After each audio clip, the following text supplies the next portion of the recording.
Chen Yuan dumped him and the whole school is laughing at him. Simp, loser, and embarrassment. These labels are washing over Zhiqiu like a tidal wave. Public opinion has already passed its final verdict on this relationship. Chen Yuan even unilaterally cut his part from the graduation gala choir. Her goal was to give him one final humiliation. However, truth is often found in the hands of the few. Zhiqiu stands in the center of the crowd, facing those strange looks. There is no argument, no anger, only an indifference that sees through all the vanity. The truth is, he never cared for that cheap sympathy. What he wants is to slap them in the face publicly and make those spectators shut up for good. When the school beauty Ukwe walks up to him under everyone's gaze, he knows the time for his counterattack has come. She pushes the door open and brings a conversation that was supposed to embarrass him. But from now on, I am the one directing this show. Bang! Zhiqiu, mission accomplished. Yang Hongwei kicked open the door to dorm 206 and said smugly, "With my voice actor level skills, answering roll call for someone else is a piece of cake. But forget about the morning classes, you should really go to the afternoon compulsory one.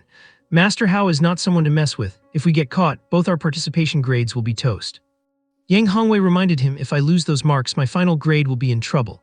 It is my final year, and it would be a real shame to graduate without ever having a girlfriend or even a perfect record of passing every subject."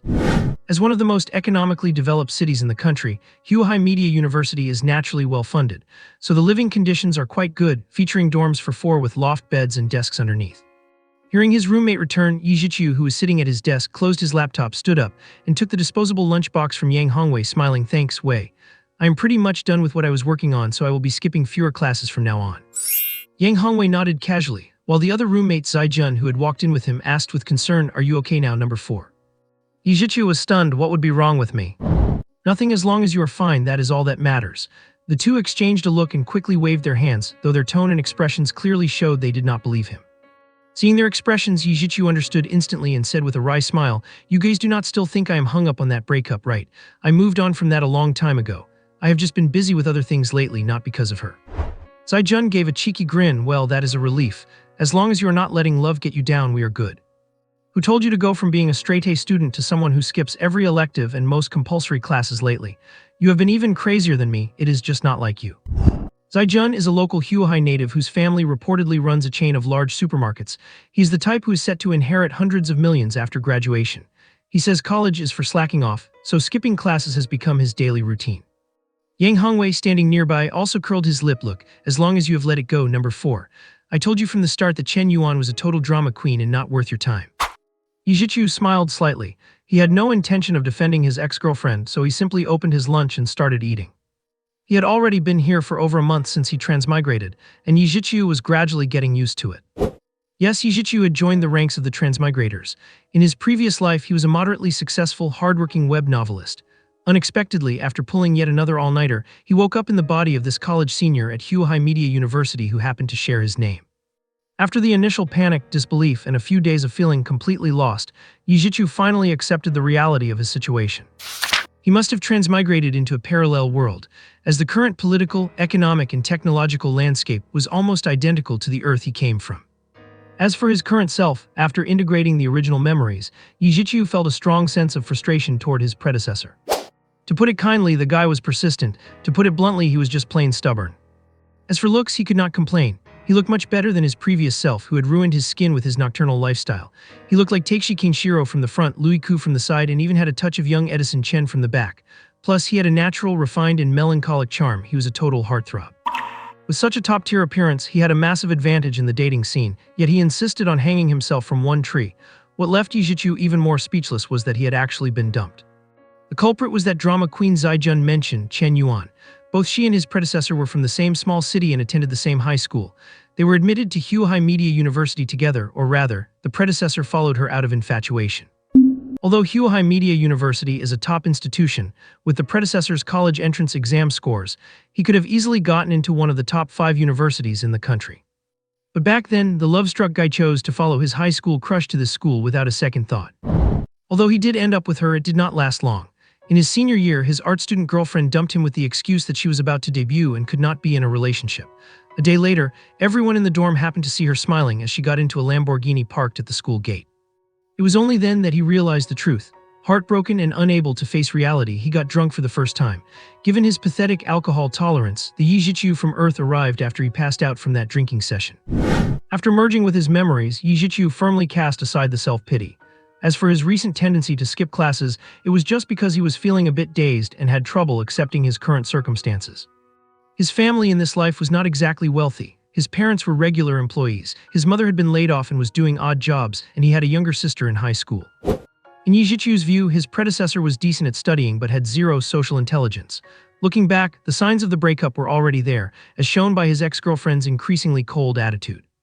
Yet the fool actually thought she was just having a bad mood and spent his living expenses and the money he earned from a part-time tutoring job to buy her an iPhone 13 Pro Max as a gift to please her. The drama queen was naturally thrilled, happily accepted the gift and rewarded him with a light peck, the kind that did not even smudge her lipstick, only to dump him a week later. After merging the memories, those stupid things were basically done by him. He could still clearly remember the feeling of that so-called kiss in his mind. Every time he thought of it, Zhiqiu felt a sharp, angry pain in his liver. At this moment, the rich kid Zai continued with disdain. Rumor has it that she hooked up with some spoiled rich heir, which is how she got the chance to debut. Number 4, I am telling you, someone like that is not worthy of you. Zhiqiu remained calm as his two roommates continued to stand up for him. I heard that drama queen only has mediocre looks, and her talent level is nowhere near the top in the art school. If anyone is going to be a star, number 4, you have way more marketability than her. Just based on that face, you could stand on stage without doing a thing and make girls cry, screaming that they want to have your babies.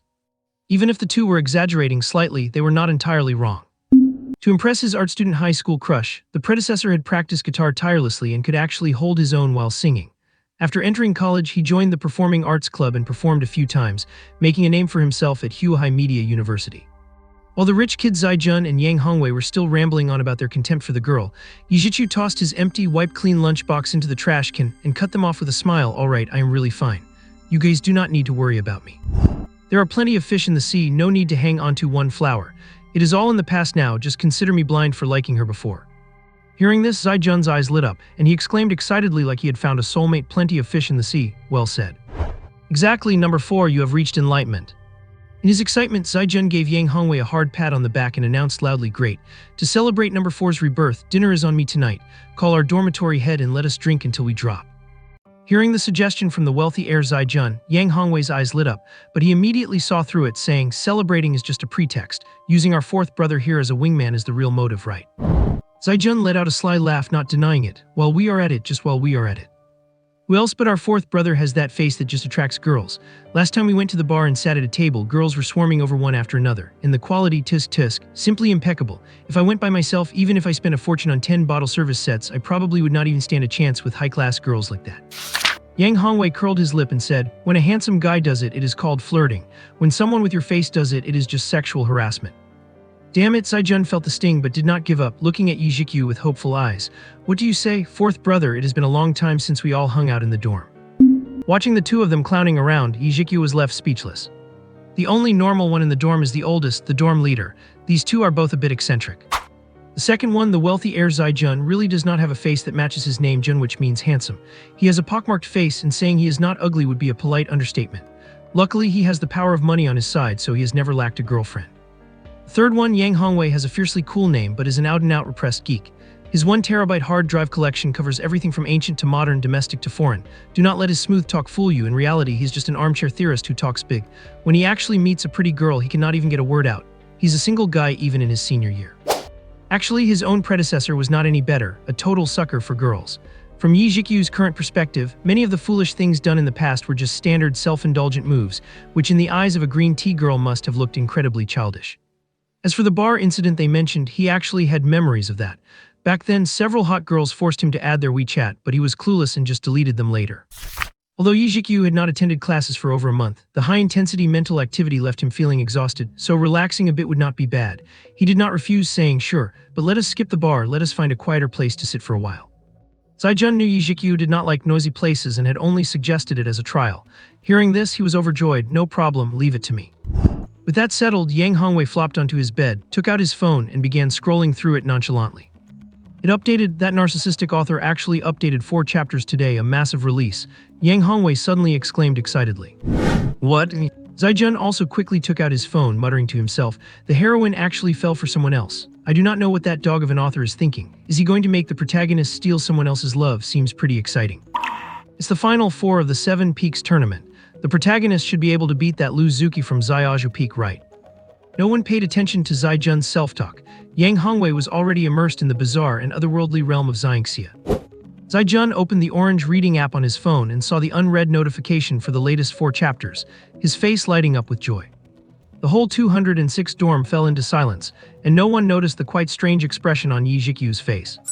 Yes, the novel Yang Hongwei and Zai Jun were discussing was none other than Zhu Xian, one of the 3 legendary online books from Zhiqiu's past life, and the author was none other than Zhiqiu himself. Zhiqiu was a workaholic author in his past life. After traveling through time, he was pleasantly surprised to find that while online literature in this world was becoming popular, it was still stuck in the wuxia phase of wielding swords for chivalry, deep-seated blood feuds, and roaming the world. Once he realized this with his professional instincts, how could Zhiqiu resist? The lovely readers of this world had not yet been baptized by stories of 30 years east of the river, 30 years west of the river. Do not look down on a young man in poverty. They were like ripe crops just waiting to be harvested. The current balance in Zhiqiu's bank account would move even a robber to pity. As a member of the Transmigrator army, he could not lose face, so the first step in his get-rich-quick plan was to start with his old profession. As for the narcissistic author title, that was entirely an accident. When registering as an author online, his past pen name, A Leaf Knows Autumn, was already taken. He tried several similar ones, but none worked. In a fit of anger, he just picked a meme he had seen before, Arsonist of Hearts, as his pen name, and surprisingly, it was approved. Sure enough, the novel's fresh Zhiqiu setting quickly stood out among all the traditional wuxia works. Now with over 20 chapters updated after one round of recommendations, it had already steadily climbed into the top 3 of the new book rankings. Looking at its unstoppable momentum, surpassing the books ahead of it was just a matter of time. At this moment, with the appearance of the peak of the Seven Peaks tournament plot, the heated discussion among readers in the comments section reached its first climax. I'm stunned, Divine Sword Thunder Control Technique. So strong, Zhiqiu truly is the #1 among the younger generation. 9 heavens profound mysteries transforming into divine thunder. With the brilliance of heaven's might, summon it with the sword. How does the author even come up with this? Cultivators can directly summon the thunder of heaven and earth. Amazing. Compared to this, those wind god kicks and cloud-dispelling palms are just weak. In the afternoon, Zhiqiu, who had been keeping to himself lately, appeared in class and attracted quite a lot of attention. Zhiqiu was somewhat of a minor celebrity at Huahai Media University. Previously, it was because his looks were seen as being at the campus hunk level, but the original owner was low profile, or perhaps a bit insecure and sensitive, so his social circle was basically limited to his classmates. Now there were many more secret gazes on Zhiqiu, but most were filled with sympathy. After all, the scene of his ex-girlfriend getting into a luxury car was seen by many, and then having a one-sided breakup announced, it was easy for observant people to guess the gist of it. In a campus in a city of glitz and glamour like Huahai, such situations were not rare. Faced with the ambiguous gazes of the crowd, Yi Deng remained calm, his mindset very stable. He got through the afternoon classes without trouble. After class, joined by the dorm leader, the 4 dorm mates walked together. The flamboyant, wealthy heir Zai Jun and the repressed geek Yang Hongwei were already arm in arm, laughing and looking forward to the evening's activities. Zhiqiu walked through the campus, looking at the youthful faces passing by. Amidst the noisy environment filled with the breath of youth and hormones, the unreality of feeling like he was in another world slowly peeled away, and his mind unconsciously broadened. Suddenly, as if by some unspoken understanding, the noisy surrounding sounds gradually died down, and everyone's eyes converged on a spot ahead. Zhiqiu, still a bit dazed, felt curious, looked ahead, and easily found the center of everyone's focus. A beautiful figure entered his sight, and even Zhiqiu, who had been bombarded by all kinds of edited beauties on the internet in his past life, felt a flash of amazement in the depths of his eyes.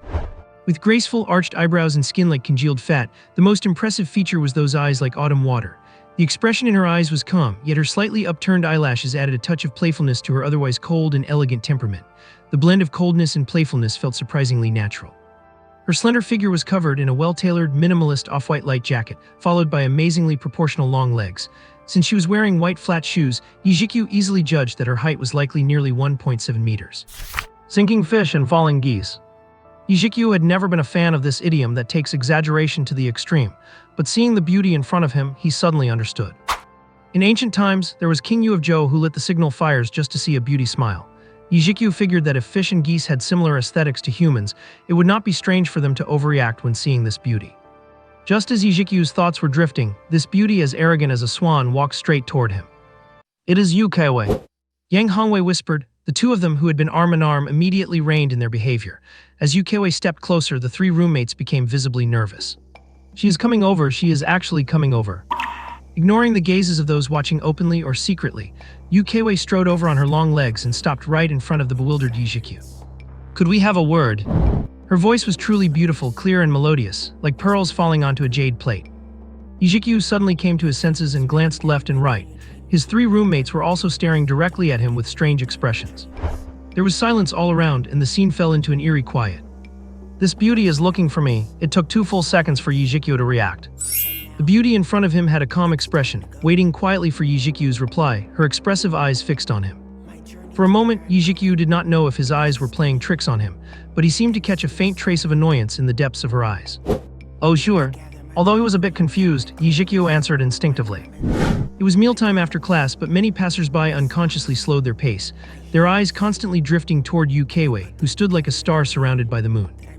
Seeming to catch a flicker of displeasure and helplessness in the depths of Yu Keiwei's eyes, Zhiqiu looked around, then pointed his chin toward a nearby antique-style pavilion used for resting and said, "Let us go talk over there."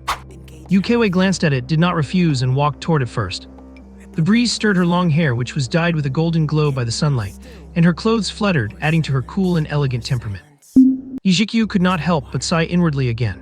The temperament and appearance of the beauty in front of him would definitely be among the very best, even among the many celebrities of his previous life.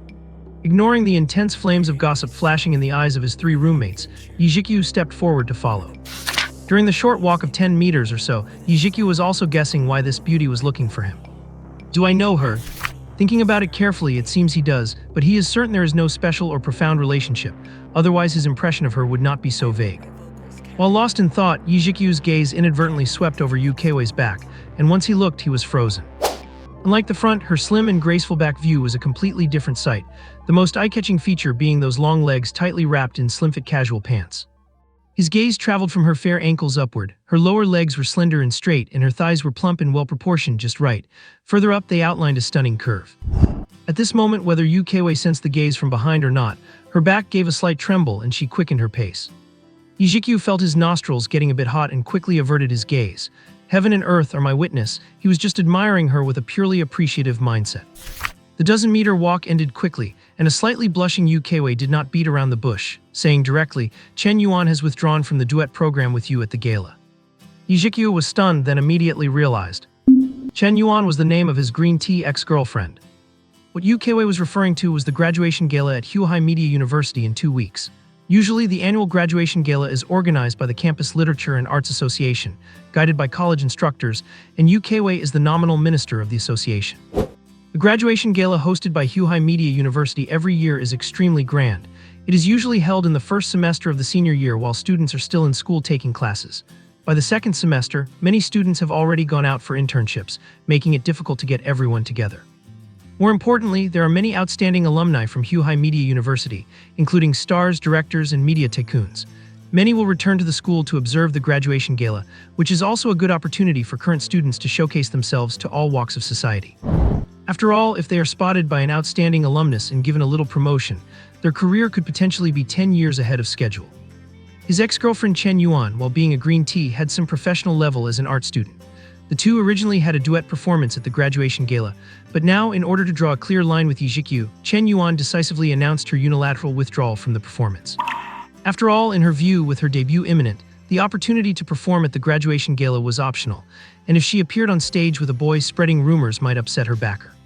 Yu Keiwei continued to ask, "Do you have any other partners for the performance?" This question did not require much thought, and Zhiqiu blurted out no. With the limited social circle of his predecessor, the only relatively familiar friends in school were those in the dorm, but none of those guys were cut out for singing. The key is that the originally eye-pleasing male-female combination being replaced by 2 men just would not work. Imagine 2 big men performing on stage, strumming strings and gazing at each other affectionately. Yu Keiwei's clear eyes were calm, as if she had already guessed Zhiqiu's answer, and she continued, "Time is tight now, and the school's instructors mean that if the performance can be completed in full, it can be kept, otherwise it will be cancelled. After all, many distinguished alumni will return to observe this time." Zhiqiu understood his situation after a little thought. That Chen Yuan had really left him with a difficult problem.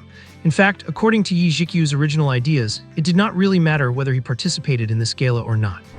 But now that his predecessor's breakup with Chen Yuan seemed to be known by everyone, and she had unilaterally announced her withdrawal, if he were forced to withdraw as well, it would seem a bit like he was being played in the palm of her hand. Caught in a dilemma, Zhiqiu fell silent. Yukiwei's eyes flickered, her slightly red lips parted, and she said, "If you do not have a partner, I can. Can I do a solo?" Suddenly, Zhiqiu spoke, and Yukiwei was taken aback, swallowing the words she had not finished. "It is okay, this was originally a song with instrumental accompaniment, and there is no rule that it must be two people. You want to sing solo?" Zhiqiu nodded and said with a relaxed expression, "I do not know any other suitable female singers in school, and finding someone to collaborate with on short notice would lack chemistry and be more likely to fail, so I might as well sing solo." This time it was Yukiwei's turn to fall into silence, her beautiful eyes looking quietly at Zhiqiu. Zhiqiu's words were a bit beyond her expectations. She knew that the former Zhiqiu did not speak much, had a somewhat dull personality, and seemed to have no eyes for any other girl besides the Chen Yuan who had broken up with him. But the confident and easygoing look of Zhiqiu before her was something that had never appeared before. Just the change in temperament made him look like a completely different person. Her beautiful eyes dazed for a second, and Yukiwei came to her senses, saying softly, "That song is not suitable for a boy to sing." "That is not a problem at all." Zhiqiu did not think too much and said, "Then I will change it to another one. I will sing an original." This time Zhiqiu could clearly see the look of surprise in Yukiwei's clear eyes. Before she could speak, Zhiqiu took the lead and said, "Minister Yu, do not worry. It is just singing a simple graduation song. I will not mess it up." Looking at Zhiqiu's lighthearted and confident expression, Yukiwei chose to believe him for some reason. "All right, I will go talk to the school instructors." As soon as Zhiqiu caught up with his three roommates, he was immediately put into a chokehold by Zhiqiu and Yang Hongwei. "Leniency for those who confess, severity for those who resist. What did Yukiwei say to you?" "I can't believe it. Old four, you look like such an honest guy, yet you were secretly hooking up with Yukiwei behind our backs." With Zhiqiu and Yang Hongwei interrogating him from either side, they looked exactly like a pair of male dogs in heat, so jealous and frustrated that they were jumping around. Even the dorm head Zhou Hua was staring at Zhiqiu with piercing intensity. "Wait, in God, I can't breathe." Zhiqiu struggled out of the two men's grip and said irritably, "What kind of nonsense is this? Chen Yuan quit the graduation gala and our performance, and Yukiwei is the president of the school's arts association, so she just came to ask me about it."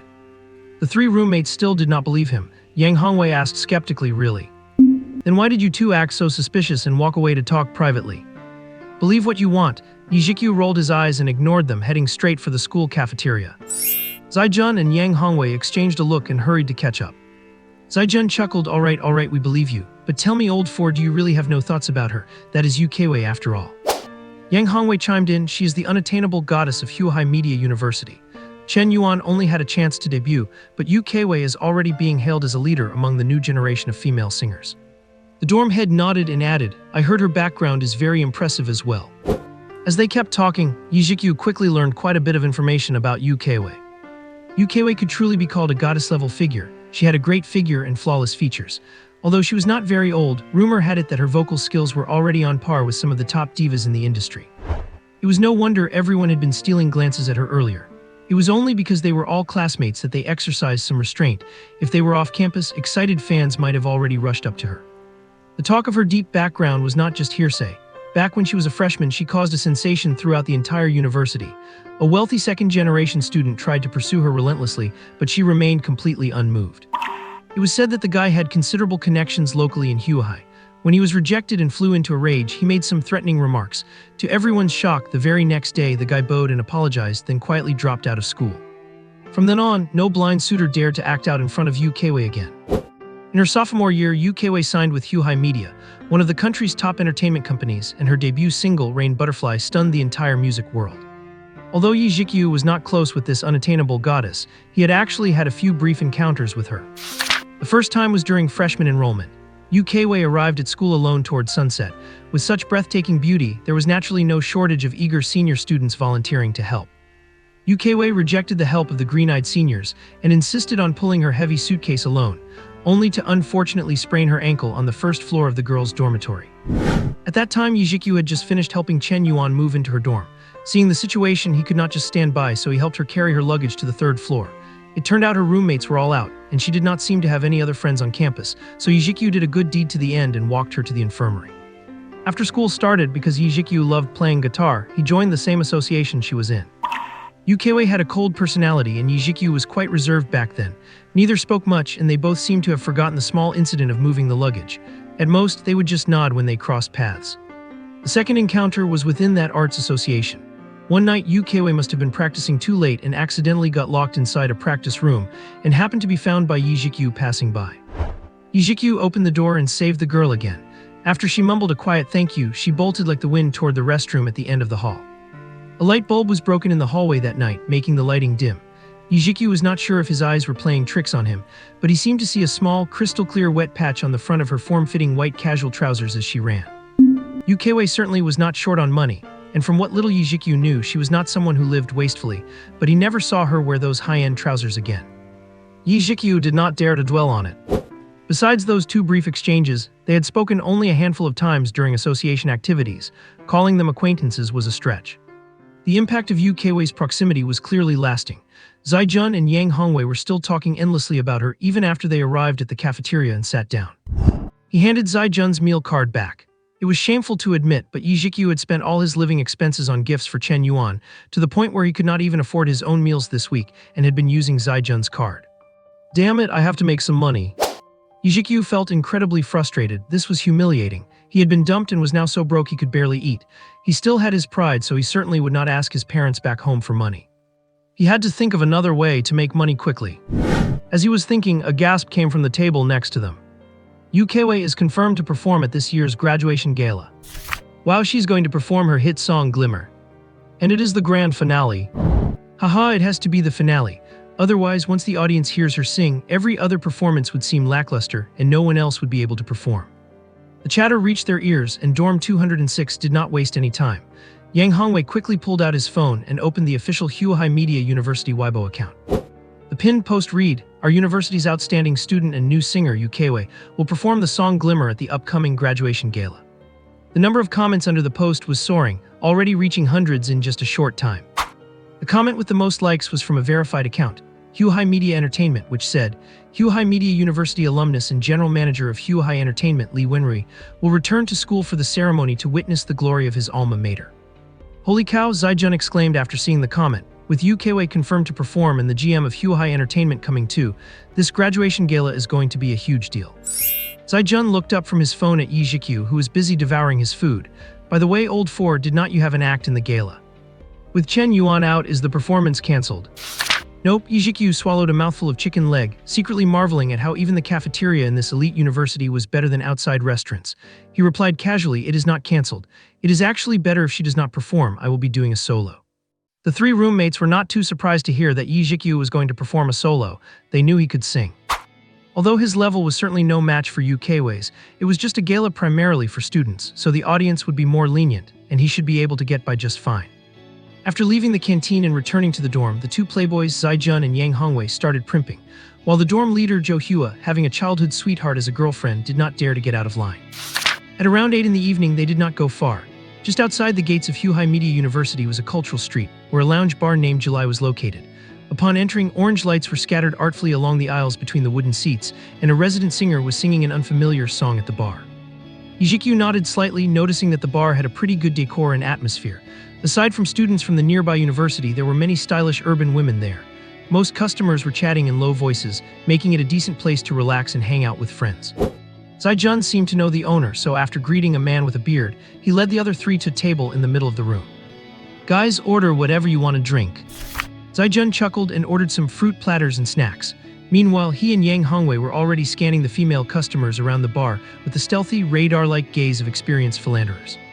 Zhiqiu ordered a cocktail with a higher alcohol content. Truth be told, whether in his past life or the present, his alcohol tolerance was not great, but for some reason he suddenly felt that getting drunk would not be such a bad idea today.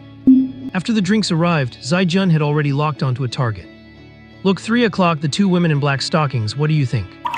Yang Hongwei took a sip of his drink, glanced stealthily toward the front right, then frowned as he swallowed the liquid with discomfort. He evaluated their makeup is a bit heavy, but their legs are a solid 70. He added plus 5 points for the black stockings, a total of 75, not bad at all. "Damn it," Zhiqiu said, feeling dejected. "You have certainly got a theory for everything, do not you? I think it should be at least an 80, right? If a girl of that quality is only a 75, what does that make the ones I have dated in the past?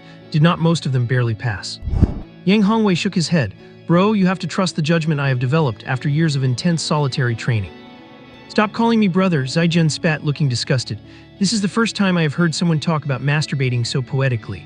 Alright then, tell me, if those two girls are only a 75, what kind of level is a 100? Yang Hongwei perked up, abandoning his stealthy peeks at the 75-point combo. He put down his pretentious cocktail and boasted, "You would not get it. Based on my observations, there is only one person I have seen in real life who reaches 100.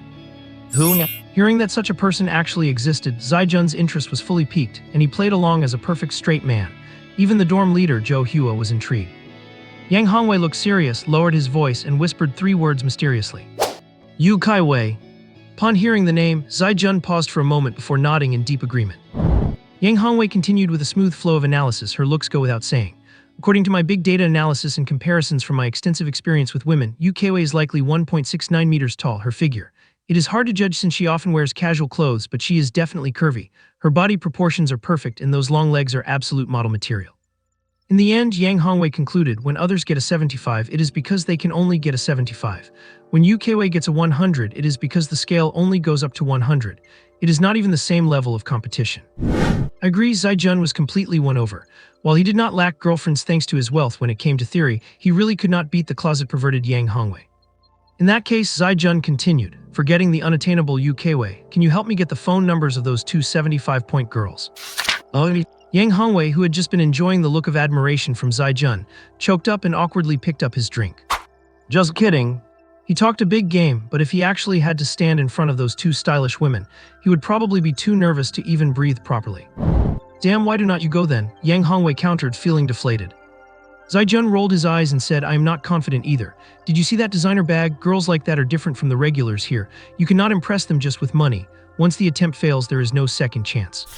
In my opinion, for this kind of high-stakes game, money is not the main factor. It is all about the face. At this point, the 2 talkative playboys suddenly fell silent, looking at Zhiqiu, who was nonchalantly popping the cherry from his cocktail into his mouth. Zhiqiu paused, immediately understood their intentions, and said firmly, if you want to play, play by yourselves. Do not drag me into it. Do not be like that. Zhaijun and Yang Hongwei wailed. Brother 4, just this once, please. Zhaijun made a tearful face and grabbed at Zhiqiu's arm, causing Zhiqiu to shake him off with a shudder. Do not push him, number 2. It looks like brother 4 is not confident either, so let us not make it hard for him. Yang Hongwei tried to use reverse psychology. However, no matter how they cajoled or pressured him, Zhiqiu remained unmoved. It was not that he was not interested in beautiful women. It is just that he had not even sorted out his own situation yet and did not have the energy for it. Zhiqiu, the eldest, sat calmly sipping his beer watching the show. A light bulb went off for Zhaijun and he suddenly said, Brother 4, if you get the numbers, I will wipe out the money you spent on my meal card, and I will treat you to meals for a whole week for free. Anything you want on the 5th floor of the canteen. Silence. The restaurant on the 5th floor of Huahai Media University's canteen hired outside chefs. The food was top tier and the prices were naturally not cheap. More importantly, Zhiqiu's pockets were indeed cleaner than his face right now. 3 weeks, just wait. Zhiqiu dropped the words and stood up to walk toward the 2 whispering urban women. In truth, the Zhiqiu of his past life was just an overworked writer. He did not have much experience in picking up girls. However, his confidence came from the fact that he noticed those 2 women had been glancing at him every now and then since he entered the bar. Not just those 2 women, but Zhiqiu could feel that several other women in the bar had been secretly checking him out repeatedly. This unprecedented and novel experience left Yilin with only one thought. Being handsome is just a burden. From the perspective of Zhiqiu, Zhaijun, and Yang Hongwei, Zhiqiu just walked up with a calm expression, leaned in to say something to the 2 women in black silk stockings, and then took a seat right next to them. And then, the 3 of them were actually chatting happily, as if they were old friends who had known each other for a while. The 2 beauties would shake their heads and cover their mouths to giggle from time to time. After chatting for nearly 10 minutes, under the shocked, stunned, and mind-blown gazes of the 3 guys from dorm 206, Zhiqiu walked back to their table with a relaxed look, flashing a phone number saved as tinting at a wide-eyed Zhaijun. Done, cafeteria 5th floor for 3 weeks. Before Zhaijun could see clearly, Zhiqiu turned off his phone screen, leaned back in his chair, and picked up the unfinished cocktail on the table. Zhaijun did not even care to ask for the numbers of those 2 beauties, saying in disbelief, that is it. Yang Hongwei also stammered, number 4, you're not just taking some random number to try and scam a free meal, are you? Zhiqiu rolled his eyes, too lazy to pay them any mind. Zhaijun and Yang Hongwei then realized, first, they knew Zhiqiu's character would not allow him to do such a thing. Most importantly, seeing those 2 beauties in black silk laughing so brightly just a moment ago, they would not even believe it themselves if the number were fake. Brother 4, I was wrong. Brother 4, teach me. In the next instant, those two clowns Zai-jun and Yang Hongwei completely threw away their pride, almost falling to the ground to hug Zhiqiu's legs. Even the dorm head Joe Hua found it incredible. He was not surprised by the result, but the process just now, it was just too smooth. You have to know, although Zhiqiu is good-looking, the group of women who come to this kind of high-end bar are different. They usually have some financial status and experience, and often you cannot impress them with looks alone. He originally thought Zhiqiu's success rate would only be around 60 or 70%, but that just now was a master-level performance. Number 4, you have really changed, Joe Hua sighed. That is not right, Yang Hongwei said in confusion. Number 4, you used to be so stubborn and relied only on your face to pick up girls. Your methods were not even as good as mine. How did you change so much after the breakup? Could a heart-wrenching love affair really cause someone to advance by leaps and bounds? Should I try it too? Zai-jun also lowered his head in thought, as if he were actually considering what Yang Hongwei said. All right, Zhiqiu was so annoyed by the two of them that he could not help but laugh and cry, so he had to explain the method he used to get the number. After he finished, the three fell silent, even less convinced than before. If you do not believe it, you can try it yourselves.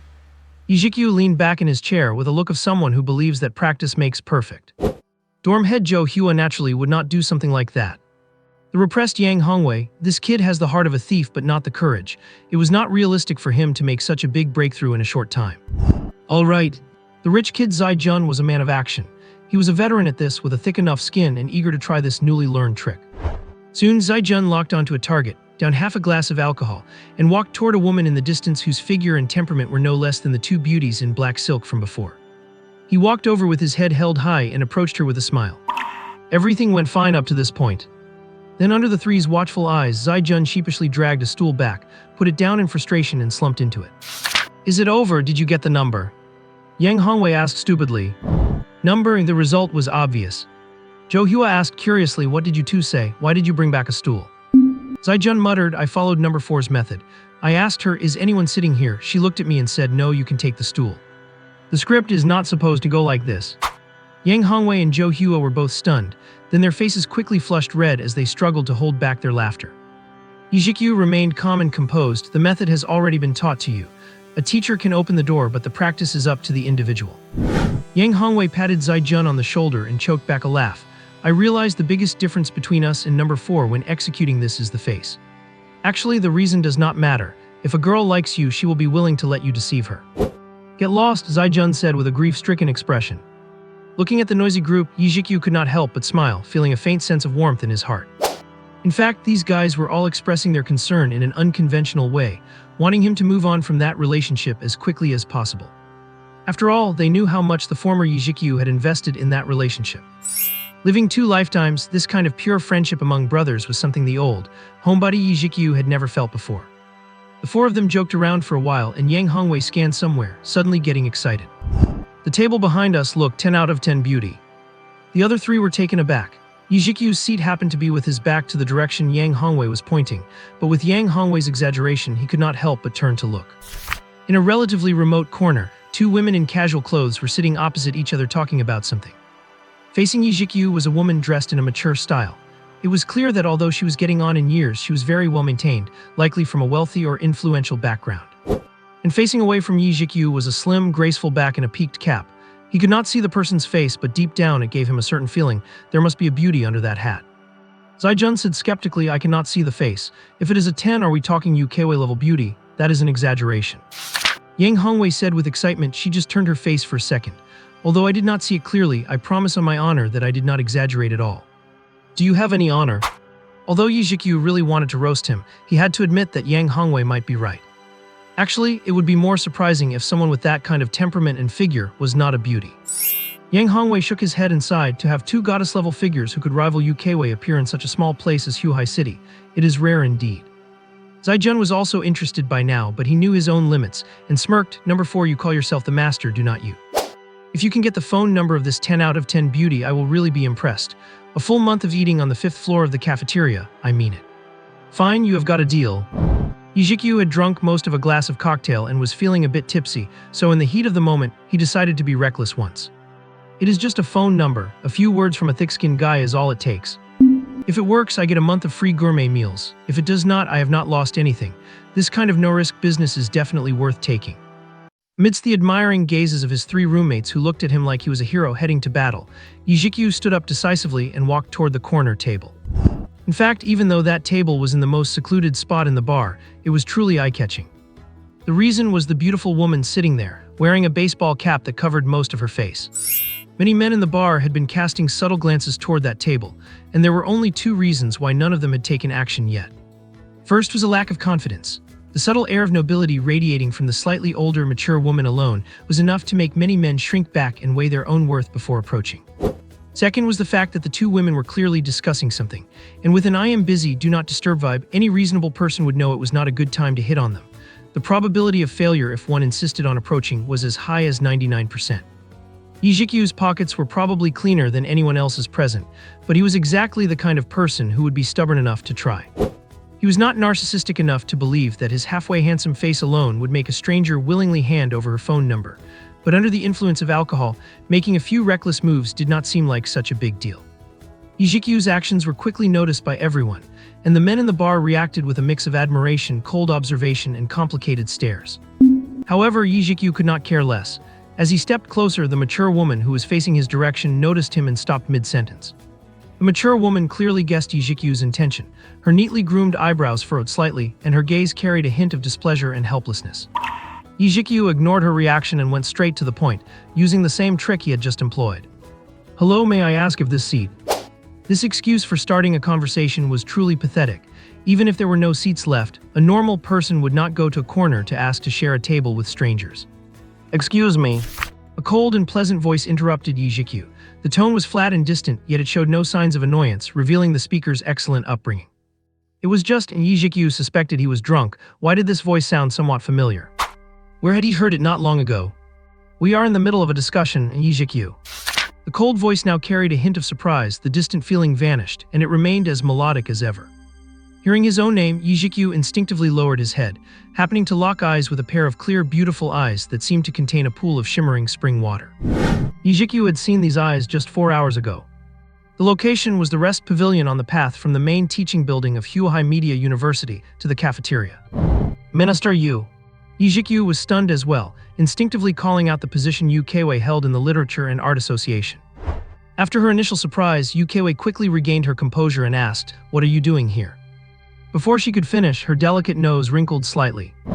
Zhiqiu had finished more than half a glass of high-alcohol cocktail, and since he was leaning in slightly to talk, the smell of alcohol was quite noticeable.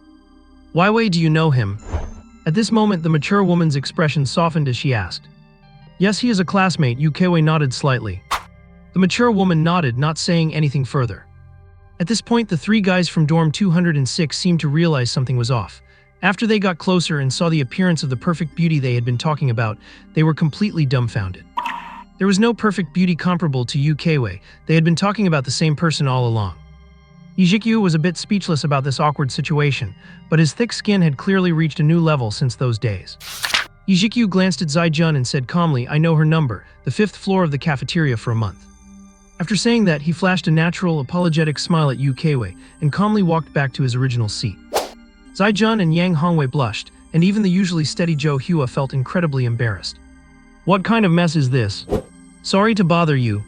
Even though Zhiqiu was the one acting like a rogue, the three guys from dorm 206 did not know why they felt compelled to say this, and they hurriedly apologized before rushing back to their table. The mature woman and Yu Keiwei looked calm as they watched Zhiqiu, and the others returned to their seats in the distance.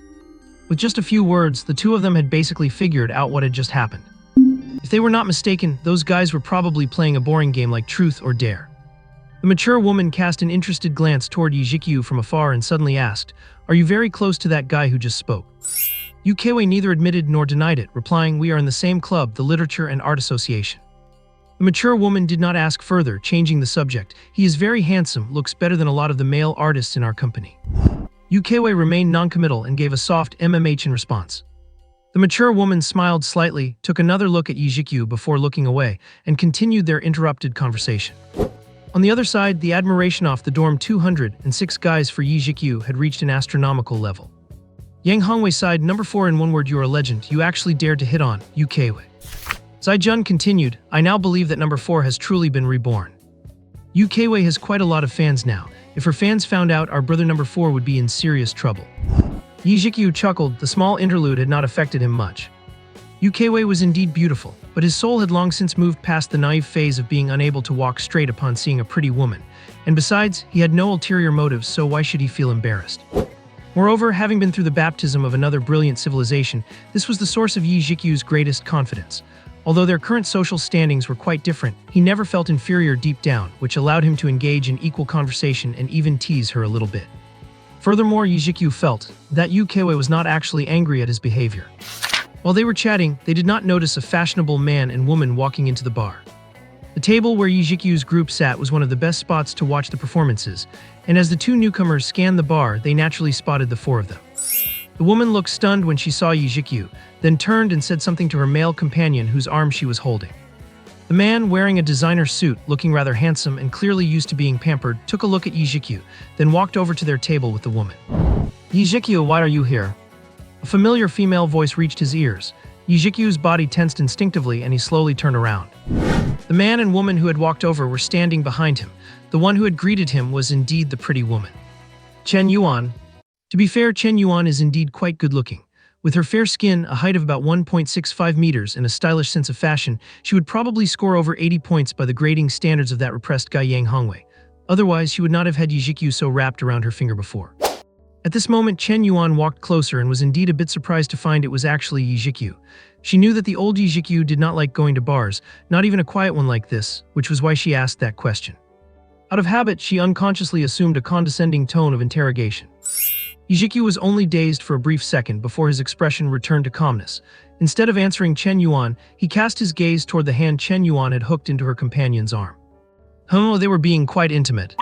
At this time, the young man beside Chen Yuan was also observing Zhiqiu, with a hint of contempt hidden deep within his nonchalant gaze. The other three in dorm 206 realized who Chen Yuan was and immediately stood up behind Zhiqiu. "Zhiqiu, I am asking you a question." The scene fell into an eerie silence for a few seconds. Chen Yuan frowned when she did not get a response from Zhiqiu for a long time. Zhiqiu took a look at Chen Yuan's face, his lips moved slightly and he spat out a few words. "None of your damn business." As soon as these words came out, not only Chen Yuan but even the guys from dorm 206 were stunned. Is fourth brother really this tough now? Chen Yuan furrowed her brows tightly and said coldly, "Zhiqiu, there is no need to be like this. After all, we were classmates, there is no reason we cannot even be friends." "Friends?" Zhiqiu chuckled, "Forget it, do not bother us anymore, thank you." Chen Yuan's face turned from red to white, shifting several times. She had not expected this reaction from Zhiqiu at all. He did not leave any room for talk, leaving her standing there in embarrassment. Zhiqiu did not care much about the saying that you can still be friends after breaking up, but he was certain it did not apply to a green tea. Zhiqiu was not so pathetic that he would force a smile and greet someone who had cheated him out of everything and then dumped him. Furthermore, the current Zhiqiu had no feelings left for Chen Yuan. But after all, she was someone he had truly given his heart and soul to for several years. Now that she was standing in front of him with the person who had stolen her away, the sense of frustration naturally rising within him was something even the current Zhiqiu could not avoid. So it was better to be out of sight, out of mind. "Baby, are these your friends? Will not you introduce them?" Suddenly, a somewhat frivolous voice rang out. The young man beside Chen Yuan had spoken. Chen Yuan looked awkward, fumbling for words. Zhiqiu suddenly understood something and sneered, "So that is how it is." Zhiqiu then turned his gaze to the young man and grinned, Chen Yuan's ex-boyfriend. The young man was slightly taken aback. A flash of panic crossed Chen Yuan's face and she gripped the hand in her arm tightly, saying, "Brother Fei, we broke up a long time ago. Nothing happened between us." The young man called Brother Fei smiled nonchalantly, suddenly pulling his hand away to put an arm around Chen Yuan's shoulder. With a smirk he said, "Oh, so you are the poor kid Chen Yuan used to date, the one who was going to perform with her at the graduation party. Let me introduce myself, Li Hongfei, Vice General Manager of Tianhong Entertainment." Chen Yuan quickly added, "Brother Fei, I have nothing to do with him anymore. You know, I pulled out of the graduation performance." A blatant provocation.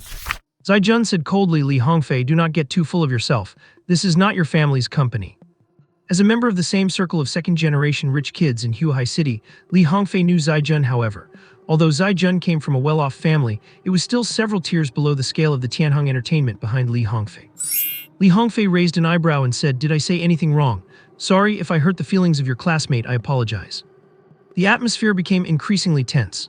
Sitting in the corner of the bar discussing matters with her agent and the executive of Huahai Entertainment, who was also her aunt, Song Mei, Wei cast a glance toward Zhiqiu's table and immediately recognized the woman being held by the young man.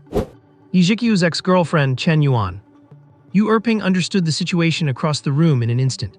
Apart from her worry, she could not help but glance over there, unable to focus on her discussion anymore. What is wrong, Weiwei? Songmei, a woman exuding mature charm, looked at her niece and asked gently. Yu Keiwei shook her head slightly and answered in her usual cold tone, "Nothing, Aunt Mei." Having watched her niece grow up since she was a child, how could any minor shift in her feelings escape Songmei's eyes? She followed Yu Keiwei's gaze toward the direction she had just looked. Seeing the young man, Songmei was slightly stunned and said uncertainly, "That person is Li Hongfei, the son from Tianhong Entertainment. I heard that Li Hongfei is an out-and-out spoiled brat. Not only is he incompetent, but he also uses his family's resources to get involved with various minor celebrities. He even once got a minor star pregnant, and after someone took it to court, Tianhong Entertainment forcefully suppressed the case. Is he having a conflict with your classmate? Do you want to go over and take a look?" Yu Keiwei paused and shook her head gently. "No need, Aunt Mei. Let us continue." Songmei smiled slightly, did not say anything else, and withdrew her gaze from that side. With people stepping all over his head, Zhiqiu was not a pushover. He mocked, "Is that so? Why do you think Jiang Yuan came to you after being with me for 4 years? Is not it just because you can help her make her debut? Do not you know that yourself?" Li Hongfei's face changed, and a flash of anger crossed his eyes. Zhiqiu's words had hit a sore spot, and standing together, the contrast between the two was even more obvious. He was 1.73 meters tall, and even with height increasing insoles, he was not considered tall, but he was still a head shorter than the 1.82 meter tall Zhiqiu. As for looks, it was an even bigger self-inflicted embarrassment. His branded suit might look flashy, but Zhiqiu, in his simple jeans and white t-shirt paired with a solid colored hoodie, looked exactly like the lead in a shoujo manga. If it were just based on appearance, even if Chen Yuan were blind, she would probably choose Zhiqiu. Li Hongfei narrowed his eyes, and before he could speak, Chen Yuan became impatient. "Zhiqiu, that is enough. What right do you have to say such things?" Chen Yuan shrieked in a low voice, her tone both angry and anxious. "I have been finished with you for a long time. Please stop harassing me in the future. If you do anything to damage my reputation, I will have the company's lawyers send a formal legal notice." Fearing that Zhiqiu's words would affect how her benefactor viewed her, and terrified that it would impact her debut plan, Chen Yuan dropped all pretense. "Brother Fei, do not let this poor kid ruin your mood. Let us go get a drink. I am already tired of standing." Having said that, Chen Yuan changed her face as if she were putting on a mask, adopting a gentle demeanor and clinging tightly to Li Hongfei's arm as she pleaded coyly. Li Hongfei sneered, reached out and gave Chen Yuan's butt, wrapped in a tight skirt, a smack, raised his eyebrows in a show of dominance, and left with her. Zhiqiu watched the man and woman leave with an expressionless, cold gaze. He was no longer the naive boy he once was. He knew perfectly well that a green tea like Chen Yuan was not worth pining over, but he was still thoroughly disgusted by the two of them. "Old Four, do not mind them. It is better to break up with a woman like that early. Today you finally saw her true colors." Dorm leader Zhou Hua comforted him. Zhiqiu nodded and the group sat back down, though the relaxed atmosphere had been completely ruined by the previous episode. Zai-jun said coldly, "This Li Hongfei goes by the nickname Brother Fei.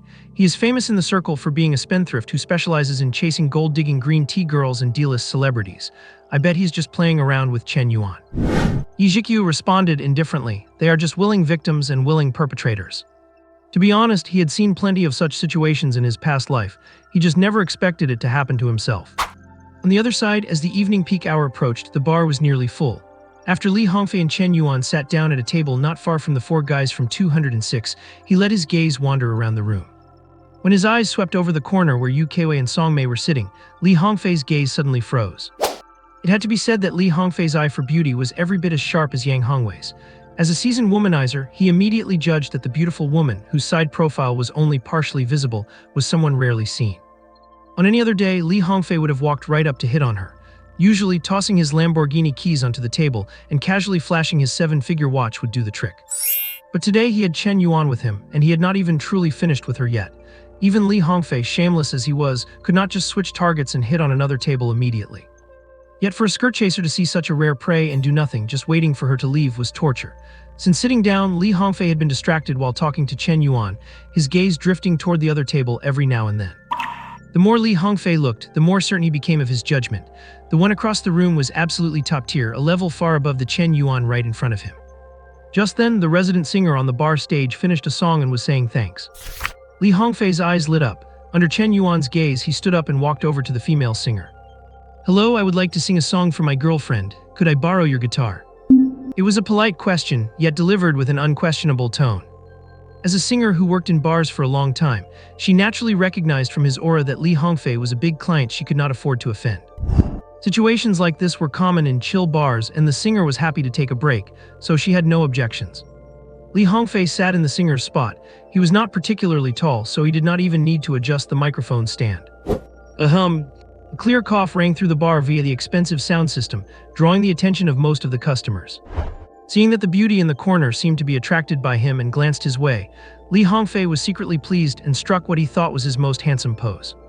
"Excuse me, I would like to dedicate this song to a girl in the room. Although it is our first meeting, her beauty has left an indelible impression on me. I hope she likes it." Chen Yuan was overjoyed, thinking Li Hongfei was talking about her. Although she was slightly confused by the mention of a first meeting, they had not known each other long, so she did not think much of it. What was the point of trying to make it in showbiz? If she could really land a rich kid like this, making a debut would not matter anymore. That was what Chen Yuan was thinking. Little did she know, while saying this, Li Hongfei's gaze on stage went straight past Chen Yuan, staring affectionately and unblinkingly at Yu Keiwei, who was sitting in the corner. Li Hongfei naturally knew how to play the guitar and sing. After all, his family ran an entertainment company, and he could hire the best teachers for whatever he wanted to learn. It was just a pity he could not endure the hard work, and even the guitar was something he only learned to pick up girls, which happened to be the one thing he had stuck with the longest. But sometimes that was exactly what worked on girls: a little talent, a bit of romance, plus the power of money. In Li Hongfei's experience, this three-pronged attack was almost always successful. Regrettably, it seemed that the stunning beauty had only looked at him once before turning her head away. Li Hongfei did not give up. He strummed the strings and began to sing passionately. The audience below had mixed reactions, but most people enjoyed these spontaneous displays of romantic affection from men on stage. Wow, so romantic, his girlfriend is so lucky. A woman watched Li Hongfei's hands strumming the guitar, noticing the Richard Mille watch on his wrist, and her eyes sparkled. It actually sounds pretty good. It is just average, not as good as the previous singer, but not bad. To the casual listener, the singing might be decent, but to Yu Keiwei, a professional singer, it was riddled with mistakes. The affected and overly dramatic techniques were far removed from her own musical philosophy. Adding to that was the way Li Hongfei kept casting harassing glances toward their table, which made Yu Keiwei frown. Songjiang looked at Yu Keiwei and sighed helplessly. Ever since she was a little girl, her niece had encountered this type of thing countless times because of her beauty. At the 206 dorm table, Yang Hongwei spat and said disdainfully, "Look at him acting out. With that level of skill, he has the nerve to show off on stage. Old Four could crush him in a heartbeat." Zhou Hua and Zai Jun nodded in agreement. Zhiqiu did not care about the scene on stage at all. He finished the last of his cocktail, the kick of the alcohol hitting him, and in his slightly tipsy state, his thoughts drifted far away. As the song ended, Li Hongfei felt a bit frustrated. The prey had only looked at him at the very beginning and seemed completely disinterested afterward. This was very unfavorable for his plan to approach her. Handing the guitar back to the resident singer, Li Hongfei walked off the stage with a dark look on his face. As he passed the table of the three guys from dorm 206, Li Hongfei glared at Zhiqiu. For some reason, the guy's handsome face just annoyed him. He walked straight up to the four of them and said coldly, "I heard you are performing at the Huahai Media University Gala. I assume you can sing pretty well then. Care to show us what you have got?" Li Hongfei stared at Zhiqiu with a sinister look, challenging him, "Dare you? Let me see what you are capable of." This was purely to be malicious. Li Hongfei had been trained by masters. While he was not quite at a professional level, he was not far off. Zhiqiu did know how to sing, but his level was definitely inferior to Li's. If Zhiqiu went up and did not sing as well as him, he would embarrass himself. If he did not go up after being challenged like this, he would look weak. The others could not stand it. Zaijun stood up with a start and yelled, "Are you sick or something?" "Zaijun!" Suddenly, a calm voice interrupted him. Zhiqiu stood up slowly, patted the agitated Zaijun on the shoulder, and without even glancing at Li Hongfei, walked toward the stage with slightly unsteady steps. "Excuse me, would you mind if I borrowed your guitar?" Zhiqiu's steps were a bit unsteady, and his voice carried a hint of alcohol, but his eyes remained clear. The resident singer hesitated. She had heard everything said between Li Hongfei, who had just finished singing, and the group of four. As the resident singer, she needed to maintain the atmosphere of the venue, and she felt responsible if the conflict between the two parties ended up affecting other customers. Deep down, however, she was actually very willing to lend her guitar to this tall and handsome young man before her. She did not think the previous guy had sung all that well anyway, it was too greasy. She glanced toward the owner for help. Seeing the bearded man give a slight nod, she breathed a sigh of relief and hurriedly handed the guitar to the young man. The owner of July had naturally noticed the dispute between Zaijun's friends and Li Hongfei. He considered himself a friend of Zaijun, so doing such a small favor was no problem at all. "Thank you, I appreciate it." With a smile that made the singer blush, Zhiqiu took the guitar and sat down casually on the chair. He did not sit as nonchalantly as Li Hongfei, he was slightly hunched over. Having not cut his hair for a month, his longish bangs fell, casting fragmented shadows over his lowered gaze in the dim light. Zhiqiu simply sat there, yet an inexplicable aura emanated from him, drawing the eyes of almost every customer in the shop. Ukiwei, who had been secretly keeping an eye on the situation, saw Zhiqiu go on stage and realized he actually seemed to be preparing to sing. "Does this friend of yours know how to sing too?" Songmei watched Zhiqiu on stage and asked with great interest. Ukiwei did not answer, her gaze fixed intently on the center of the stage. "White Pigeon's Cruise." Without any extra words, he simply stated the name of the song, and Zhiqiu's fingers brushed across the strings. Hearing the slightly strange song title, not only the guys from Dorm 206 and Li Hongfei, but even Ukiwei and Songmei were taken aback. "White Pigeon Cruise, is there such a song?" Songmei looked at Ukiwei uncertain. Ukiwei shook her head slightly, and just at that moment, the melancholic sound of the guitar chords drifted over. Listening to the unfamiliar melody, the three guys from Dorm 206 looked at each other in confusion. They had heard Zhiqiu sing before, but this melody was completely foreign, and they had no idea what he was about to sing. "What song is this?" Sitting back down, Li Hongfei asked Chen Yuan, who had leaned over to him. Chen Yuan was equally stunned. "I do not know, I have never heard him sing it. Must be some obscure track." Li Hongfei snorted coldly, squinting at Zhiqiu on stage.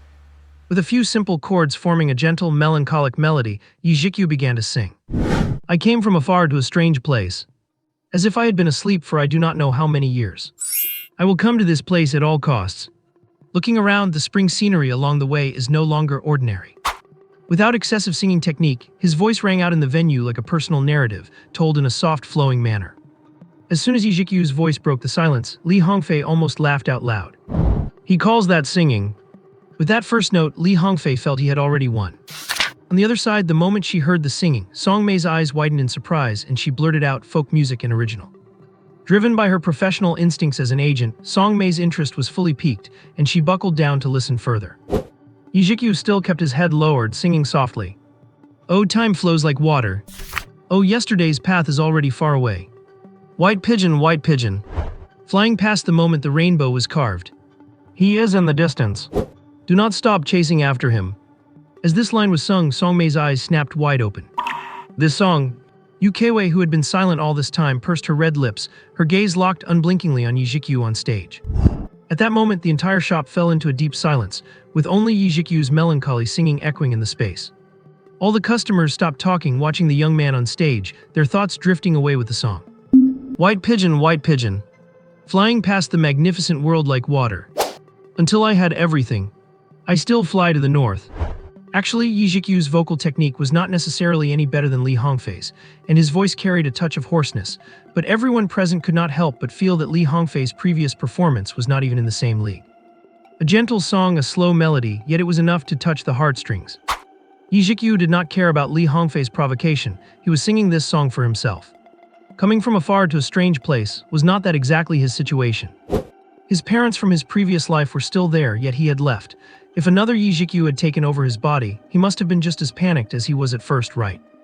Fortunately, although he was not exactly wealthy in his previous life, he had achieved a small measure of success. Even if he truly disappeared from the world, his parents would not be left to suffer in their old age. Now, looking ahead at this brand new life, whether the path was filled with thorns or colorful brilliance, did not he have to walk it himself? Let him be like the white pigeon coming from afar, gliding across this magnificent world, leaving behind the colors of another life. Singing this song was, in a way, his farewell to the Zhiqiu of his past life. Had Zhiqiu, currently immersed in his own world, looked up, he would have seen a scene completely different from before. The customers, both men and women, were silent. Some sensitive female customers, seemingly reminded of certain memories by the song, were already tearing up. Li Hongfei's face was grim. Chen Yuan's mouth hung open unconsciously as she looked at Zhiqiu as if he were a complete stranger. The expressions on the faces of the three from Dorm 206 ranged from disbelief to excitement and thrill. Ukiwei's clear, spring-like eyes were fixed on Zhiqiu on stage from beginning to end, lost in a trance. As the faint final note fell, Zhiqiu gently brushed his fingers across the strings. He stayed silent for a few seconds before lifting his head, his face having returned to a calm expression. "Thank you, I appreciate it." Returning the guitar to its owner, Zhiqiu walked back to his seat. The singer took the guitar back, finally reacting, and her gaze toward Zhiqiu quickly filled with a fiery fervor. "Beautiful, that was amazing. Man, you are awesome. That made me want to cry. What was the song called? I did not quite catch it at the start." "I think it was called White Pigeon's Cruise." Cannot find it online, is it an original? The belated warm applause mixed with whispers of discussion. The audience did not spare their praise, yet in Li Hongfei's ears, these compliments were piercing, striking him like slaps to the face and making his expression turn pitch black. After a while, the atmosphere softened. Songmei looked at Zhiqiu at the other table and asked curiously, Wei, is your friend also an arts major? This song is quite impressive. It is definitely high quality among the folk songs created in recent years. Wei shook her head, paused, and said, he is a media studies major. Songmei was greatly surprised and said, it seems he is quite a talent. Although Huahai Media University is not the top university in the country, the entrance score for its flagship major, media studies, is quite high. The fact that Zhiqiu got into this major proves that his intelligence is definitely not lacking. In that case, it was not strange at all that he could write such simple, touching lyrics as the ones in the White Dove's tour just now. Songmei had already filled in the gaps about Zhiqiu's image in her mind. Wei's eyes flickered, but she said nothing. She knew Zhiqiu had good grades and had heard him play and sing in the same club, but she honestly had not known he had a talent for songwriting before. Ever since she saw Zhiqiu today, she had a vague feeling that this boy in front of her seemed to have undergone some sort of change. Songmei's professional instincts kicked in and her interest grew. To reach this level without formal training or a background in the arts, this friend of yours is definitely an uncut gem. I wonder if he has any plans to debut. If our company signs him and grooms him, there is a strong chance we could produce another famous singer. Let us go, Wei, let us go meet this talent. Songmei was a decisive person. She acted as soon as she decided and walked straight toward Zhiqiu's table. Wei was taken aback, but she lowered her hat a bit further and followed along. On the other side, Li Hongfei, who had taken the initiative to provoke Zhiqiu only to be completely humiliated, was already feeling sullen. But he refused to give up and was not willing to leave just like that. However, upon seeing the target he had been eyeing all along take the initiative to walk over to Chen that brat's table, he felt so frustrated he could have ground his teeth to dust. When he sang, the other party only gave him a glance before turning her head away in disinterest. But as soon as this kid finished singing, she went over to him. The difference in treatment was just too vast. In a way, the actions of Songmei and Wei dealt the most fatal blow to Li Hongfei. Under normal circumstances, Chen Yuan sitting next to him should have noticed that something was wrong with Li Hongfei's mood. But after hearing Zhiqiu sing, her own emotions were in such turmoil that she did not have the bandwidth to care about Li Hongfei's feelings.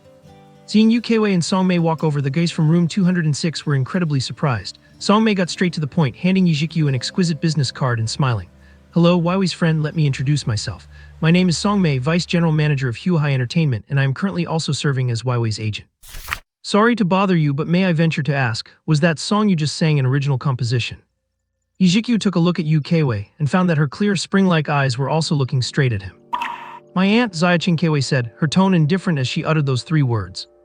Zhiqiu pondered for a moment before saying, it is my original composition. After all, since he was the one who brought it into this world for the first time, in a certain sense, it could be considered his original. Although he did not know what level of company Huahai Entertainment was, or how much influence this woman had within it, Zhiqiu still politely accepted the business card she offered. Receiving a positive answer, the smile on Songmei's face grew even more sincere. I really admire your talent, Yi. I wonder if you have any plans to become a singer. If you are interested, you could consider signing with us at Huahai Entertainment.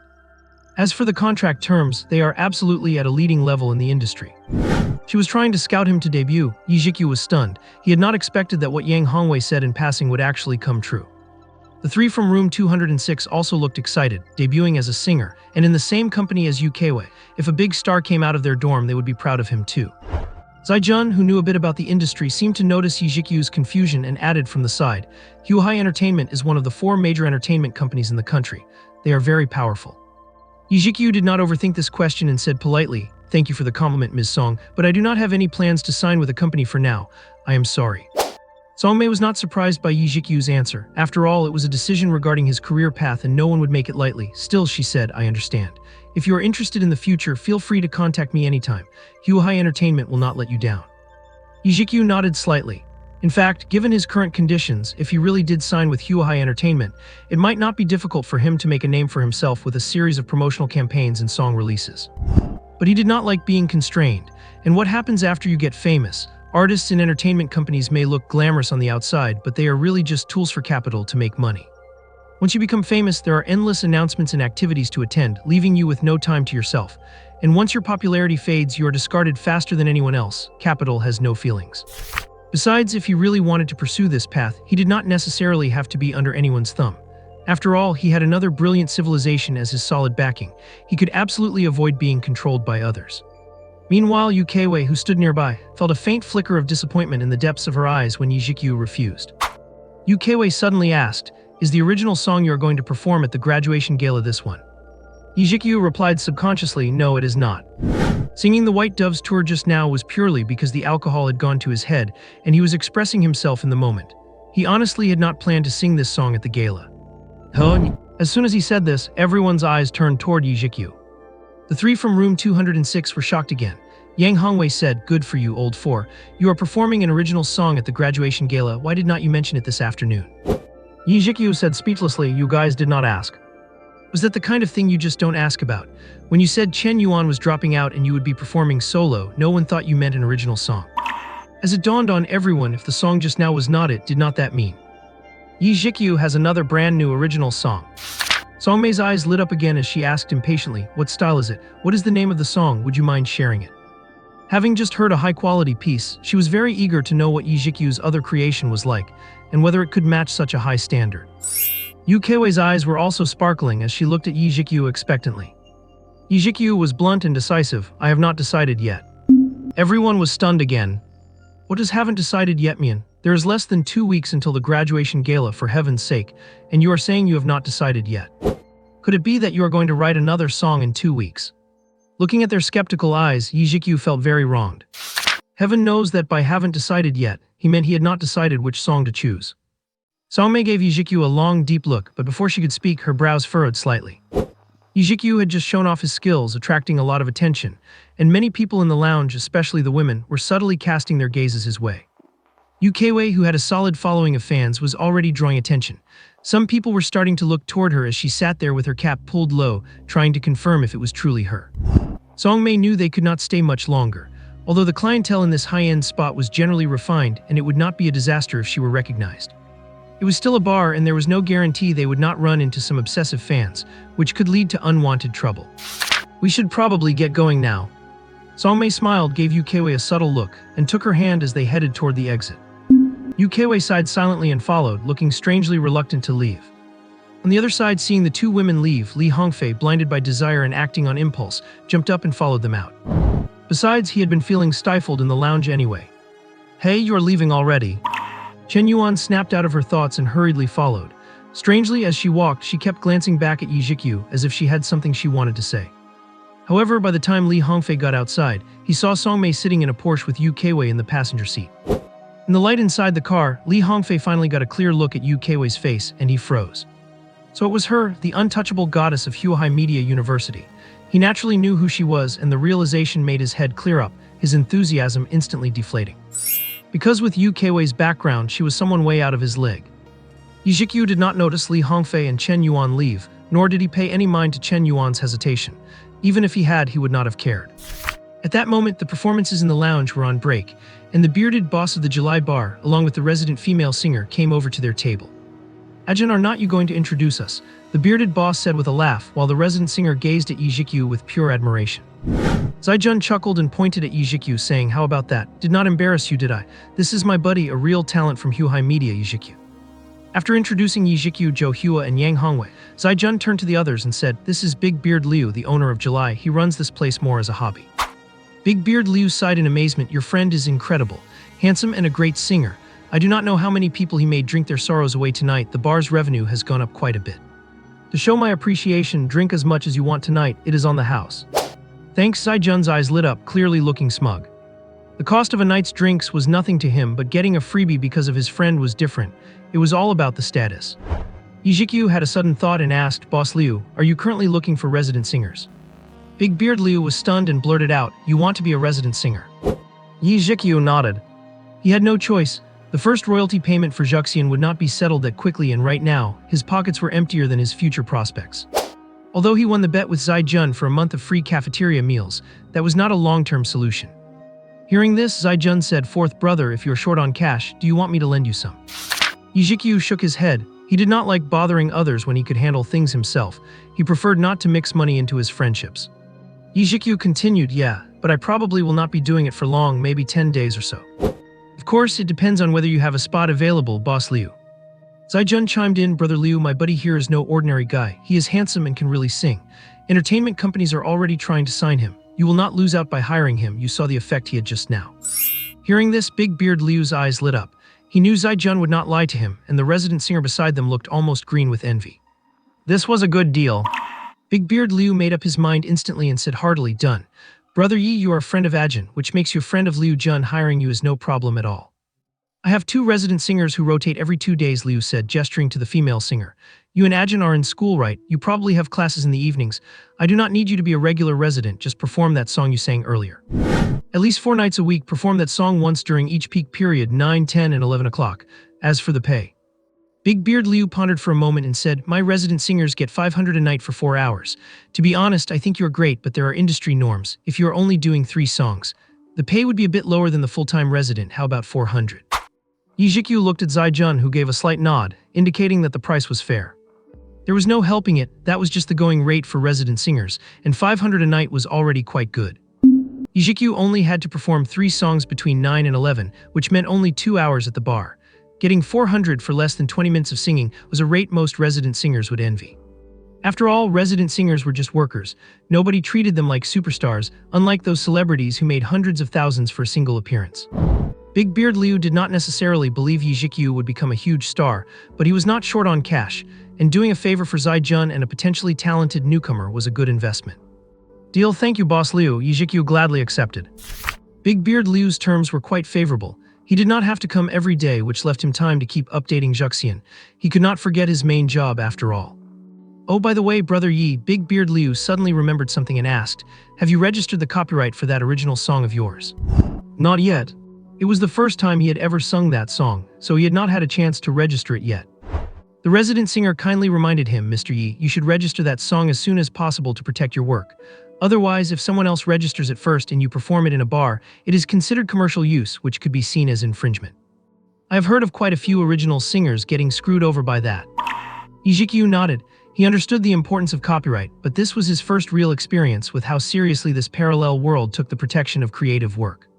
Shangjing City, the office building of Orange Reading in the editorial department. Zhu has reached number 1 on the new book chart. It has also entered the top 20 on the overall rankings.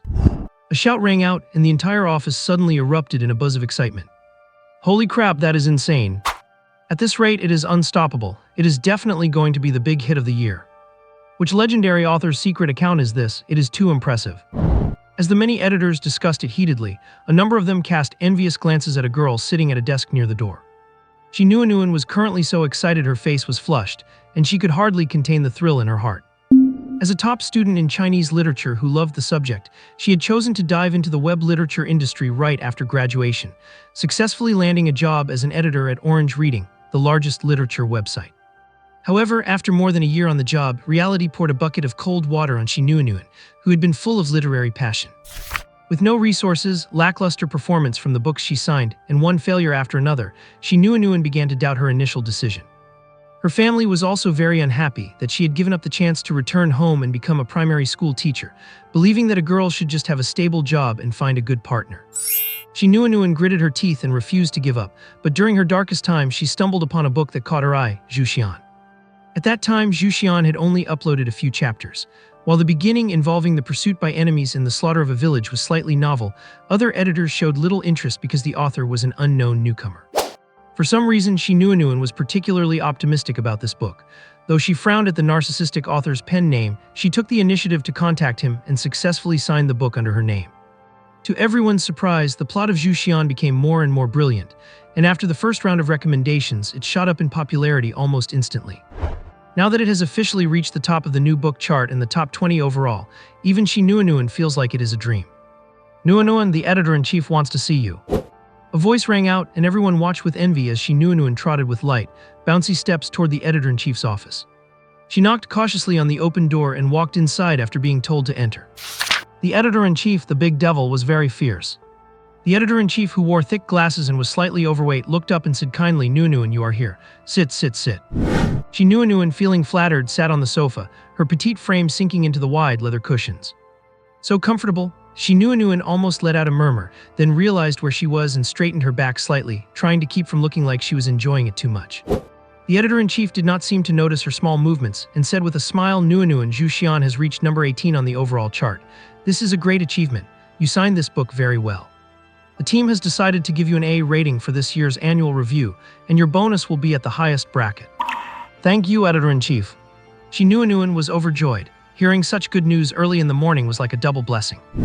You have to know, as a newcomer with no track record, her rating last year had been a C, and her year-end bonus had been pitifully small. Zhuqiu really is my lucky star, Shinnuanuan thought, feeling sweet inside.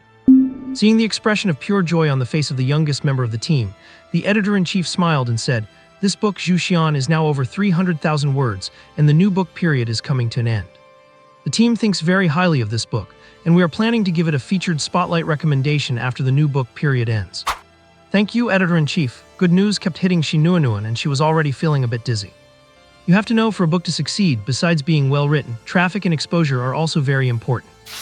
In this day and age, even the best wine needs to be advertised if it is hidden in a deep alley. The featured spotlight is the most prominent placement on the Orange Reading website and app. With over 1 million books currently being serialized on the platform, almost everyone who had received a featured spotlight before was a top-tier author with an exceptionally good work. If Zhuqiu gets the featured spotlight and its traffic increases further, Shinnuanuan's income will naturally see a massive surge. The editor-in-chief paused and asked Nuanuan, "How much do you know about the author of Zhuqiu, that heartthrob arsonist?" Shinnuanuan was taken aback. Her face fell as she said, "Not much. This heartthrob, the author rarely talks. Apart from a few words we exchanged on QQ during the signing process, he usually does not reply when I send him messages. At most, he will reply with a single. That was not just not much, it was basically knowing nothing at all." The editor-in-chief rubbed his temples in frustration. Other than the fact that the author, heartthrob arsonist, was only 21 years old and his real name was Zhiqiu, confirmed by the ID provided during signing, he knew nothing else. What the person's profession was, whether he was a full-time or part-time writer, or even, as many editors in the group suspected, whether some famous traditional literary master was using their nephew's ID to write web novels. After all, if the person were still in school, he would not even have graduated from university at 21, right? The editor-in-chief did not quite believe a 21-year-old student could write text as full of Taoist philosophy as heaven and earth are ruthless, treating all things as mere straw dogs. Shinnuanuan looked at the editor-in-chief, feeling wronged, and shouted in her heart that she was helpless too. She was an editor, for heaven's sake, and she had almost become a sycophant, checking in constantly, but this narcissistic author just ignored her. The editor-in-chief sighed and said helplessly, "His updates have been a bit unstable lately, and the inconsistency is affecting the reader's experience. Try to contact him and find out how much of a buffer he has." The editor-in-chief's expression turned serious. At the very least, once he is featured, there can be no broken updates. "Okay." Shinnuanuan was startled and replied subconsciously. The editor-in-chief nodded slightly, pondered for a moment, and said, "I will make arrangements so that your work on other signed books can be temporarily handed over to other colleagues. During the spotlight promotion, focus all your energy on maintaining this. Author, understand?" Shinnuanuan's mouth opened slightly, but she nodded anyway. Feeling dizzy, she walked out of the editor-in-chief's office, ignoring the envious gazes of others. She collapsed into her chair with a thud, her face falling. "I am doomed. It is fine when that guy goes on a 10,000-word posting spree, but on his worst days he only posts 2,000 words. He is flirting with the edge of a hiatus, is not he? Who knows, maybe tomorrow he will. Focus all my energy on maintaining him. How am I supposed to maintain someone who takes 5 hours to reply within after I send him a long message? Should I crawl through the internet cable and hold a knife to his throat to make him write?" Shinnuanuan felt like crying but had no tears. Finally, with trembling hands, she opened the QQ interface on her computer. Her mouse hovered over a gray avatar named Falling Leaf Knows Autumn. "Are you there?" Shinnuanuan typed these 2 words with her slender, fair fingers and clicked send. Staring at the gray profile picture for a few seconds, Shinnuanuan thought for a moment and continued to type. Zhuqiu will have a chance for a feature push once the new book period is over. After sending the message, Shinnuanuan stared blankly at the screen for a while and sighed. It was just past 9 and she did not know if the other person was awake yet. She knew many authors slept during the day and only felt inspired to write at night, but she was not sure if this Zhiqiu was the same. Glancing around the office at her colleagues who were burying their heads in work and focusing on their computers, Shinnuanuan let out a silent sigh. Just as she was losing hope and preparing for a 4 or 5 hour wait for a reply, a cartoon avatar in the bottom right corner of her screen suddenly began to bounce. He replied. Shinnuanuan felt a jolt of excitement and quickly clicked on the chat window that had just minimized. "Okay, thank you." As expected, it was as brief and concise as ever. Shinnuanuan pouted, but she did not give up and continued typing. "It is best not to stop updating during the feature push, otherwise it will greatly affect the results. May I ask how many chapters you have in reserve?" The other person seemed quite free this morning and replied quickly. "None." Just as I thought, Shinnuanuan wailed internally, her fingers moving toward the keyboard. I will try my best not to stop updating. The other person sent one more sentence, and then the avatar turned gray. Xinuanuan looked at the text in the chat box, almost crying. Do not just try your best. If I had known, I would have said you absolutely cannot stop updating. On the other side, Zhiqiu logged out of QQ and prepared to start writing. He had a habit of closing all communication software while writing to avoid any distractions. Nowadays, Zhu Xian had more and more readers. Although many traditional wuxia purists criticized the book, its novel style still caught many readers by surprise. The dispute between the traditionalists and the supporters only made the book more popular, accelerating its climb to the top of the new book list. He had classes during the day yesterday and went to perform at the July bar at night. After he got back, he barely managed to update 2 chapters, and even then he was up until midnight. Currently, the plot of Zhu Xian had reached the point where Zhang Xiaofan and Lu Zuqi were investigating the demonic cult's abnormalities at Kongsing Mountain.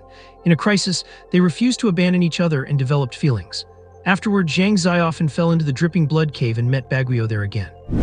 In the increasingly heated comments section, the rift between Team Baguio and Team Zuqi was beginning to emerge.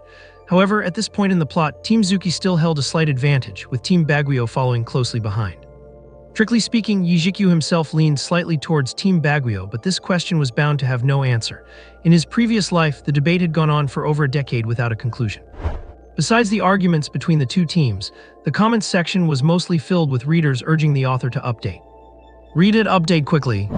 It was 10,000 words the day before yesterday. Why is it so short today? The author is short and weak, confirmed. Agreed, not only is he narcissistic, he is also short. And he calls himself a heartthrob, step it up, how can you be so short? Every time he saw these comments, Zhiqiu's mouth would twitch. Heavens no, he just did not have the habit of keeping a buffer. He wrote and updated as he went. In terms of daily average, he definitely was not lacking. But that is human nature. If you update 10,000 words yesterday and 2,000 today, readers will remember your brevity today rather than how much you updated before. Zhiqiu chose to ignore these kinds of comments entirely. He used to have anxiety about updates, but the current Zhiqiu vowed never to be an author who bows down for perfect attendance bonuses. It all depends on his mood. He updates as much as he writes, and that is just how he rolls. Having said that, Zhiqiu still used his morning free time to update 3 chapters. As he finished uploading and prepared to turn off his computer, a small window suddenly popped up in the bottom right corner. It was some local trending news pushed by Tencent. Zhiqiu did not care and was just about to close it when he suddenly froze. Shocking, a single song makes all the women in the audience swoon. A handsome folk singer spotted at a bar near Huahai Media University. Zhiqiu had always disdained these clickbait titles, but this time he was intrigued. Under the title was a blurry photo. In the dim light, a young man in a white shirt was holding a guitar, his long bangs covering half his face, radiating a melancholy and clear aura. Is not this me? Zhiqiu was stunned. He clicked on the link in the window, which led to a 30-second video. It looked like a customer had filmed it on their phone. The quality was not very clear, but it was definitely his performance at the July bar. By now, there were already over 30 comments on the video. The face is unclear. How do we know if he is really handsome? While the guy has long legs and a great figure. We want a front-facing photo. What song is this? Why have not I heard it before?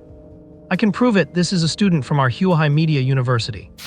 After browsing through the comments, most were just from netizens, so Zhiqiu did not pay them much mind and closed the window. Prompted by the singer at the July bar, Zhiqiu had registered the copyright for the song yesterday. As for why it took so long, he did not have the money. Zhiqiu had not expected copyright registration to cost nearly 200 yuan. Fortunately, the pay at the July bar was settled daily, otherwise he would have had trouble even scraping together that amount. Suddenly, a WeChat notification rang on his phone. Zhiqiu tapped it, and seeing who sent the message, he could not help but raise an eyebrow. Yuan, are you there? Yuan, I have something to discuss with you. This Yuan was the WeChat account of his green tea ex-girlfriend, Chen Yuan. Zhiqiu could not be bothered with her and blocked her immediately. Just as he was putting the phone back in his pocket, another notification sound rang out. Will you ever stop? Zhiqiu frowned slightly, but after a closer look, the message was not from Chen Yuan. Waiguang, regarding your solo performance at the graduation party, the school has approved it. Waiguang, the instructor in charge of the party, would like to talk to you in person. Reply to me if you are free. Looking at the cute cartoon avatar of a little girl singing into a microphone, Zhiqiu thought for a long time before remembering who it was. Yu Keiwei. It seemed he had added her on WeChat back in his freshman year when he joined the Literature and Arts Association, but this was the first time they had ever messaged each other. Yu Keiwei's profile was also completely empty, with no photos revealing her identity, so Zhiqiu almost did not recognize her. Zhiqiu thought the instructor's request was quite reasonable. After all, the instructor was responsible for the performance, so getting to know the student beforehand was normal. Yeah, Zhiqiu sure is now a good time. Waiguang yes, office 306, Yiyuan Building. Yiyuan Building is one of the largest academic buildings at Huahai Media University and serves as the main building for the art department. At this moment in the third floor dean's office, Professor Liu Mingking, the gray-haired dean of the art department, looked helplessly at the young girl before him and said, "Are you satisfied now?" The girl's cheeks flushed slightly as she hugged Professor Liu Mingking's arm and shook it coaxingly, saying, "Satisfied, Grandpa is the best." If the other students saw the girl's behavior now, they would be absolutely shocked, for she is the famous Yu-Kei. No one would ever expect that the cold and elegant goddess could have such a cutesy, coaxing side. And no one knew that the ace of the art department and industry veteran, Professor Liu Mingking, was actually Yu-Kei's grandfather. All right, Liu Mingking hurriedly called a halt. "If you keep shaking me, my old bones are going to fall apart. Have mercy on your grandfather." Yu-Kei stuck out her tongue playfully and let go, saying, "Grandpa, he said he is free now and would like to come and visit you." Liu Mingking nodded and said seriously, "Let us get this straight first. The school allows students to sing original songs at the graduation gala, but the songs must pass my review. Since you decided to participate in the gala performance, it does not matter if we cut one of the existing acts to make room for it. But if it does not pass my standards later, I will not be lenient." Yu-Kei nodded obediently and said, "Do not worry, Grandpa. I have heard the songs he wrote, they are really good." Liu Mingking nodded non-committally. He had some impression of this student. He looked decent enough, and he heard from old colleagues in the information department that his grades seemed pretty good too. But every trade has its own secrets. He had seen too many young people who were overly confident in their so-called original works, so he did not quite believe that a media studies student could create anything truly outstanding. Thinking of this, Professor Liu Mingking asked with a smile, "Do you have a crush on that male student? Otherwise, since when has our Weiwei cared so much about a boy's affairs?" Yu-Kei pouted and said, "That is not it. The graduation gala performance is quite important, and I just did not want him to lose this opportunity due to outside factors." Professor Liu Mingking did not know whether to believe her or not and chuckled, "If you ask me, it is good for you young people to socialize more. You have never really been able to connect with boys since you were little. We have all been worried about how you will ever find a husband." "Grandpa." Yu-Kei's fair, flawless face turned beet red as she stomped her foot in a hurry. Okay, I will stop. Seeing his granddaughter was truly flustered, Liu Mingking quickly cut it short. The men's dormitory at Huahai Media University and the Yiyuan building are on opposite ends of the campus, so it took Zhiqiu 15 minutes to arrive. Following his memory, he approached office 306 when suddenly, a melodious piano sound drifted over. Zhiqiu looked toward the sound, his eyes lighting up. Yu-Kei was sitting at the piano with her back straight. The morning sunlight spilled onto her swan-like fair neck, gilding it with a layer of gold. Her slender figure swayed slightly with the music, especially those long legs slightly bent on the piano stool, which were exceptionally eye-catching. As someone who loved the piano in his past life, Zhiqiu had to admit that Yu-Kei's skill level was absolutely top tier. He knocked on the office door and the piano music stopped. "Come in," Professor Liu Mingking's voice was warm and steady. Zhiqiu walked into the office, gave a slight nod to Yu-Kei and greeted politely, "Hello, Professor Liu." Professor Liu Mingking scrutinized Zhiqiu for a moment and smiled, "Student Yi, is it? I have agreed to the gala performance, but the review is still necessary. Would you mind telling me the name of your original song?" Yu-Kei also turned around, her sparkling eyes fixed on Zhiqiu. "All right," Zhiqiu pondered for a moment and said, "As for the song title, let me think." "Let you think." Liu Mingking and Yu-Kei were both stunned and exchanged a look. "Kid, had not you already written the song? Why do you need to think about it? Do not you even have a title yet?" "Got it," Zhiqiu said seriously, "let us call the song Goodbye." Goodbye, the name was decent enough and fit the theme of the graduation gala, but still. Professor Liu Mingking asked skeptically, "Do you have the sheet music?" No, Zhiqiu was blunt. He had not taken the graduation gala performance seriously to begin with, so why would he bother doing all that extra work? Professor Liu Mingking was dumbfounded. There was only 1 week left until the performance, and this kid claimed it was an original, yet he did not even have sheet music prepared. How could this sound so unreliable? Zhiqiu saw the expressions on their faces and knew what they were worried about, so he said directly, "Hey, it is hard to explain. I really do not have the sheet music, but I have the song memorized in my head. I will just sing it for you now." He looked around and said sheepishly, "Professor, is there a guitar I could borrow?" "Yes." Before Liu Mingking could even speak, Yu-Kei, who was standing to the side, blurted out. After saying that, Yu-Kei stood up, walked calmly to the wall, carefully took down a guitar and handed it to Zhiqiu. "Okay, thank you." Zhiqiu took it politely, and Yu-Kei flushed slightly as she gave a cold, slight nod. Liu Mingking, witnessing everything, opened his mouth. A trace of heartache flashed in his eyes, but in the end he did not say anything. Zhiqiu inspected the slightly rustic guitar in his hands and noticed the letters MARIN carved on it. He figured it was some brand name and did not pay it much mind. He tested the strings a few times and was pleasantly surprised to find the intonation was incredibly beautiful, far better than the guitar he had, which cost over 1,000 yuan. Goodbye. With a sweep of the chords, Zhiqiu started to sing. I'm afraid I will not have the chance to say goodbye to you, because perhaps I will never see you again. As soon as Zhiqiu's voice came out, Professor Liu Mingqing, who had been skeptical, lit up and straightened his posture slightly. I will firmly remember your face. I will cherish the longing you have given me. These days will never be erased from my heart. As the song entered the chorus, Liu Mingqing's eyes grew brighter and brighter, and the look he gave Zhiqiu was now filled with undisguised appreciation. As for Yukeiwei, she had long since pressed her lips together, her sparkling eyes fixed unblinkingly on Zhiqiu as he sang. Under the morning sunlight, Zhiqiu in his white shirt looked calm as he strummed and sang. A certain sense of confidence and ease seemed to have a magical quality, leaving Yukeiwei momentarily mesmerized. The song ended, the melody lingering with a hint of sorrow, and Zhiqiu put down the guitar.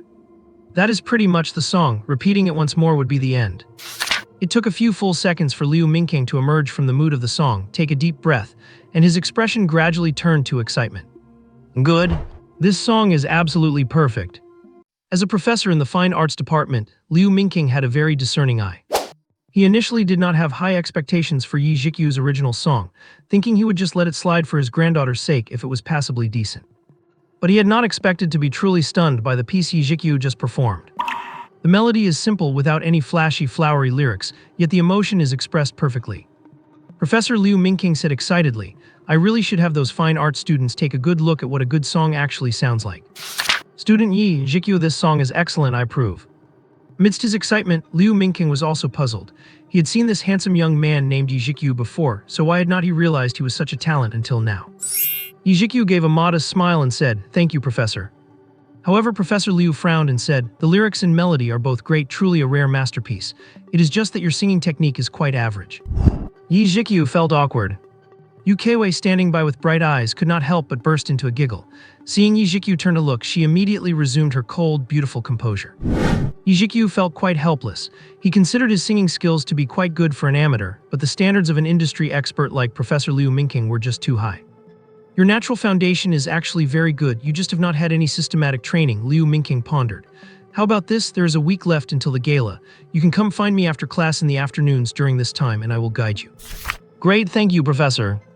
Zhiqiu was overjoyed upon hearing this and naturally would not refuse. One has to realize that having someone of Professor Liu Mingqing's level willing to offer guidance is a huge stroke of luck for him. In truth, it was just that Liu Mingqing had developed a fondness for his talent. With his current status, if he did not want to, basically no one could invite him to do anything. After thinking for a moment, Zhiqiu asked sheepishly, Professor, can I come by during the day when you do not have classes? Although Liu Mingqing found it a bit strange, he had no objections.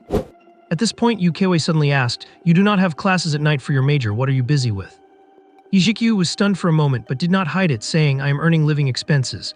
The boss of July invited me to perform 4 nights a week. Yukeiwei's eyes flickered and she asked softly, Is it for the song White Dove Parade? Zhiqiu nodded. Liu Mingqing's interest was piqued and he quickly asked, White Dove Parade, your other song, what genre is it? Sing it for me. Zhiqiu had no objections and picked up the rustic guitar again to sing. The more Liu Mingqing listened, the more his admiration grew. Once the song was over, he said directly, Write down the sheet music for these 2 songs and send them to me. Zhiqiu naturally agreed.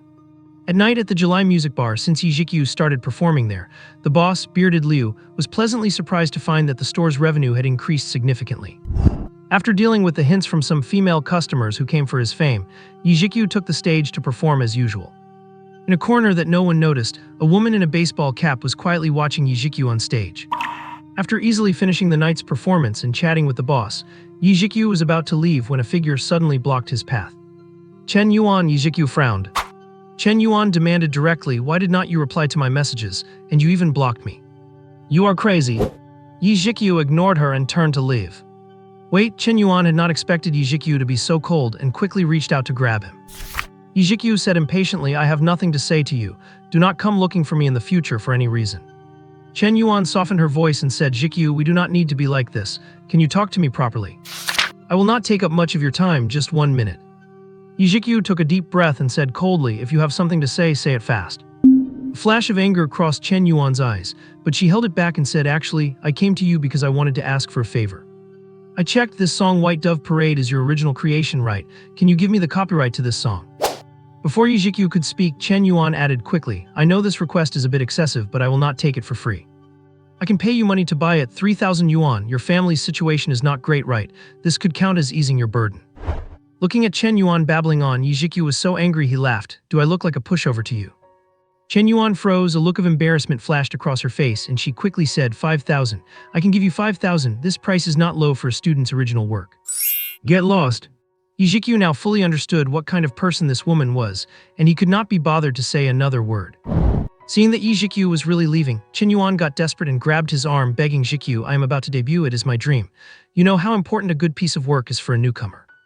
I was wrong for what I did to you before, but we have a history, do not we? Please, I really need this song. Zhiqiu brushed her hand off without ceremony. Just as he was about to turn and leave, a voice drifted over, accompanied by the scent of perfume. Zhiqiu, what a coincidence, what are you doing here? Zhiqiu was surprised and turned to look. It was actually Yu Keiwei. Yu Keiwei was dressed just as she was last time, with a baseball cap covering most of her face, yet she was still stunningly beautiful. Hearing her voice, Chen Yuan quickly released Zhiqiu's arm, regaining her composure. When she saw it was Yu Keiwei, her mouth fell open in shock. I'm here to perform, Zhiqiu said, confused. I just told you this morning. Yu Keiwei seemed to realize her question was a bit inappropriate and blushed, saying, I forgot. Fortunately, the lighting in the bar was dim, and Zhiqiu did not notice the change in Yu Keiwei's face. Zhiqiu was speechless. Chen Yuan, standing by, saw that the two seemed quite familiar. In her shock, she forgot her goal and her gaze darted back and forth between them. Zhiqiu could not be bothered to talk to Chen Yuan anymore. He turned and said, the copyright is not for sale. If you want to sing White Dove Parade, you can. It is a copyright usage fee of 300,000. Chen Yuan's expression changed drastically. Wait, Zhiqiu paused, then grinned and said, 300,000 is the price for someone else. If you want to sing it, it is 600,000, not a penny less. Chen Yuan was so angry she could not even speak. You will regret this. After glancing at Yu Keiwei next to Zhiqiu, Chen Yuan did not say anything more. She gave Zhiqiu a resentful look and stormed off in anger. Watching Chen Yuan's retreating back, Zhiqiu remained perfectly calm. Watching Chen Yuan leave in a huff, Yu Keiwei asked in a calm tone, you and her. Did you just have an argument? Zhiqiu shrugged and said, no, we broke up a long time ago. There's nothing left to argue about. She wanted to buy the copyright to my song, The Wanderings of the White Pigeon, for 5,000, but I did not agree. I just tossed out a price of 600,000 and she got so mad she ran off. Yu Keiwei nodded. After a pause, she added, that folk song of yours is a rare piece of quality work in recent years. It is worth that price. Zhiqiu had not expected Yu Keiwei to say that. He was stunned for a moment and said, thank you. They were not exactly close, and Zhiqiu had no intention of making small talk, so he said, Minister Yu, I will be going now. Yu Keiwei gave a cool nod, said nothing, and started walking out of the shop as well. As the two walked out of the July shop one after the other, Zhiqiu was surprised to find that Yu Keiwei was heading the same way, toward the Huahai Media University. Is not she a celebrity? Is it okay for her to be out alone without anyone picking her up? Although he was puzzled, Zhiqiu did not plan on offering to walk with her. Otherwise, it would be bad if people got the wrong idea. When they reached a dimly lit path, two swaying figures walked toward them. As they passed, Zhiqiu smelled a strong scent of alcohol. Having passed them, Zhiqiu was just about to keep walking when he suddenly stopped and looked back. Hello there, beautiful. What are you doing walking around alone this late? Why do not you come grab a drink with us? The two drunks acted flippantly, their eyes scanning Yu Keiwei without restraint, revealing undisguised amazement and greed. When Zhiqiu turned back, this was exactly the scene he saw. He let out a small sigh and walked back. Get lost or I am calling the police. Yu Keiwei's tone remained as cold as ever, her gaze unmoved. Don't be like that, we are all just out here to have a good time. One of the drunks got impatient and seized the chance to reach out toward Yu Keiwei. Yu Keiwei frowned slightly. Just as she was about to move, she caught sight of something behind the drunk and stopped. Slab! A crisp sound rang out as the drunk's reaching hand was unceremoniously swatted away. Get lost! Zhiqiu pushed the two of them aside and stood in front of Yu Keiwei. Damn it, the two drunks were enraged and threatened loudly. Who the hell are you, kid? Do not go sticking your nose where it does not belong. Zhiqiu said calmly, her boyfriend. I have already called the police. If you do not want to spend a few days inside, you can give it a try. Crap, the drunk who had been pushed aside was furious and started to charge forward, but his companion held him back. Zhiqiu did not budge, his gaze fixed coldly on the two of them. You have got guts, just you wait, kid. The two glared at Zhiqiu one last time before finally leaving, cursing and grumbling in frustration. Once they were far away, Zhiqiu turned to look at Yu Keiwei. The girl looked fine, her eyes bright. There was not a hint of fear, instead she looked more like she was excited. Thank you. That was the third time Zhiqiu had heard that from Yu Keiwei. Are you heading back to the dormitory? Zhiqiu asked. Oh, the answer was as expected. Zhiqiu said helplessly, I'm heading back too. Since we are going the same way, I will walk you. Wei's eyes narrowed slightly, and this time she answered quite quickly, okay. The two walked side by side, keeping a respectful distance of about 3 fists between them. Zhiqiu did not plan on starting a conversation. On the midnight road, only the sound of their footsteps could be heard, and the scene fell into silence. Since freshman year, this is the 3rd time you have helped me. Suddenly, Wei spoke up. Zhiqiu was taken aback, then laughed. It's a small matter. I did not realize you remembered Minister Yu. The first time was when I moved my luggage during orientation. The second time was... Suddenly, Zhiqiu seemed to remember something and quickly shut his mouth. After Zhiqiu stopped and at an angle he could not see, Wei's face flushed bright red in an instant. The scene fell back into silence, this time with a bit of awkwardness. They walked in silence for nearly 5 more minutes before Wei seemed to have regained her composure.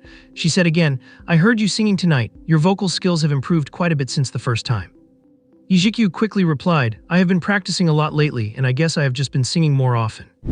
But I still cannot compare to a big star like you, Minister Yu. You are the professional after all. Wei smiled slightly and suddenly said, you think I sing well, have you heard my songs? Oh, Zhiqiu was dumbfounded. He had just said it offhandedly, he had not listened to them at all. Why is this girl so insistent on getting into the details? Wei seemed to notice Zhiqiu's embarrassment and did not push it further. She continued, but I am quite surprised, you seem to have changed quite a bit recently. I did not expect you to write songs, let alone write them so well. Today, Professor Liu Mingqing said he wanted to use these 2 songs of yours as case studies for the art students. Zhiqiu laughed freely, saying, is change bad? People always change. Is it because of her, Chen Yuan? Wei's voice was so soft that Zhiqiu almost thought he would misheard her. He glanced to the side. Wei's delicate face was mostly hidden by her hat, making her expression hard to read. Zhiqiu said honestly, it has nothing to do with anyone else. I just realized some things for myself. I see, Wei replied softly. For some reason, Zhiqiu felt her voice sounded much lighter. Once the conversation started, the awkwardness between them gradually dissipated, and they chatted on and off as they walked toward the girls' dormitory. No matter how far the distance, it eventually comes to an end. Once they reached the girls' dormitory, Wei turned and said softly, thank you for tonight. It's nothing, Zhiqiu waved it off. You are being too polite, Minister Yu. I was the one who troubled you regarding the graduation party anyway. Wei's beautiful eyes narrowed slightly with pleasure, and she suddenly said, since we are friends now, you should just call me by my name in the future. Calling me Minister Yu is too formal. Oh sure, Yi Chen of course had no objections. After another few seconds of silence, Wei said, all right, I'm going up, bye. Zhiqiu waved and turned to leave. Wei took a long look at Zhiqiu's back, then turned and walked toward the dormitory stairs, only to suddenly freeze in place. Standing at the entrance of the stairs was a girl holding a trash bag, dressed in hot pants that revealed a lot of fair skin, who was staring at Wei's direction dumbfounded. Wei blushed and walked toward the curvy girl, feeling slightly unnatural. The girl suddenly snapped out of it, quickly tossed the bag into the trash can and stared at Wei with burning eyes. Yao Yao. Before Wei could finish, the girl in the hot pants shoved her toward the stairs. We will talk upstairs. Inside the dormitory, the 2 most famous beauties of Huahai Media University sat facing each other. One of them had a youthful face but an incredibly voluptuous figure, a stark contrast that made her look like a cute girl with baby fat. The other possessed a cool and elegant aura. Upon closer inspection, her beauty was breathtaking, though at this moment her stunning face was filled with helplessness. Speak, since it was just the 2 of them in the room. Tong Yao struck a pose like she was conducting an interrogation. Confess and you will be treated leniently. Resist and you will be punished severely. Wei was still making a final struggle, feigning ignorance as she asked, speak about what? Tong Yao hummed and said triumphantly, I saw it all just now. That guy was Zhiqiu, right? I have seen him at the Literature Association. Why did he walk you back? Are you 2 together? So you are dating, when did it start? How come I did not know? Tong Yao fired off a series of questions, and with every word Wei's face turned redder. Wei argued back, what are you talking about? Where is your mind going? I went to July for a drink tonight, and when I came out I ran into 2 drunk thugs who harassed me. I just happened to run into him, and he helped me out and gave me a ride back, that is all. Really? Tong Yao asked, half doubting, nothing else. Wei regained a bit of composure and said nothing else. Tong Yao chuckled and said, I do not believe it. I know you always keep pepper spray in your bag, so how could you be afraid of 2 drunkards? And even if he walked you back, you were already safe once you were inside the campus, so why did he have to walk you all the way to the dorm? With every word Tong Yao said, Wei's face grew another shade of red. Tong Yao continued, HMPH, we have been best friends for so many years. Do not think I do not know you have had a crush on that guy for a long time. No, I have not. Wei could not help but instinctively protest. Really not? Tong Yao looked like a little devil as she ruthlessly exposed her. Do not think I did not notice. You might fool others, but you cannot fool me. Since freshman year, have you ever taken the initiative to greet any guy on campus? No, right, except for that guy. And sometimes when you are busy, you always cancel your schedules to attend when he has activities at the Literature Association. By this point, Yu Keiwei's face was as red as a monkey's bottom. She simply threw herself onto the bed and buried her face in the pillow. Having just solved the case, Tong Yao was triumphant. She patted Yu Keiwei and said, I did not say anything when he had a girlfriend before, but now, if you ask me, you should just go for it. He just broke up with that girl Chen Yuan from his department, right? He is in a vulnerable phase, which is the perfect opportunity for you. Tong Yao waved her hand emphatically and said boldly, why care so much about what others think? The company you are assigned to is your own family's. You do not have to be like those other stars who are afraid to date. Just go for it. At the very least, the guy is handsome, and you can always break up if it does not work out. Yao Yao, a soft, bashful murmur broke out. Yu Keiwei kept her head buried in the blanket, her expression hidden from view. Watching her best friend like this, Tong Yao giggled and teased her a few more times before finally letting it go. That night, Yu Keiwei curled up on her dormitory bed, tossing and turning, unable to fall asleep. Her mind was filled with everything her best friend Tong Yao had said. Her thoughts drifted to Zhiqiu singing and playing at the July bar and at the office. Immediately after, she remembered that night freshman year when she was trapped in the practice room, and after being saved by Zhiqiu, had run to the restroom in a complete state of humiliation. As she thought about it, Yu Keiwei felt a wave of heat rush through her body, and she could not help but tighten her legs. For the next few days, Zhiqiu added seeking advice from Professor Liu Mingkang to his daily routine. Liu Mingkang truly lived up to his status as a titan in the music world. Every piece of advice, though brief, gave Zhiqiu a sense of enlightenment. In just a few days, Zhiqiu's vocal skills improved rapidly, gradually approaching the level of a professional singer. Whenever Zhiqiu went to seek advice from Liu Mingkang, Yu Keiwei often happened to be there as well. After that night, the two of them had become quite familiar with each other. To Zhiqiu's surprise, on the day of the graduation gala, his featured novel Zhu Xian finally broke out and entered the top 10 on the Orange Reading General chart. Breaking into the top 10 on this chart was no small feat. As the oldest online literature platform with over 20 years of history, Orange Reading had hosted countless excellent works. Every work in the top 10 could be called a classic among classics, and while Zhu Xian had not finished yet, it had already joined their ranks. Zhiqiu was surprised as well, since he had so much on his plate and his updates lately had not been steady, sometimes 2,000 words, sometimes 10,000, barely managing to keep the story going. To achieve such results, one could only say the power of the Zhangxia world in sword flying was just too immense in a low martial arts novel genre. At this point, the activity in the review section of Zhu Xian was completely different from the past. The plot point where Lu Zuki and Bai Yao accompanied Zhang Xiaofan while he was being punished by kneeling at Liubo Mountain for a night was currently being discussed most heatedly. The pinned comment was, "Author, are you even human for leaving it off there?" However, there was no lack of heartfelt comments, the most popular being, Lu Zuki stood in the rain with Zhang Xiaofan, sharing it with him. Bai Yao shielded Zhang Xiaofan from the rain, covering most of him with the umbrella. Personally, I think this description is a masterstroke. It metaphorically expresses the two ways Lu Zuki and Bai Yao love Zhang Xiaofan to the extreme. One is a hidden concern and the other is a clear, explicit expression. Below this long comment were countless others agreeing with it. I am crying when Lu Zuki said, I will stay here with you. So touching, why am I a Bai Yao fan wavering when I read this? What happens next? Hurry up and update, you jerk author. You only wrote 4,000 words yesterday, and it is already late today with no update. Not even the donkeys at the production team would take such a long break. Suddenly, readers paying close attention to updates noticed a huge pop-up message drifting by. Reader Young Master Wang tipped 100,000 orange coins and said, Update now. If you explode with a new chapter today, I will tip another 10,000 waiting online. The review section immediately erupted. Oh my god, Young Master Wang is reading this book. The book's first golden patron has appeared. Young Master Wang is generous, tossing 10,000 bucks without blinking. Did you see that, you narcissistic author? Why do not you hurry up and post an update? At that moment, Zhiqiu's phone chimed while he was at the rehearsal site for the graduation gala. After taking a look at the message from his editor, Stone, Zhiqiu thought for a moment, logged into his author account and wrote a single chapter post to publish. The many readers online waiting for the scoop were overjoyed and quickly clicked on it. Thank you, Young Master Wang, for the orange coins. But I have something to take care of today, so please do not wait for updates. Oh, one more thing, this chapter is free. Have a great weekend, everyone. Boom. The readers who had been waiting so hard for an update felt like the world went dark upon seeing those 3 sentences, and the review section completely exploded. As evening approached, the open-air stage at Huai Media University was already bustling with a dense crowd, creating a lively scene. After Zhiqiu posted his unilateral leave request on the author portal of his phone, he ignored the chaos in the comments section and the frantic notifications from his editor, focusing instead on preparing for his performance. Actually, there was not much to prepare. He just let the school's makeup artist apply a little powder so his face would not look too sallow under the bright stage lights. As for rehearsals, that was for the dance acts. For a solo singer like Zhiqiu, finding a quiet corner to hum a few bars was more than enough. Compared to the other hurried performers, the laid-back Zhiqiu was quite an anomaly in the crowd.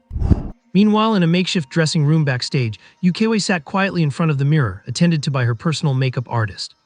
As a superstar of the new generation and the headliner for the night, it would not be appropriate for her to squeeze into the crowded common backstage area. So when her manager, Songmei, proposed setting up a private dressing room at their own expense, the school naturally had no objections. Oi champion! Suddenly, while the makeup artist was fussing with her hair, Yukiwei, who had been focused on her phone, let out a huff of annoyance and tossed the device down, pouting. Songmei, standing nearby, was startled. She glanced at the screen and immediately understood. Reading web novels again. I really do not understand you young people, always obsessed with these martial arts novels. In my opinion, I have never heard of any female singer in the industry who likes this sort of thing. Yukiwei pursed her lips and corrected her Auntie May. It is not martial arts, it is Zhiqiu. This narcissistic author is getting lazier by the day. He actually skipped the update today without any explanation. He only updated 4,000 words yesterday. It is just infuriating. While Yukiwei appeared cold and distant to outsiders, she was incredibly charming and childishly naive when alone with elders like Songmei and Liu Mingke. Songmei smiled helplessly and asked curiously, "Is it that book called Jade Dynasty? I see you opening it to read every single day right on time. But why do you call the author a narcissist?" Yukiwei blushed slightly and handed her phone to Songmei, showing her the book's cover page. Author name Heartbreaker. Songmei muttered the name, looking absolutely stunned. What kind of nonsensical pen name is that? Unlike the compact backstage, the auditorium outside was packed and buzzing with excitement. The audience for Huahai Media University's graduation gala included not only students, but also a large number of reporters and distinguished alumni, making it feel more like a full-scale concert. In the VIP section, a young man with meticulously styled hair and a designer suit said to the person beside him, "Dad, the show has not started yet, I am going to look around." This slick young man was Li Hongfei, the rich scion that Chen Yuan had latched onto. The calm-looking middle-aged man beside him, clearly someone of high status, nodded in agreement without saying a word. Li Hongfei looked pleased, walked away quickly to meet Chen Yuan, who was waiting outside, and led by her, headed straight into the backstage area. Li Hongfei and Chen Yuan's arrival backstage immediately caught the attention of many people. Look, is not that Li Hongfei, the young master from Yingheng Entertainment? Yes, and the girl with him is Chen Yuan from our major. Word is she is dating Li Hongfei and is getting ready to debut. Wait, was not Chen Yuan with Zhiqiu who is performing later? SHH, you are only just finding out. That news has been going around for a long time. Zhiqiu is actually quite handsome, what a pity. Pity for what? Can good looks pay the bills? One is a poor kid, the other is a big shot from Yingheng Entertainment. Anyone would make that choice, right? People backstage whispered among themselves. Some looked at Chen Yuan with disdain or coldness, but more often they were filled with envy. In this era where people laugh at poverty rather than vice, especially among art students, everyone had become extremely realistic and understood exactly how hard it was to debut. Listening to the chatter, a smug look flashed in Li Hongfei's eyes as he continued to scan the backstage area. Yukiwei was scheduled to headline today, so she should be backstage preparing. Li Hongfei had come in specifically to find a chance to hit on her. Thinking of Yukiwei's stunning beauty and perfect figure, Li Hongfei felt his blood heat up. However, failing to spot her, Li Hongfei's gaze suddenly locked onto a target. With a cold smirk, he led Chen Yuan straight toward him. Yo, what a coincidence. Li Hongfei walked up to Zhiqiu and mocked him. Is this not that poor kid? I guess Huahai Media University has really run out of talent if they let you on stage. Li Hongfei did not bother to lower his voice, and everyone in the backstage area heard him clearly. The area suddenly went quiet. Chen Yuan looked a bit awkward. Li Hongfei's comment included her too, since this was originally supposed to be her and Zhiqiu's duet. Facing everyone's ambiguous stares, Zhiqiu remained quite calm. He glanced at Li Hongfei as if looking at a pathetic child and said coolly, "Whether I deserve to be here is not for you to decide, but do you, a loser, deserve to be?" As soon as he finished speaking, Li Hongfei's face turned incredibly ugly. A loser? Was not Zhiqiu's girlfriend stolen away? How did he become a loser? The audience's gossip instinct instantly ignited. Li Hongfei sneered, "You do not actually think that being able to write a few songs makes you special, do you? Let me tell you, this is the era of capital. Without money, without power, and without someone to back you, you think you can make it. A poor kid like you, even if you write songs for a lifetime, you will still be this pathetic. All the money you earn would not even cover the cost of one of my car wheels." The silence persisted. Even though Li Hongfei was being nasty, his words were often the harsh truth. Some people are born in Rome, and perhaps the finish line you reach after struggling with all your might is just someone else's starting line. What is even more cruel is that, in many cases, one cannot even reach the starting line of others. Zhiqiu stood up suddenly. Being a full 10 centimeters taller than Li Hongfei, he projected an intense pressure that instantly suppressed the other man. "I do not need you to worry about my future," Zhiqiu said calmly, "but as for you, young Master Li, it is truly tragic that with your level of talent, you would not even be worth the money spent to promote you." "So bossy." The onlookers silently cheered. This was a direct slap in the face. No one expected the usually quiet Zhiqiu to be so bold. While university students know a bit about the harsh realities of the world, they have not been truly beaten by society yet.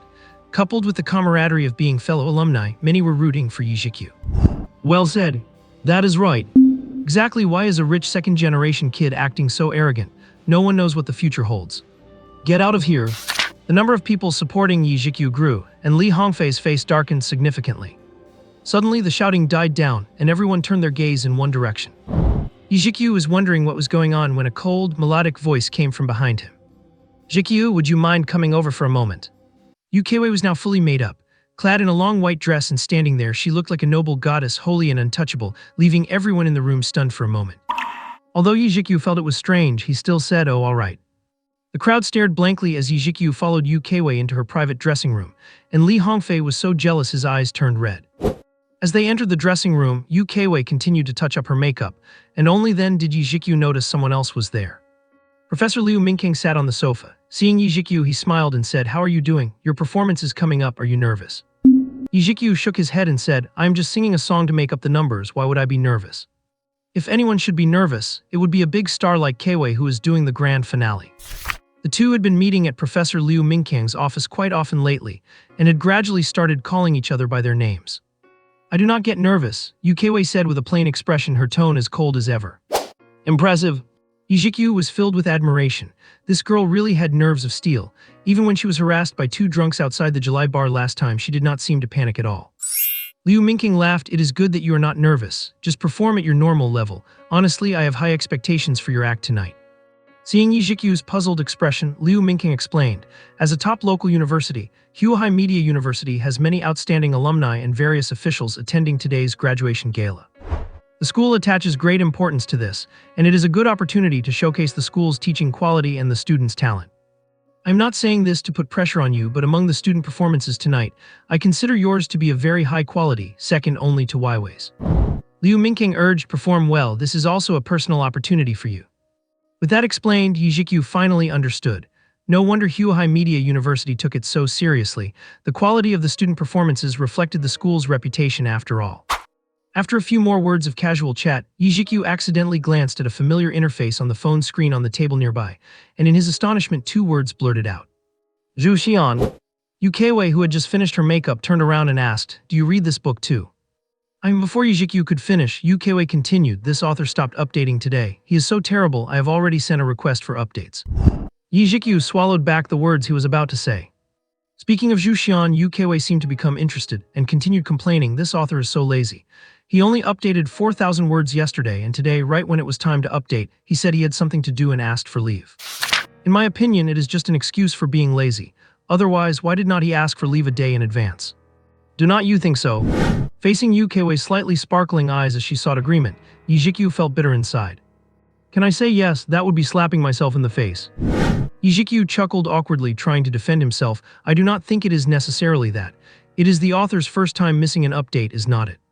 Have you noticed that although his update volume is inconsistent on average, he still updates more words per day than most authors?" "That is not true at all." Yukeiwei pouted and said indignantly, "I felt he was unreliable from the moment he chose such a frivolous pen name. As expected, he is someone who is completely inconsistent." "Oh, give me a break."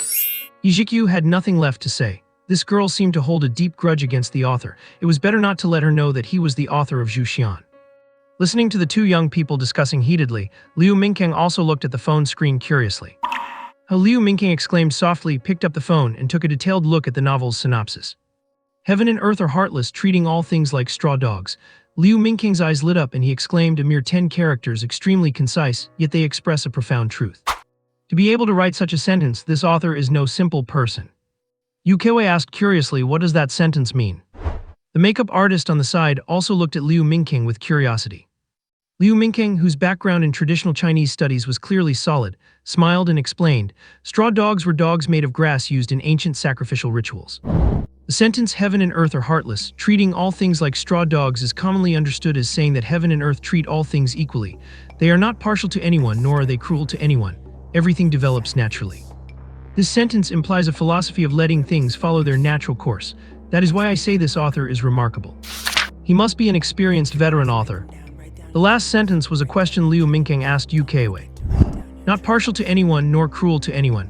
Yu Keiwei repeated the sentence and muttered, "It really seems to be the case. Otherwise, how could the girl the protagonist likes at the beginning fall in love with someone else? Look at the author's name." Liu Mingking squinted and looked at the place Yu Keiwei pointed to with great interest. When he saw the author's name clearly, he was stunned as well. Arsonist of Hearts, and this is the author's pen name. Liu Mingking's expression clearly showed disbelief as he looked at Yu Keiwei and Zhiqiu. Yu Keiwei nodded affirmatively while Zhiqiu's expression was extremely bizarre. This Professor Liu Mingking's worldview seemed to have been dealt a massive blow.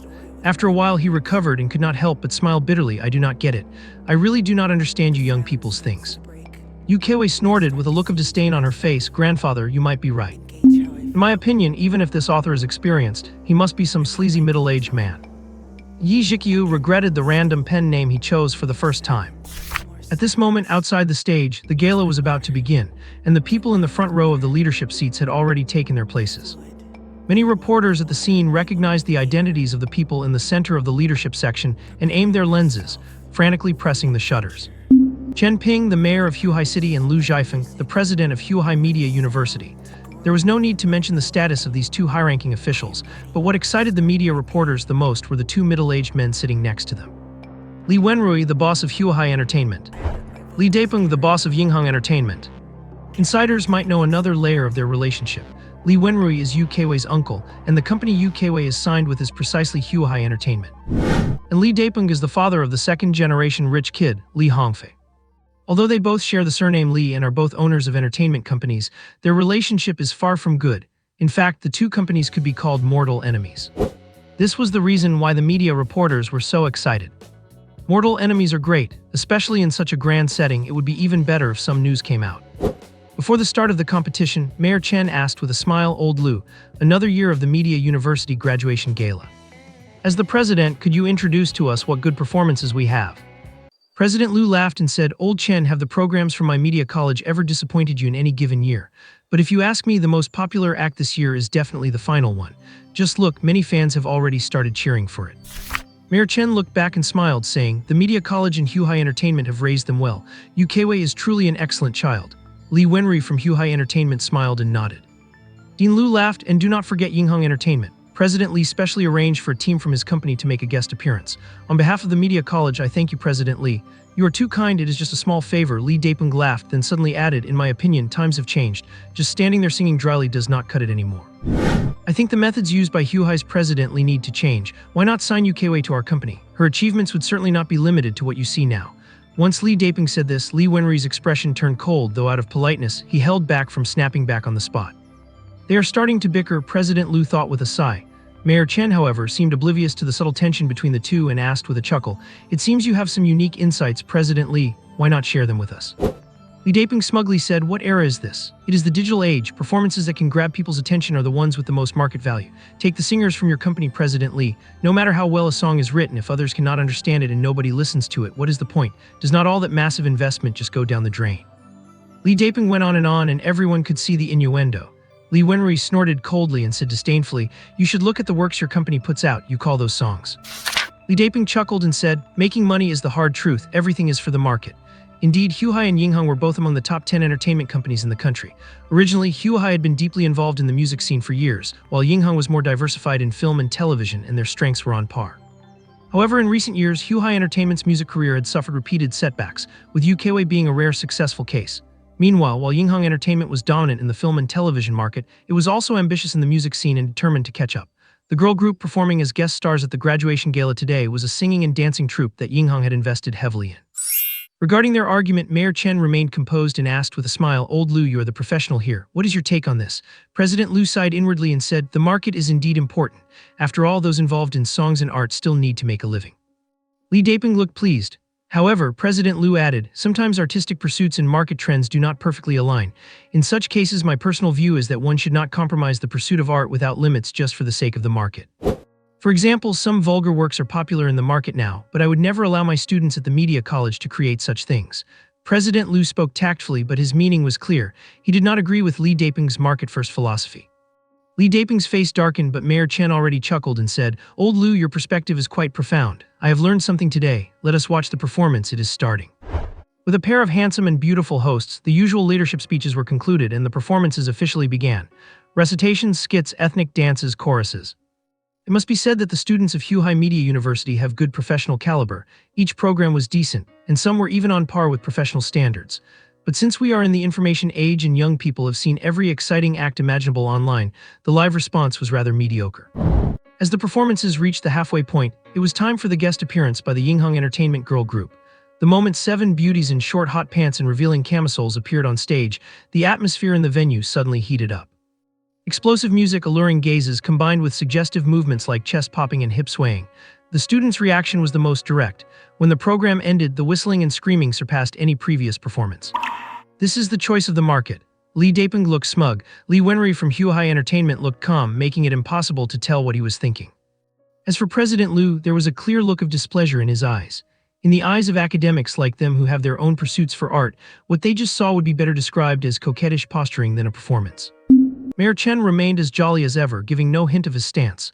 Meanwhile, in the backstage area, Zhiqiu returned to Yu Keiwei's dressing room feeling satisfied. There were sofas and drinks here, making it much more comfortable than the public waiting area outside, so Zhiqiu stayed behind quite naturally. Yu Keiwei, who was sitting on the other side, glanced at Zhiqiu and suddenly asked, "Where did you just go?" "I went to watch the show. I am the third to last act, so there is still plenty of time." The Yinghang Entertainment Girl Group's performance, Yu Keiwei continued to ask. "Yeah," Zhiqiu answered without hesitation. "What did you think of it?" Her voice remained as cool and pleasant as ever. "So white, I mean it was good." Zhiqiu's mind was still filled with the image of 7 pairs of long white legs moving, and he almost slipped up, so he quickly corrected himself. "What I mean is, since they are professional debutantes, their skills were very professional." "Is that so?" Yu Keiwei's expression was calm, and her cool tone betrayed no emotion. Suddenly, she stood up and said, "I need to change. Would you mind stepping out?" Zhiqiu, who had just popped a grape into his mouth, froze. He looked at the stage costume that Yu Keiwei had spent a long time putting on and fell into deep thought. Yu Keiwei's gaze was sharp, and her beautiful eyes seemed to pierce Zhiqiu with icy coldness. For some reason, Zhiqiu suddenly shuddered and swallowed the snarky comment he was about to make. "Oh." With the owner of the dressing room having spoken, Zhiqiu had no choice but to leave obediently. After the hot dance by the Yinghang Girl Group, the gala returned to a conventional pace and soon reached its end. The next program was Zhiqiu's solo. In the audience, Li Hongfei's expression turned cold, and he said to a few people beside him, "After that brat finishes singing, you guys scream for him to get off the stage immediately. Hurl every insult you can, and it would be best to get the audience riled up to join in. Do not leave him any face, you understand." These people were all drivers and lackeys who had come in with Li Daping, so they naturally agreed to the young master's request. "Sure thing, Master Li, leave it to us. We will make sure that kid is thoroughly disgraced." Soon the host finished the announcement. It is time, it is our roommate's act.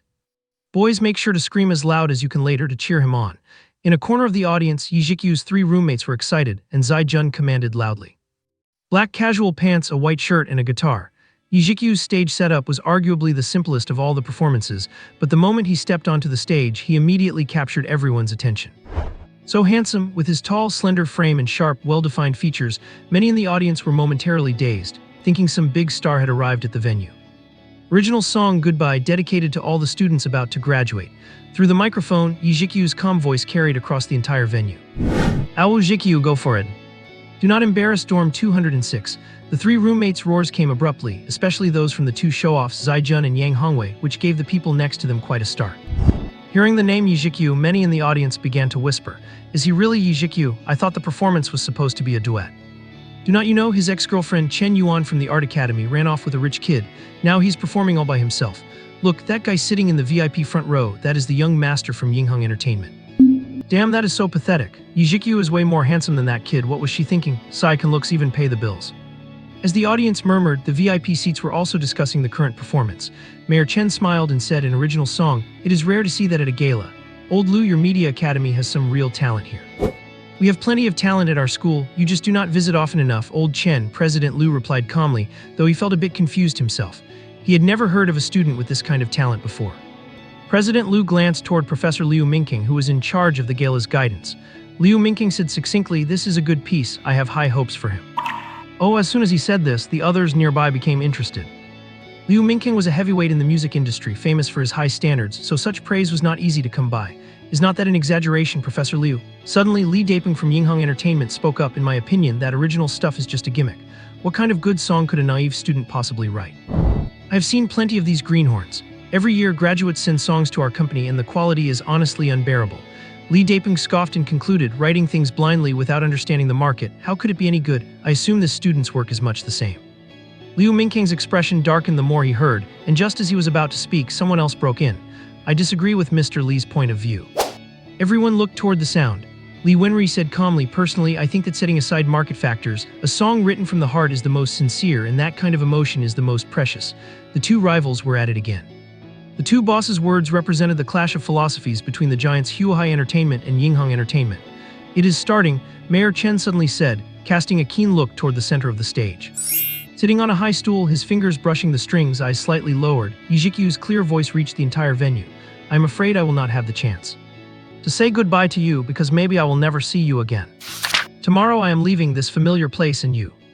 We are going to be separated and my tears are falling down.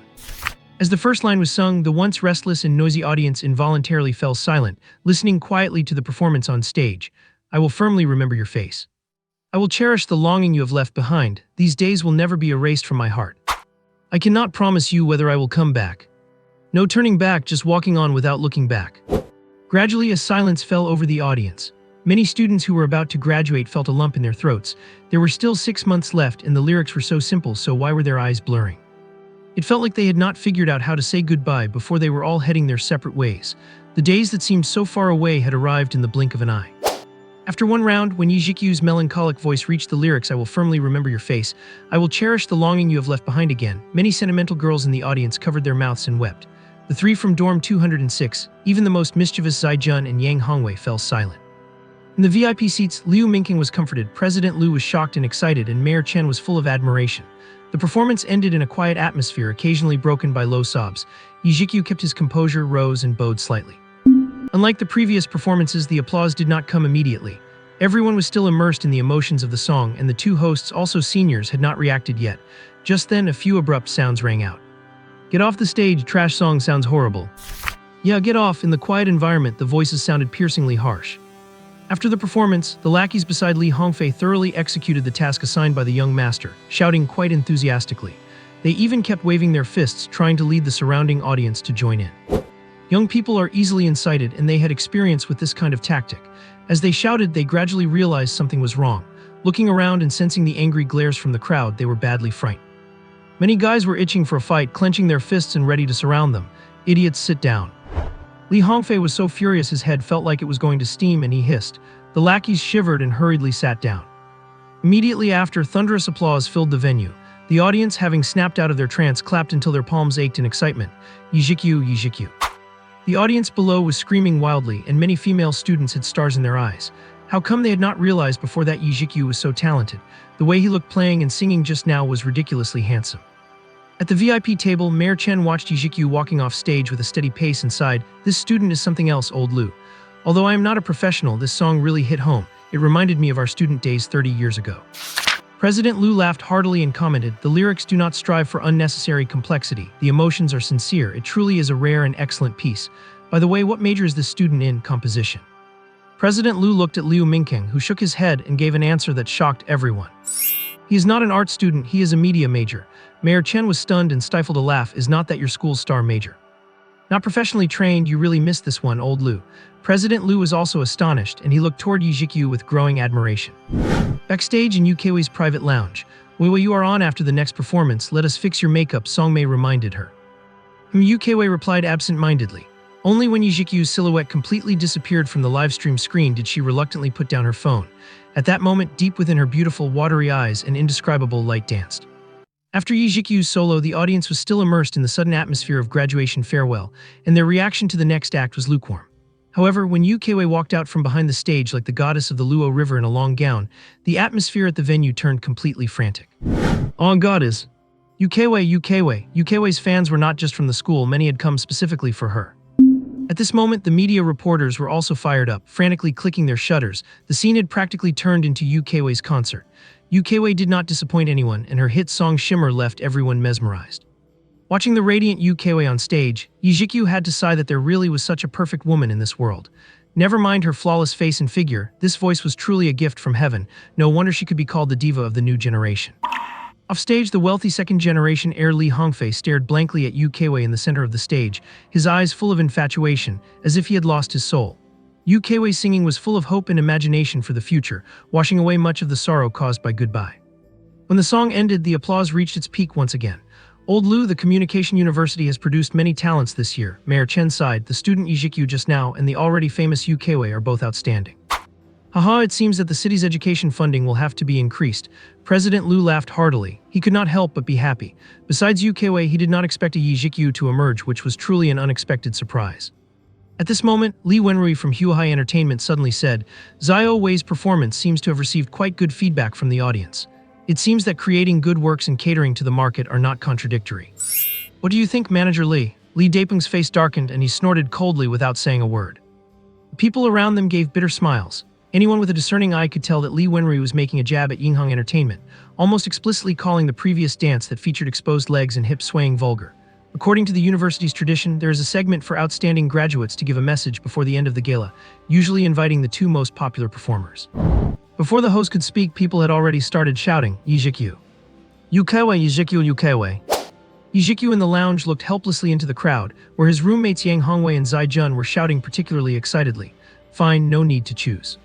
The two hosts saw the leaders nod slightly and invited the two on stage. Zhiqiu stood up and Yu Keiwei, who was closer to the stage, had reached the bottom of the steps a step earlier, but she did not climb up immediately, pausing as if waiting for something. All the audience members were stunned and Zhiqiu was also wondering what was happening. As he approached, before he could speak, a slender, jade-like hand was placed naturally in front of him. The hem of her dress was too long and she needed help up the steps. Everyone realized it in an instant, and then the male population fell into a fit of wild jealousy. Even though they understood, they were still so envious. This was a chance to have contact with Yu Keiwei. Zhiqiu did not think much of it and gentlemanly supported Yu Keiwei. At the moment their palms touched, both of their bodies trembled slightly as if electrocuted. So smooth, so soft, and with a hint of cool were the thoughts that flashed through Zhiqiu's mind. As for Yu Keiwei, she felt her hand being wrapped in a large, warm palm, and the heat radiating from it made her heart tremble. Yu Keiwei kept a calm expression, but from an angle no one noticed, her crystalline ears had turned red. Walking up the steps, covering a distance of less than 10 meters, Zhiqiu suddenly hoped it would not end so quickly. What a pair of golden boy and jade girl. Seeing them, everyone could not help but feel this way, and many reporters woke up from a dream and aimed their cameras at the two. When they let go of each other's hands, both Zhiqiu and Yu Keiwei could not help but feel a sense of emptiness. The female host finally snapped out of the inexplicable chemistry and hurriedly said, 4 years have passed in a blink of an eye. As outstanding representatives of the Huahai Communication University who are about to graduate, what are your thoughts or what words do you have for your fellow graduates? Thanking the school and teachers for their cultivation and wishing classmates a bright future, Yu Keiwei's speech was standard but still received a warm response. When it was Zhiqiu's turn, the female host looked at him with expectant eyes, and even Yu Keiwei stared unblinkingly. Everyone wanted to know what Zhiqiu, who had just stunned everyone with his singing, would say. Zhiqiu smiled bitterly. He had not expected this segment at all and had not prepared anything. Taking the microphone, Zhiqiu scanned the crowd, where everyone had different expressions. There were his roommate's crazy hints, Professor Liu Mingking's encouragement, and in the center, that person with an appreciative look seemed to be President Liu. And the smiling official next to President Liu, he did not know who that was. Finally, he met Chen Yuan's complex look and Li Hongfei's hateful gaze. The thanks, classmate Yu has already said, so I will not repeat them. Zhiqiu's calm voice carried through the microphone to the entire venue, and he continued, the following words are for the classmates who, like me, come from small cities. Just now backstage, someone told me to my face that a poor kid like me, even if I worked hard my whole life, would not be able to afford the 2 wheels of his car. The end of my life is not even worth the starting point of his. Zhiqiu's voice was calm, as if he were talking about something unrelated to himself, but many students off stage from similar backgrounds were already emotionally stirred. Things like this still happen. At the leaders' table, President Liu Mingking, and others had grim faces, and Li Wenrui glanced in the direction of the young heir Li Hongfei, deep in thought. Zhiqiu continued, honestly, before I was 18, I had never drunk coffee, had not even seen it, until I came to Huahai City for university. It could be said that it took me 18 years to be able to sit down and drink a cup of coffee with you. It is very cliché, is not it? Many people felt a sting in their noses hearing this, and emotional female students were already quietly wiping their eyes. But was our destiny decided just like that? Are we supposed to resign ourselves to fate like the so-called lying flat, or even doubt ourselves and give up? Zhiqiu's voice was no longer calm, gradually taking on a wave of emotion. No, I do not think so. What I want to say is that we cannot decide our birth, but we can decide our own lives. We fight all the way not to change the world, but to keep the world from changing us. 10 years of hard study, those of us who made it into Huahai Communication University are already excellent enough. Why should we deny ourselves so easily? Why cannot we turn things around against the wind? Someone tells you to accept your fate, I just want to say screw that. Zhiqiu's tone was angry, even cursing, but no one cared at this moment. Many boys in the audience held their breath, as if a burst of hot blood was about to break through their heads, their eyes red as they stared at Zhiqiu on stage. After cursing, Zhiqiu paused for a moment, scanned the audience, and his firm voice clearly reached everyone's ears. Even if you are born like an ant, you should have the aspirations of a swan. Even if your life is as thin as paper, you should have an unyielding heart. The outcome is not yet determined, we are all dark horses. That is my message, thank you. Zhiqiu's words were a heartfelt reflection. In his past life, he graduated from a mediocre university and spent years drifting aimlessly in a big city where the excitement and prosperity had nothing to do with him. Later, driven by interest, he embarked on the path of becoming an author. After countless setbacks, he finally made some progress, and through hard work, he gradually managed to buy a house, a car, and establish a firm foothold in the big city. Although he could not compare to many others, for him, it was a significant personal breakthrough. A hush fell over the audience. No one had expected Zhiqiu to say something like this. The three guys from dorm 206, his classmates, were staring at him with their mouths agape, completely dumbfounded. Clap, clap, clap. The crisp sound of applause originated first from the VIP seating area. Everyone was astonished to see Mayor Chen of Huahai City standing up to applaud. The next moment, thunderous applause engulfed the entire stage. Well said. Awesome, damn, that actually made me cry. In the VIP seats, Mayor Chen looked at the now calm Zhiqiu with great appreciation and sighed. Life may be as humble as an ant, yet one should cherish the ambitions of a swan. Life may be as thin as paper, yet one should possess an unyielding heart. This young man is truly formidable, we are all getting old. At this moment, Principal Liu and Liu Mingqing were also incredibly excited, their faces beaming with pride. The impact of Zhiqiu's words was so powerful that the reaction from the audience was overwhelming. The host tried to regain control of the stage to no avail, and the scene slipped into a slight state of chaos. Zhiqiu had calmed down by now, but suddenly he felt a smooth, cool, and soft touch on his hand. Like a startled deer, the hand retracted the very next instant. Zhiqiu turned his head in surprise, only to see Yu Keiwei's calm, slightly reddened cheeks. That touch just now, was it Yu Keiwei's hand? Why did she touch me? Zhiqiu was not quite sure. He cast a suspicious glance at Yu Keiwei, but could not glean anything from her face. It must have been an accident, he thought, shaking his head to dismiss the absurd idea from his mind. When the audience's emotions finally settled, the graduation gala came to an end. On the way back with his three roommates, Zhiqiu truly experienced what it felt like to be a celebrity. Admiring and worshipful gazes were cast upon him from all sides. Even more absurdly, blushing girls kept coming up to add him on social media. "You are amazing, old four," Zhaijun exclaimed, "you really showed off today." Yang Hongwei sighed, "I am genuinely impressed. Your singing did not make me cry, but your speech at the end almost did." Dorm leader Zhou Hua agreed, nodding, "You did not embarrass dorm 206. That night in Yu Keiwei's dormitory, he is so handsome, how can someone be that handsome? Yu Keiwei looked at the screaming Tong Yao with a helpless expression. In that last part of his speech, it was so inspiring. The excited Tong Yao bounced over to Yu Keiwei, causing quite a stir. "Well, you were standing right next to him when Zhiqiu said that. How did it feel? Were you dazzled by his handsomeness?" Yu Keiwei stiffened, then said unnaturally, "It did not feel like anything special." "You are lying," Tong Yao retorted. "You have no idea how crazy the girls next to me were. They all looked like they wanted to pounce on him." "That is them, why would I be like that?" Yu Keiwei said, her face bright red, stubbornly sticking to her guns. She did not know what had come over her. At that moment, she had suddenly missed the feeling of Zhiqiu holding her hand, and almost instinctively she had reached out. If she had not come to her senses just in time to pull back, it probably would have caused a huge scene, but she would never admit it. Tong Yao sighed, "I did not have any feelings for Zhiqiu before. I do not know why I suddenly get his charm now. Is it true that talented men are the most attractive?" Yu Keiwei pretended to be annoyed. "Go be a fangirl on your own." What no one knew was that the performance at the Huahai Media University graduation gala and Zhiqiu's final speech had already begun to spread rapidly online. Lin Qiang was a programmer at a large company, dragging his exhausted body back to his newly bought apartment late at night. 5 years after graduation, he had become numb to these late hours. To gain a foothold in this big city, he lived a life no better than livestock almost every day. Fortunately, as his experience grew, his income had increased, and he could finally see the hope of establishing himself in the big city. The only regret was that at nearly 30, he was still a single man. After showering, Lin Qiang turned on his computer again. An hour of gaming before bed was his only true source of happiness. Suddenly, a news push notification on his screen caught his attention. God-tier campus singer, an original song called Goodbye, moved the entire graduation season to tears. News headlines these days love to be sensational. Lin Qiang shook his head, muttering to himself, moved everyone to tears. The internet is full of trashy songs now, it is lucky if they are not plagiarized. Despite saying that, Lin Qiang clicked on the link against his better judgment. The video seemed to be a clip from a live stream and the clarity was quite good. The singer is actually pretty handsome. That was Lin Qiang's first impression, which only strengthened his suspicion that it was just a publicity stunt. But the moment the first line of the song came out, Lin Qiang froze. He sat motionless, quietly watching the 3+ minute video, but his focus had long since drifted away from the screen. When the video ended, Lin Qiang silently clicked replay. As the male singer in the video sang the line, "I will hold your face firmly in my memory," this man nearing 30, who had been struggling so hard in the big city, was already bathed in tears. This song evoked his own memories of graduation season. There were so many people he had not managed to say goodbye to, but his biggest regret was that girl. That was his only relationship, his first love.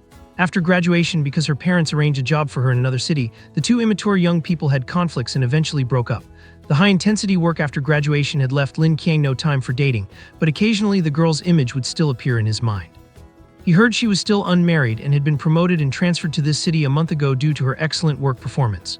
Lin Qiang was not without thoughts, but he had been avoiding it, afraid to take that step.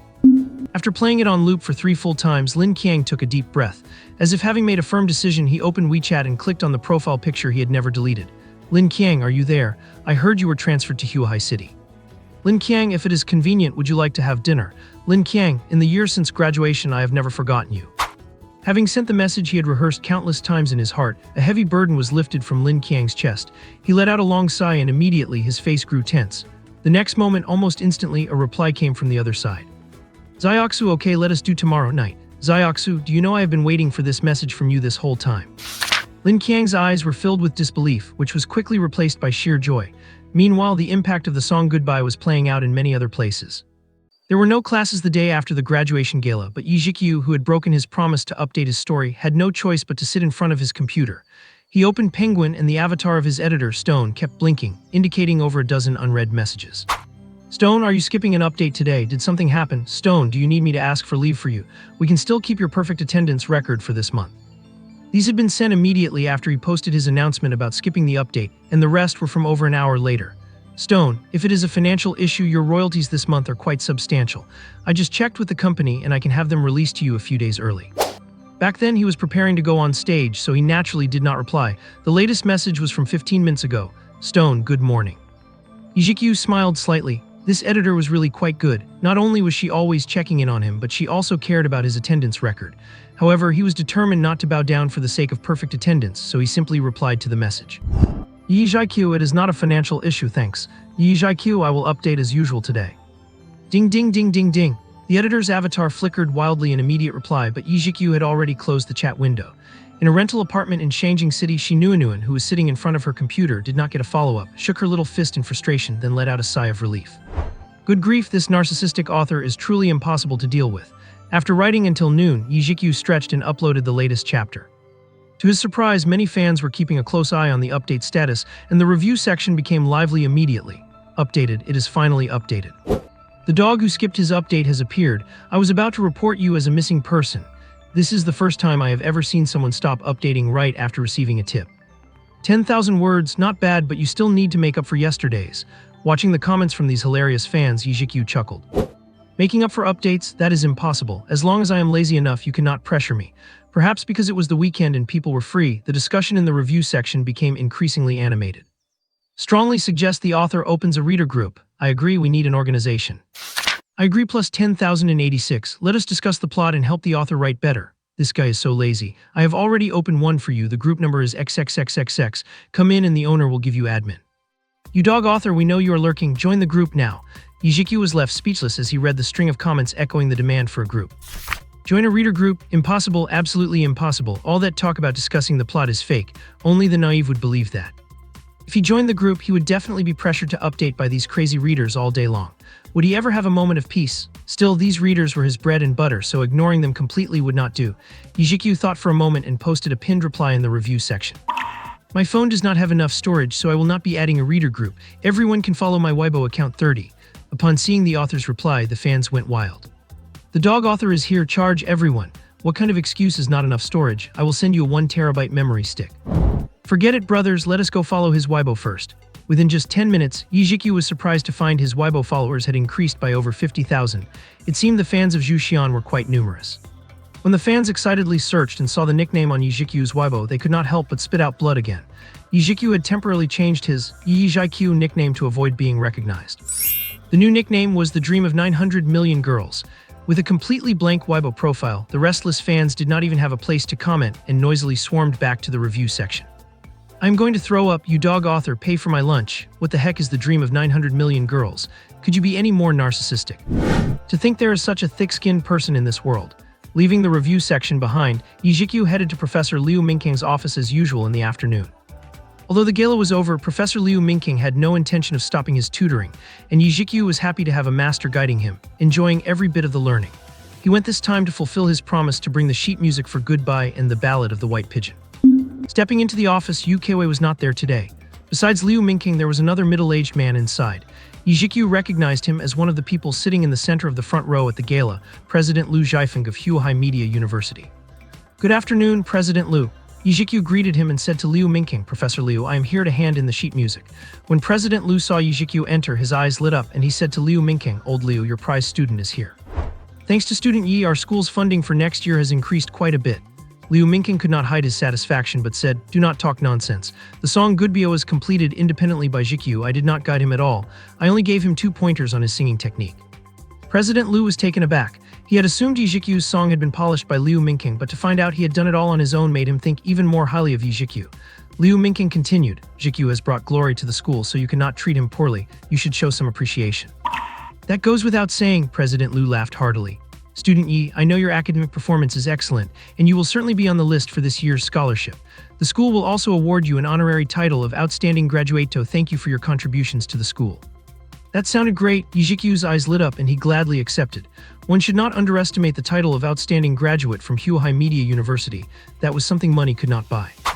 Also, Liu Mingqing said with a serious expression, "Zhiqiu, if I may ask, do you have any career plans for the future?" Zhiqiu was stunned, and Liu Mingqing continued, "You are majoring in media studies, but your talent in music is also outstanding. Have you thought about which path you want to take? You do not need to answer me immediately. If you want to pursue a career in music, you can consider staying at the school to be my graduate student. I believe I still have something to teach you." When Liu Mingqing said this, President Liu looked astonished. "Old Liu, are you making an exception this year? You have not taken on a graduate student for 10 years. 2 years ago, when that boss Chen wanted to spend 10 million to get his son in, you would not even consider it."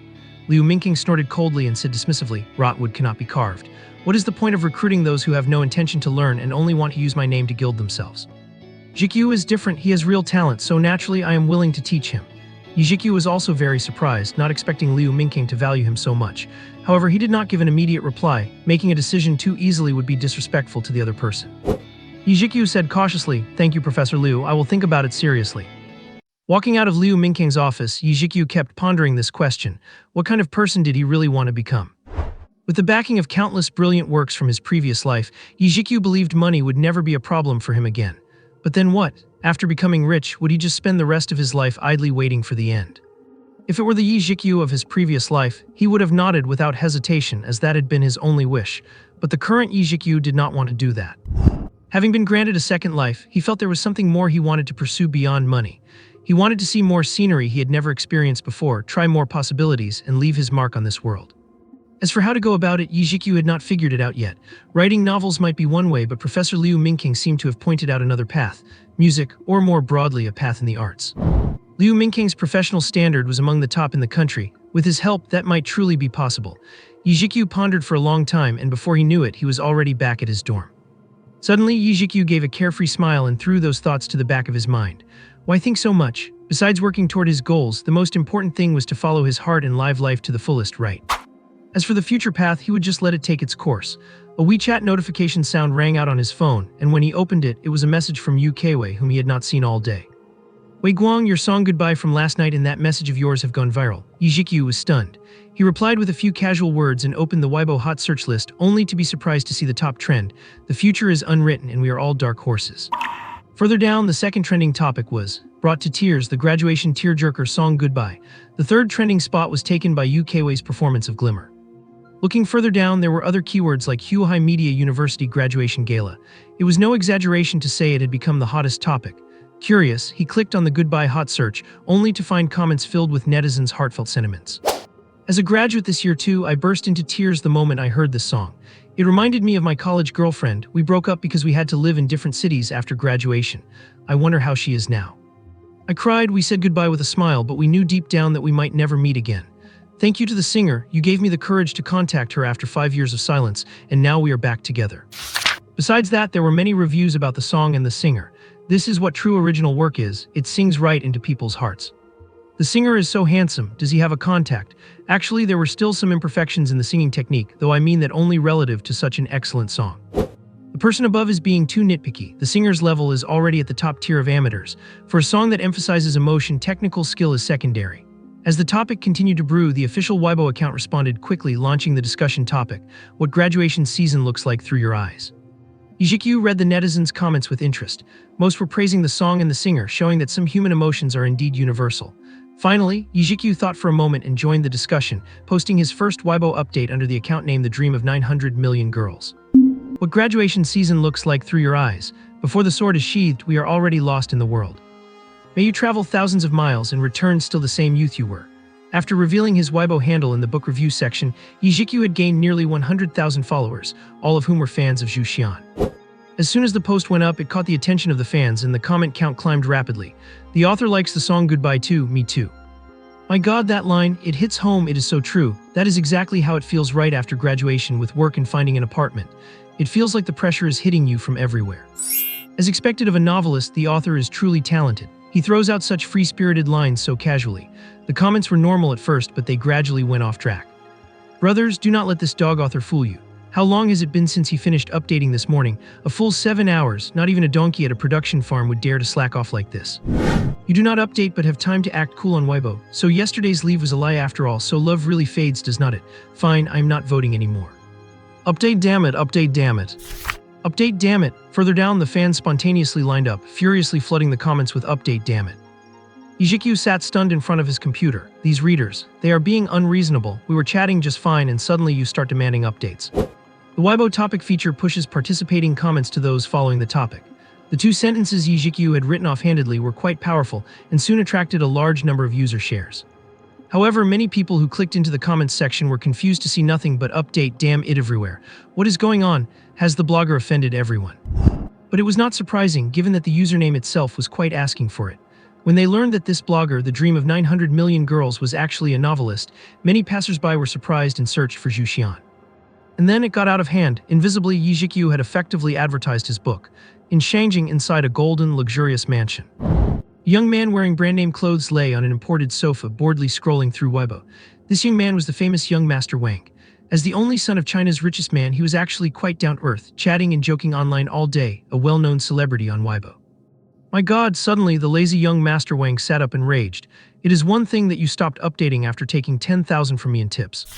Now you have time to browse Weibo instead of updating. The chapters from this morning were nowhere near enough. This young Master Wang was a strange one. While others would have backed down when ignored, he only got more fired up. Not going to update, huh? Let me tip you more. I will throw money at you until you update. As he spoke, young Master Wang's fingers flew, tipping another 100,000 orange coins with a note. Stop browsing Weibo, update, damn it. With the golden patron having spoken, the scattered fans in the comments section felt like they had found their backbone and the place erupted again. Zhiqiu, however, remained calm and collected about all this. Little did he know what was happening inside the girls' dormitory. After Yu Keiwei finished sending the WeChat message to Zhiqiu, she was also scrolling through Weibo. She was slightly surprised to see the lines the author of Zhu Xian had written for the song Goodbye. She had to admit that the person was indeed talented. Seeing the author's glowing review of the song Goodbye, Yu Keiwei's impression of the author improved slightly. Thinking for a moment, she opened the Orange Reading app and happened to see the barrage of young Master Wang tipping 100,000 orange coins. Yu Keiwei did not overthink it and just gave a tap. Ding. Reader, Weiwei tipped this book 100,000 orange coins and said, Goodbye is a good song, the author has quite good taste. The comment section exploded once again. Weiwei, a female reader, it is definitely a female reader. Everyone come and see, there is a girl here. Do not be so naive, the person above. They might be packing more than you down there. You are joking, the real news would be if they were smaller than him. The appearance of the second golden patron, who is also suspected to be a female reader, caused the entire comment section to go off the rails once again. Meanwhile, Zhiqiu was stunned when he saw the notification about the donation from the reader, Weiwei. If he remembered correctly, he had noticed this exact nickname for Ukwe on the orange reading app while back in the dashboard. Combined with the cute cartoon girl avatar, minus the microphone in her hand, it was exactly the same as her WeChat profile picture. It seemed highly likely that it was indeed Ukwe who had made the donation. "Miss, what are you trying to pull?" Zhiqiu wailed in his heart. 100,000 orange coins were equivalent to 10,000 yuan. After the platform took its 30% cut, there was only 7,000 left, and that is before taxes. He would not even get 7,000 in his pocket. "If you're that wealthy, just tell me. I would run down to your dorm right now." Zhiqiu's heart was bleeding. For the first time, he felt a 0.1 millimeter crack in his resolve to keep his identity as the author's secret. Forget it, the girl meant well, and it seemed like she only donated because the author had spoken highly of the song Goodbye. Coming full circle, I am the one who started it. Zhiqiu did not know whether to laugh or cry. He could ignore young Master Wang, but he could not ignore Ukwe. Zhiqiu thought for a moment and replied using his author account. "Thanks for the donation, reader Weiwei. Starting tomorrow, I will be releasing extra chapters for a whole week. Everyone, please stay tuned. P.S. Do you like the song Goodbye? I think the creator is a genius." Zhiqiu shamelessly complimented himself once again. HMPH extra chapters tomorrow means no update today. In the girls' dorm, Ukwe noticed the author's reply and muttered to herself with a hint of pride. "A genius, huh? Well, since you have good taste, I will let it slide." Shortly after, realizing there was no update, Ukwe put down her phone and stopped paying attention to the comments section. The readers who had been hyping themselves up were furious again when they saw Zhiqiu pop up. The author has been lurking the whole time, but as soon as a female reader appears, he surfaces right. Young Master Wang donated 200,000 coins and the author stopped updating, but for a female reader, he suddenly does extra chapters. That is so typical. Morals are declining, he is totally losing his head over a pretty face. Women are stumbling blocks on the road to writing, they only slow down your typing speed. Wake up, author asking for a friend. Just how crazy can a seduced author get? Wait, did not you say extra chapters? Give us as many as you can, bring it on, these readers. Zhiqiu was speechless and decisively ignored them. After thinking, he took out his phone and sent a message to Ukwe. Zhiqiu, that author said he's going to do extra updates next, looking forward to it. Ding, a message from Ukwe came back quickly. Guang saw it, but that guy is not very reliable, we will see. Zhiqiu felt a knot in his chest. Has his reputation really gotten that bad? He replied again. Zhiqiu, I promise he will. Over the next week, as things like the graduation party came to an end, Zhiqiu, now with more free time, did not break his word and began his extra update mode. With an average of nearly 20,000 words updated daily, the sheer volume was satisfying, and initially the readers were thrilled. The dog author nickname vanished from the comments section, replaced by unanimous great author praise. But soon the readers noticed the plot was taking a turn they did not expect. When the story reached the point where Bai Yao died to save Zhang Xiaofan, the comment section exploded for the third time, just as expected. With the number of readers having grown significantly, the topic even landed on the Weibo trending list. Weibo in the comment section were filled with nothing but calls for the author's head. "Oh my god, seriously, no way Bai Yao actually died, you dog author, how dare you. Please try to act like a decent human being. I am going crazy, the author has actually gone insane. I am sorry, great author, I can pretend I never saw this, please change it." Young Master Wang, the golden patron who sat firmly in the #1 spot for reader value, read the latest chapter and without a second thought, immediately dumped 1 million orange coins with just a single word, change. Zhiqiu's penguin chat was already blown up by messages from his editor. Did Bai Yao really just die like that? Can you change it? The readers are reacting very strongly, you might lose a lot of followers. Just a personal suggestion, I hope you consider it. In front of the computer, Nuanuan's eyes were red as she stared fixedly at the screen. Seeing the chat box flicker, she quickly wiped away her tears. Zhiqiu, no. Nuanuan was tearing her hair out, but there was nothing she could do. Change the story, are you kidding me? Zhiqiu was naturally aware of the chaos this plot point had caused, but he had posted it anyway. He had a bit of a mischievous streak. He had felt heartbroken when he first read this part himself, and he just had to share that profound feeling with his lovely readers. Seeing young Master Wang's donation, Zhiqiu felt a bit helpless and replied in the comments section, "I cannot change it, I will not change it, and I do not want to change it. I will contact the platform to see if your donation can be refunded." Unexpectedly, young Master Wang was generous and replied directly, "No need, just keep the extra updates coming." Seeing the author's response, the readers were devastated but eventually had to accept the reality. However, at the same time, many rational readers emerged. Even though the plot is painful, the author writes so well. There is no greater sorrow than struggling your whole life for a belief, bearing it your whole life only to find you were betrayed by it. It is like a world you were built into suddenly collapsing. Agree with the person above. Zhang Xiaofan insisted on the direction of so-called good his whole life only to realize that was all it was. After discovering the evil side of good, he was pushed to the opposite side of his own faith. Actually, the plot progression is very logical. 3 lifetimes and 7 existences, eternally falling into hell all for the sake of love, and even in death I have no regrets. My eyes are tearing up. A woman who, in the face of earth-shattering power, unhesitatingly stood out to save her beloved with the determination to sacrifice everything. Why are you so silly? The person I saw in that ancient well was you. That is what Bai Yao once asked Zhang Zai often, but he never got the chance to answer. After reading this part, I got a lump in my throat and just could not hold back the tears. Bai Yao fan for life, I hate the author so much. With all the attention on the trending lists and in the comments section, not only did the readers of Zhu not leave, but the popularity soared even higher. Originally ranked third on the overall list, it surged forward and hit number 1. Zhu reached the top and the book review section was filled with cheering. Zhiqiu also received his first royalty payment that day. Looking at the 6-figure amount in his bank account, Zhiqiu felt a sense of relief. He had finally made his first pot of gold. However, Zhiqiu's good mood was quickly spoiled.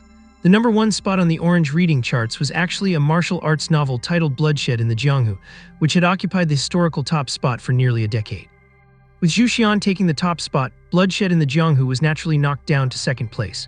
The author of Bloodshed in the Jianghu, Tang Long, was over 50 years old and was rumored to be a vice president of a local writers' association. This Tang Long had previously made snide, backhanded comments when Zhu was gaining momentum, but this time he could not hold back and finally threw off his mask. He posted disgrace to martial arts. Zhu makes me angry, it is absolute rubbish. This was an article Tang Long posted on Weibo. Below the bold red title was a rambling, thousands-word-long critique that tore Zhu to shreds by attacking its plot, storytelling, and characters. Tang Long was a long-established writer with over 1 million followers on Weibo, and this post was like a stone causing 1,000 ripples, with many of his fans chiming in below. However, most of Zhu fans were hot-blooded young people who would not stand for this. They rushed to Weibo to argue with others, instantly attracting massive attention to the topic. In the book review section, many fans kept flooding the page with messages. Author, they have come to your house to pick a fight, can why owe you Chinese letter? Others are jealous, why not roast them back for smearing you like this? Do not worry, author, we are all on your side. Zhiqiu was disgusted after seeing the Weibo post forwarded by his editor, Stone. He did not even know how he had offended Tang Long. Is the old guy acting out just because his old work was knocked off the top spot instead of focusing on his own writing? While the readers were filled with righteous indignation, Zhiqiu could not be bothered to deal with the guy and simply posted one sentence on Weibo. If a dog bites you, are you going to bite it back? The fans following Zhiqiu's Weibo were amused as soon as they saw it. My god, that is absolute perfection. Hahaha, the author is so savage. People really should not bite dogs, that makes total sense. Tang Long was naturally keeping an eye on Zhiqiu's Weibo, preparing a comeback for whatever the other party said to engage in a heated debate. That is right, Tang Long was jealous. Writing Bloodshed in the Jianghu over a decade ago had been his peak, and none of his subsequent books could ever reach that achievement again. Nowadays, fewer and fewer readers were buying his books, and with his only masterpiece knocked out of the top spot, Tang Long finally snapped. After seeing the reply from the Weibo account 9 Billion Girls Dream, he was so angry he almost could not catch his breath. After calming down, his eyes bloodshot, he wrote another long critique of over 1,000 words. His anger was evident from the title alone. This author is not only untalented but also has no moral character. Take a piece of advice from a senior, go back and read some real books. Tang Long had secretly looked into the background of this heartthrob arsonist and only dared to speak so harshly once he learned the guy was not a big shot in the literary world. The fight was on. Many netizens and fans following the rogue quickly saw the update on Zhiqiu's Weibo. A rogue who gets old is called an old rogue, not a senior. Also, I think the greatest grace for an older person is to control the urge to criticize the young. The fans were going crazy with joy again. Hahaha, old rogue, our author really has a sharp tongue. Tough enough, I like it. However, Zhu old fans soon spotted the highlight in Zhiqiu's Weibo, and the comments below quickly went off topic. Young person, who are you talking about? You. Claiming to be a young person, you are definitely pretending to be young. No way, do not pretend, author. Are not you a middle-aged uncle in his 30s? Not necessarily, it is possible he really is young. Look at his cheesy pen name. I do not believe it. Post a photo, post a photo. Post a photo. Watching the thread go completely off track, Zhiqiu was once again left speechless by this bunch of silly readers. Tang Long, who had intended to criticize from the moral high ground, was left fuming again. He realized his approach seemed wrong. He had assumed that writers would have some literary flair, but this heartthrob arsonist started by hurling insults without mercy, playing completely outside the rules. Could it really have been written by a young person? Tang Long felt even more unbalanced. Why do you get to be famous while young, achieving so easily what I spent a lifetime to reach? After going in circles, Tang Long changed his strategy and returned to criticizing the content of the book. Young people lack life experience and what they write is childish. You call it a wuxia novel, but where is the Zia? All I see is demons, ghosts, and romance, just no Zia. Hey, this is endless, is not it? Zhiqiu originally could not be bothered with the old man, but since the other party kept provoking him, he started to get fired up as well. He directly retorted on Weibo. Why must Zia involve deep grudges and fighting? Why cannot romance be called Zia? You keep talking about Zia, but I ask, have you achieved it yourself? If we really talk about it, the greatest Zia is to serve the country and the people. The Zia you speak of is just family feuds. How is that any better than romance? So people really should not be too idle. I accept discussions that seek common ground while setting aside differences but trying to stand on a high ground and point fingers. Sorry, get lost, do not dirty my eyes. Once Zhiqiu posted this, it caused another sensation. Not only Zhu Xian's fans but even some of Tang Long's own fans felt that what he said made sense. They had not read Zhu Xian carefully before and were just commenting based on the hype, but now they felt this young author really had something to him. The greatest erves the country and the people, that is profound. This is the true realm of Zia. Tang Long has been talking about Zia for so long, yet he has not even achieved it himself. How laughable. Seeking common ground while setting aside differences, the author says it well. Everyone has a different Zia in their hearts, why insist on being the only one that is right? While Zhiqiu and Tang Long were having their war of words online, Yu Keiwei, who was watching her phone in Liu Mingqing's office, let out a scoff. Liu Mingqing asked curiously, what is wrong? Yu Keiwei pouted and handed her phone to Liu Mingqing, saying, someone named Tang Long is slandering Zhu Xian on Weibo and got into a fight with the author. The book that wrote Heaven and Earth are indifferent to all things, Liu Mingqing recalled, taking the phone. After spending more than 10 minutes looking through the whole story of their argument, Liu Mingqing was also furious. This Tang Long is not being upfront, he lacks any morality as a senior. Even though the young author's temper is a bit explosive, what he said makes sense. After thinking for a moment, Liu Mingqing said, Weiwei, how does this Weibo thing work? Help me register one too. Over the next 2 days, the war of words on Weibo between Zhiqiu and Tang Long showed no signs of stopping. Instead, it intensified. Tang Long, at least, was a vice president of a local writers' association with years of experience. He had plenty of connections in the circle, and many of them joined in to denounce Zhiqiu. Zhiqiu fought alone but did not back down. He completely ignored the usual rules of engagement. Facing a group of people making pedantic, high-minded denunciations, he would fight back whenever he felt like it, holding his ground against 10 people as if it were nothing. The book fans were initially worried the author would be affected, but to their surprise, Zhiqiu updated as usual, not missing a single day. The readers were relieved, and while cheering the author is mighty, they kept the noise going on Weibo, making it quite lively. 2 days later, Zhu Xin actually used the controversy to attract a large wave of curious new readers. Its popularity rose even higher, firmly securing the top spot on the overall chart, which made Tang Long furious. Realizing that arguing was just providing free advertising for the other side, Tang Long changed his strategy. He clamored for a literary duel and dared Zhiqiu to accept, determined to drag him down. Just then, sharp-eyed netizens noticed that another famous figure had spoken up, but this time they were actually siding with the author of Zhu Xian. Liu Mingqing, although there are flaws in the book Zhu Xian, it is undeniably an excellent work. I personally really like the line in it, Heaven and Earth are heartless and treat all things as straw dogs. The author has great talent. Liu Mingqing is a big name in the music world, and the official Weibo account quickly verified this post and pushed it to the top. Netizens were instantly buzzing. The first celebrity to publicly support Zhu Xin had appeared. Although he was an expert in a different field, truthfully speaking, Liu Mingqing's status in the music world was much higher than Tang Long's in the literary world. Even more explosive news followed. Not long after Liu Mingqing's post, Qin Duan from the literary circle also reposted it with a message. Recommended by an old friend, I just learned of this line and was greatly shocked. I humbly asked the young author of Zhu Xin if there's a second half to this line. If you could tell me, I would be most grateful. At a garden-style compound with pavilions and towers in Beijing, an old man with gray hair had his assistant send the Weibo message, then made a phone call. This old man was the grandmaster of Chinese literature, Qin Duan. Old Liu, are you satisfied now? Tell me, do you really not know who this author is? There must be a second half to that line. Not knowing it makes me feel terrible. Insane, completely insane. This time the netizens were truly shocked. Who was Qin Duan? Just one sentence from him could get a work included in school textbooks, and he was still alive. What made him even more valuable was that Qin had the true integrity of a scholar. Not only was he not arrogant despite his talent, but he had also repeatedly mentored newcomers in the literary world, holding extremely high prestige. Although he did not state it explicitly, his active inquiry made his position very clear. A line praised by a literary giant had been trashed by Tang Long. This was a true slap in the face. Meanwhile, Zhiqiu searched for Qin Duan's achievements out of curiosity and was also stunned. This was a scholar with true character. Zhiqiu had immense respect for learned people, so he replied honestly on Weibo. Thank you, Elder Liu and Elder Qin, for your appreciation. There is indeed a second half. Heaven and earth are heartless and treat all things as straw dogs. The saint is heartless and treats the people as straw dogs. In the small Beijing courtyard, Qin Duan was leisurely watering flowers when his assistant, holding a tablet, walked up. Elder Qin, well, 9 billion girls' dreams, has replied with the second half on Weibo. Oh, Qin Duan immediately asked, did he say what it is? Read it to me quickly.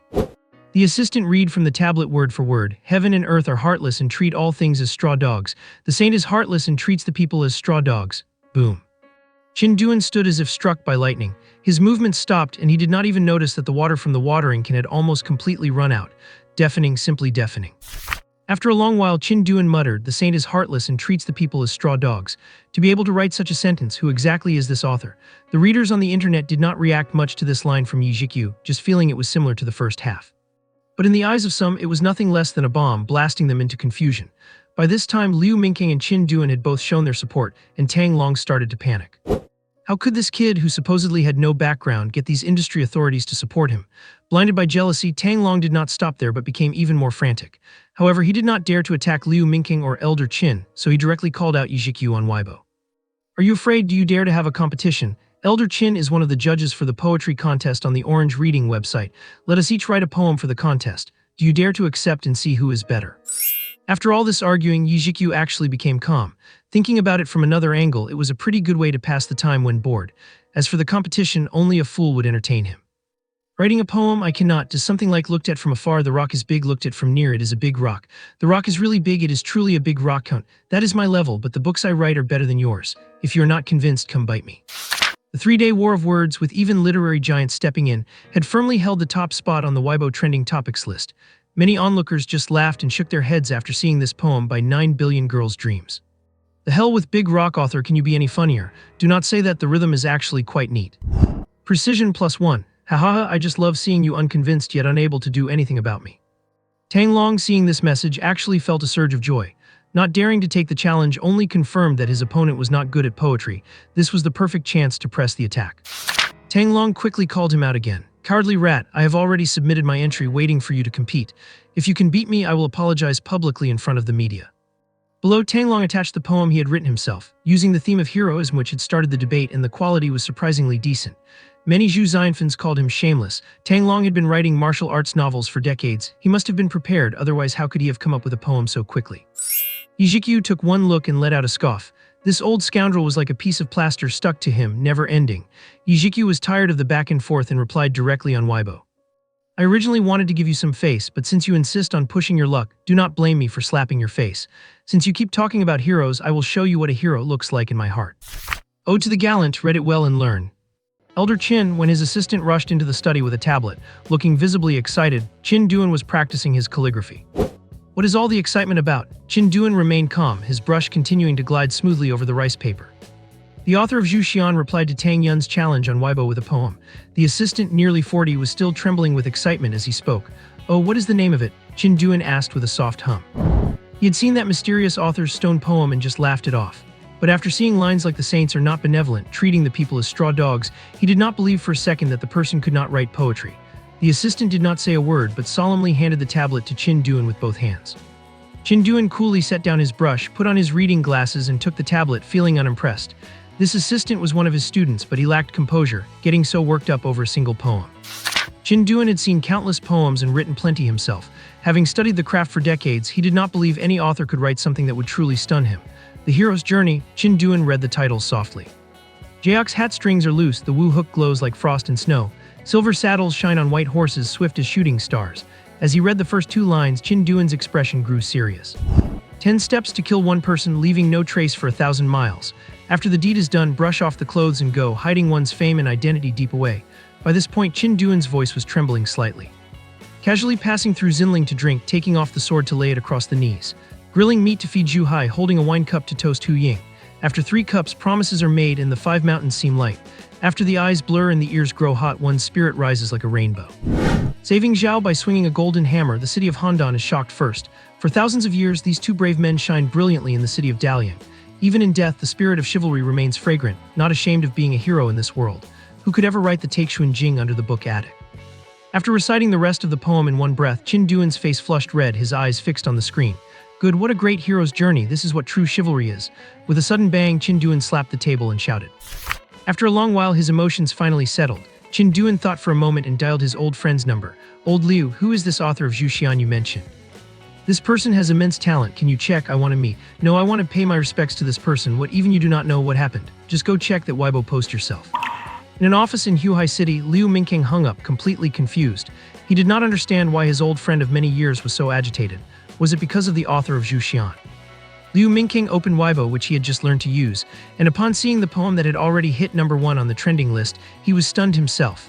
Meanwhile, the poem The Hero's Journey swept through the entire literary circle like a gale force wind. At this point, the war of words between Tang Long and Zhiqiu no longer mattered, and no one cared how Tang Long was feeling.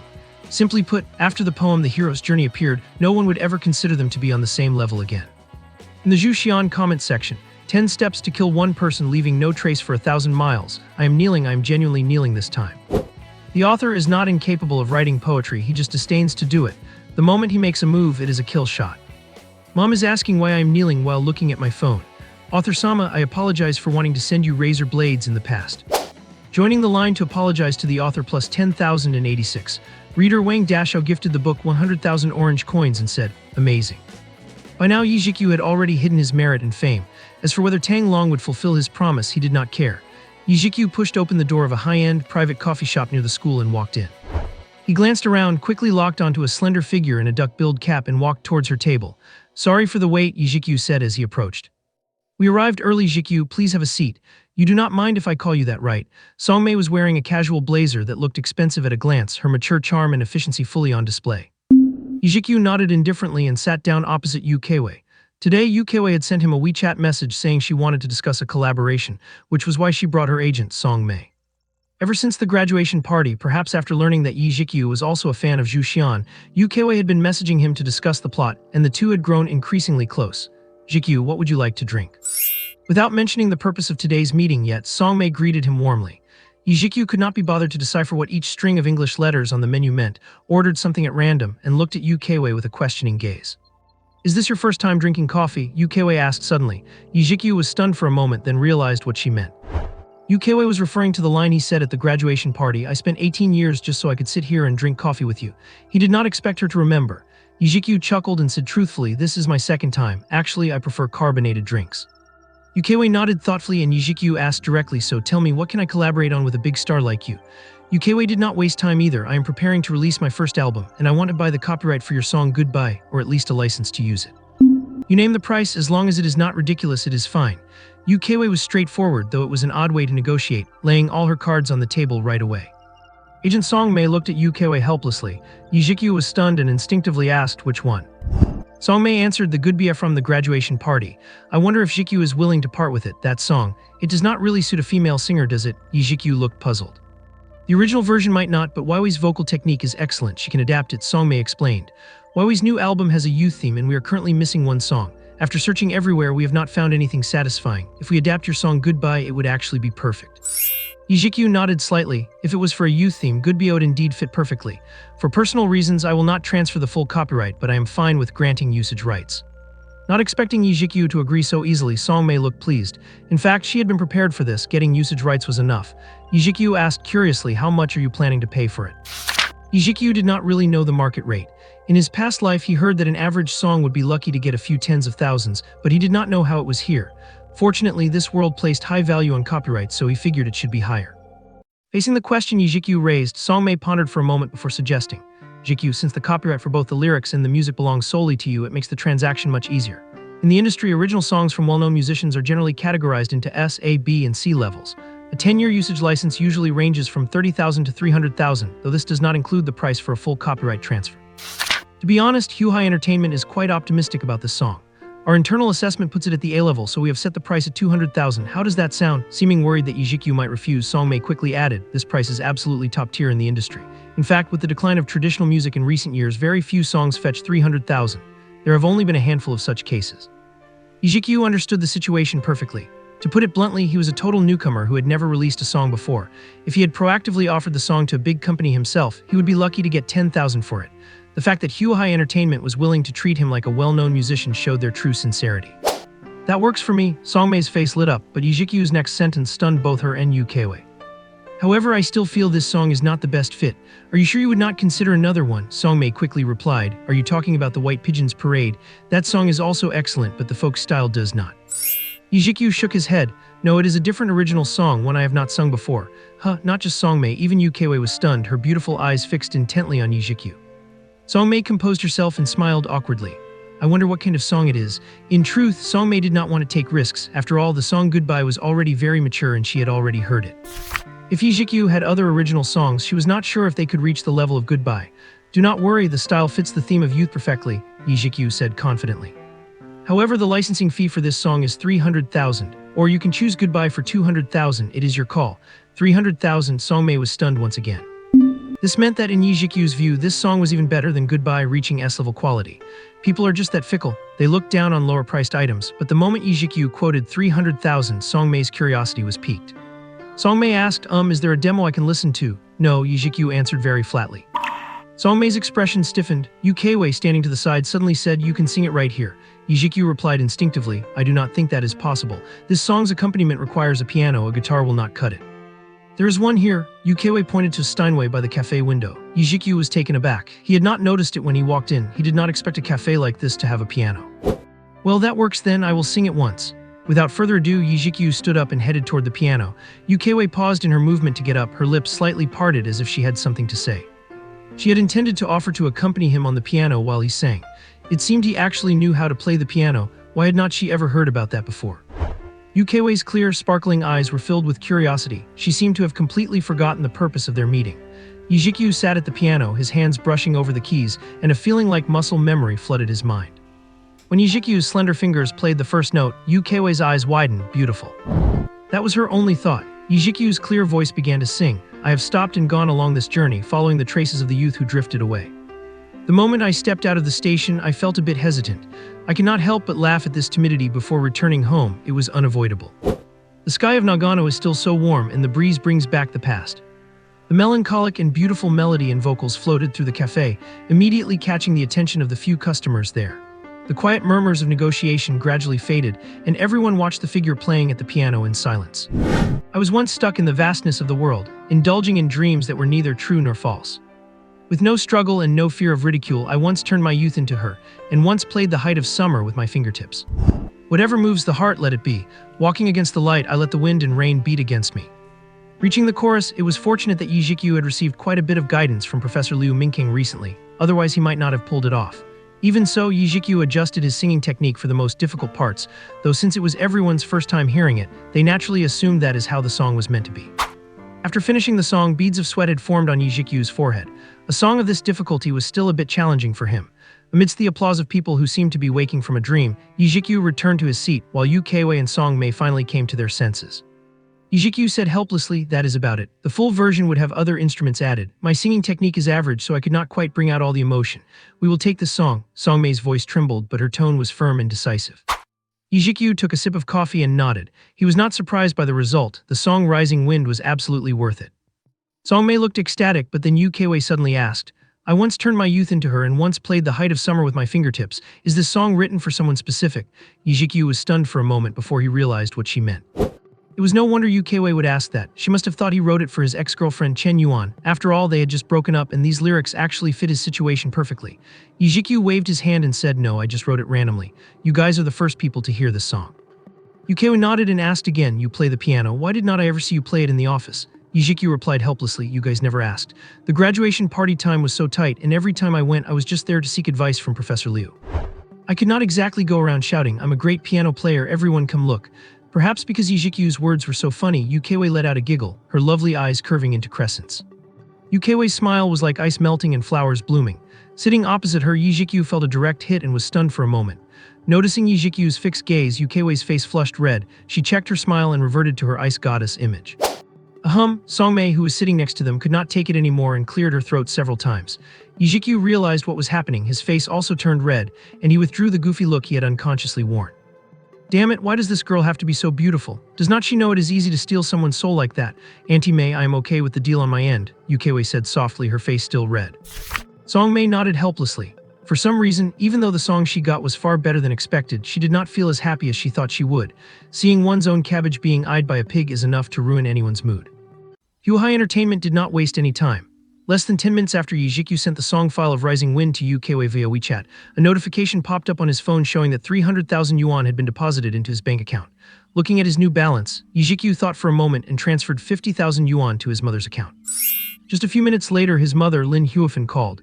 AQ, what is going on? I just got a text saying you transferred 50,000 yuan. Is this some kind of scam text? She asked, sounding puzzled. Hearing her voice, Zhiqiu felt a brief moment of nostalgia before saying, Mom, it is not a scam, I sent that money. Lin Huofan's voice suddenly climbed an octave. She asked with extreme anxiety, you sent it. You would not even let us send you living expenses last month, so where would you get this kind of money? You did not do anything illegal, did you? Lin Huofan's questions came at him like a machine gun, leaving Zhiqiu speechless for a moment. This was exactly why he only transferred 50,000 to start with. If he had sent 2 or 300,000 at once, his honest, simple-minded parents would have surely panicked. Zhiqiu explained patiently, "Mom, I did not do anything illegal. What are you thinking? It is money I earned from helping a professor at school with a project. You can rest assured and just keep it." "Really?" Lin Huifan said, still half believing him. "Is not helping your teacher just part of your duty? Why would you get paid for that?" Zhiqiu sighed helplessly and continued, "It is true. The professor thinks highly of me and even wants to recruit me for a master's degree." "What, a master's degree? That is great." He could hear the excitement in her voice through the phone. "AQ, you have to be a good student and listen to your professor. How much does a master's program cost? Is 50,000 enough? If not, your father and I can." "Mom," Zhiqiu said, his nose feeling a bit sore as he interrupted her. "Do not worry about that. Master's programs do not cost money and I will be able to send more back later. You do not need to do those odd jobs anymore. Also, since Zidong is preparing for college, let her focus on her studies and do not worry about the tuition fees." Of course, Lin Huifan would not listen. She muttered, "How can I not work? Master's programs are really free." "Well then, keep this 50,000 for your wedding." Zhiqiu gave up and let her talk. A parent's mindset is not easily changed. When it comes to their children's lives, they often think of so much for you long before you have even considered it yourself. After calming his mother down and taking a moment to update a chapter of Zhuqiu, Zhiqiu headed out to Liu Mingqing's office again. He had already told Liu Mingqing his decision a couple of days ago to skip the entrance exams and go straight for the recommended master's program, which had made the professor very happy. Liu said he had something to discuss today, and since there were still 20 minutes left until their appointment, Zhiqiu left early. There was no helping it. In a city as expensive as Huahai, the Huahai Media University campus was massive, and walking from the dorms to the main teaching building took quite a while. Even though he was still far from being rich, could not he consider buying an electric scooter? He still had 2 years left on campus, so he would definitely get his money's worth. As he walked, Zhiqiu thought about this and opened a shopping app searching for electric scooters. He had not made his selection by the time he reached his destination, but Zhiqiu was not in a hurry. He thought for a moment and then forwarded the link from the top left corner of his screen to his Weibo account. 900 million girls dream. "I have started a bargain hunt, help a brother out with a slash." After posting that, Zhiqiu shoved his phone into his pocket and walked into Liu Mingqing's office. Since his internet war with Tang Long, his following of readers on Weibo had skyrocketed to over 800,000. Many readers who had just finished the latest chapter habitually checked Weibo to nag him for an update, only to be stunned by this post. "What the hell, am I seeing this right? The author is trying to buy an electric scooter. Can someone explain? Is the #1 ranked author really that broke? Cannot even afford for wheels? A struggling author here to clarify. The guy just finished his new book launch, so his royalties for the first month probably are not that huge. He will take off next month. This guy only updated 1 chapter today and he's wasting time on bargain hunting instead of writing. No clicking unless he updates more." Exactly, no clicking unless he updates more. "Come in." Inside the office, seeing Zhiqiu, Liu Mingqing asked directly, "Weiwei said you wrote a song for her. Do you play the piano too?" "It is just a hobby, I have learned a bit." Zhiqiu nodded. Liu Mingqing was interested. He did not get to the reason he had called Zhiqiu over just yet, but pointed to the piano in the corner and said, "Play something for me." Zhiqiu did not play coy. He sat on the piano bench, opened a sheet of music sitting there and started to play. A beautiful melodious tune filled the air. Liu Mingqing watched Zhiqiu closely as he played. Once the piece ended, Zhiqiu stopped.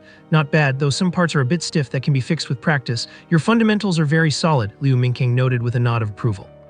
"While you're still on campus, come to my office every week to practice," Liu Mingqing continued. "I called you here because there is an opportunity for a music program and I want you to participate. Of course, I wanted to ask for your opinion first." "A music program?" Zhiqiu was taken aback. "Yes," Liu Mingqing explained. "It is an original music variety show held by the Shangjing TV station called Singing New Voices. I hear the budget is quite large. It is basically a show for newcomers in the industry, behind-the-scenes producers and independent songwriters. Naturally, contestants can only perform their own original works. I'm friends with one of the judges, and since the show is in pre-production, they were looking for an academically trained singer-songwriter. They gave me this slot and I want you to take it." Original songs? That was not a problem, but it would make maintaining the update schedule for Zhuqiu very difficult. Those lovely readers of his had put in a lot of effort when he was arguing with Tang Long on Weibo, so this seemed a bit unfair to them, did not it? As if remembering something, Liu Mingqing added, "By the way, the top 3 of this show get rewards. The first prize is 500,000, I believe. Of course, that is assuming you can actually win it." "I am in," Zhiqiu agreed without hesitation. The Zhuqiu readers were so sweet they would surely understand. Besides, it is not like he was stopping, just taking a little break. "You kid," Liu Mingqing smiled helplessly and continued. "I have already talked to Dean Liu about the master's program recommendation. You just need to follow the process when the time comes. If you have financial difficulties once you are my grad student, I get a lot of companies asking me for music production. If the tasks are not too hard, I will pass them on to you and I will mentor you through them." Zhiqiu was touched. Liu Mingqing was truly a great teacher. Not only was he at the peak of his field, but he also cared deeply for his students. Although Liu Mingking spoke about the Singing New Voices opportunity as if it were no big deal, Zhiqiu knew it was anything but simple. It was a show produced by one of China's top TV stations, an opportunity that many would kill for, and Liu Mingking had just given it to him. Since he had decided to join, he could not afford to be embarrassed. If he got eliminated in the first round, he would be better off banging his head against a wall. At the very least, he had to bring home the championship. Zhiqiu made a firm resolution to himself. Back in his dorm that night, Zhiqiu opened Weibo and was pleasantly surprised to find that his slash-price deal had actually succeeded. With a new electric scooter in the bag for free, he felt quite satisfied and seemed to have discovered yet another capability of his adorable book fans. Browsing through Weibo, aside from the usual reminders to update his book, the comments were filled with jokes. Someone wrote, "Author, you're not doing great, just go for a four-wheeler, do not be a coward." Another said, "I own an electric scooter shop, let me know if you want to pick one out, I will give you a discount." A third chimed in, "I also own an electric scooter shop. If you increase your update frequency, I am willing to give you one for free." And another, "I own a 4S dealership. If you update more, I am willing to sell you a car at cost." Zhiqiu chuckled. He found that chatting and joking around with these silly fans could be quite fun sometimes. He had not ruled out buying a car, but it was not an urgent need for now. In a big city like Huahai, public transportation was incredibly well developed. He could just take a taxi for short trips or high-speed rail for long ones. If he really had extra money, it would be more practical to renovate his family's old house, which they had lived in for 30 years. Zhiqiu believed that this goal was not too far off. He posted a few words of gratitude on Weibo and then replied to the fans who had urged him to buy a four-wheeler. He wrote, "Heard gas prices went up again yesterday. Have you guys thought about it? A full tank of gas could buy a bicycle, and a month's worth could buy an electric scooter," face with rolling eyes. Since many fans were active on Weibo at night, the comment count started climbing rapidly right after he posted.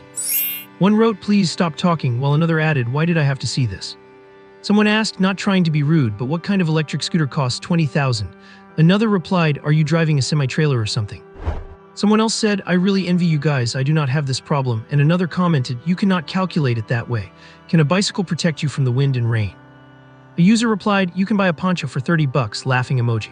Over the next 2 days, in addition to his daily updates for Zhu Xian, Liu Mingking contacted him to confirm his registration for the show Singing New Voices and told him to prepare well. On the other side, Yu Keiwei, whom he had not seen for a few days since getting the song The Wind Rises, reached out for another meeting, though this time it was at the company she was signed with. The Huahai Entertainment Building was a 33-story standalone structure, incredibly grand, a testament to the company's deep-rooted strength.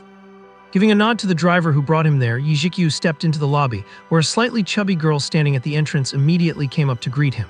"Are you Mr. Yi?" The chubby girl wore thick glasses and looked quite cute. She must have graduated from college not long ago. Zhiqiu nodded and she immediately said, "I'm Yu Keiwei's assistant. Sister May asked me to wait here for you and take you to the recording studio."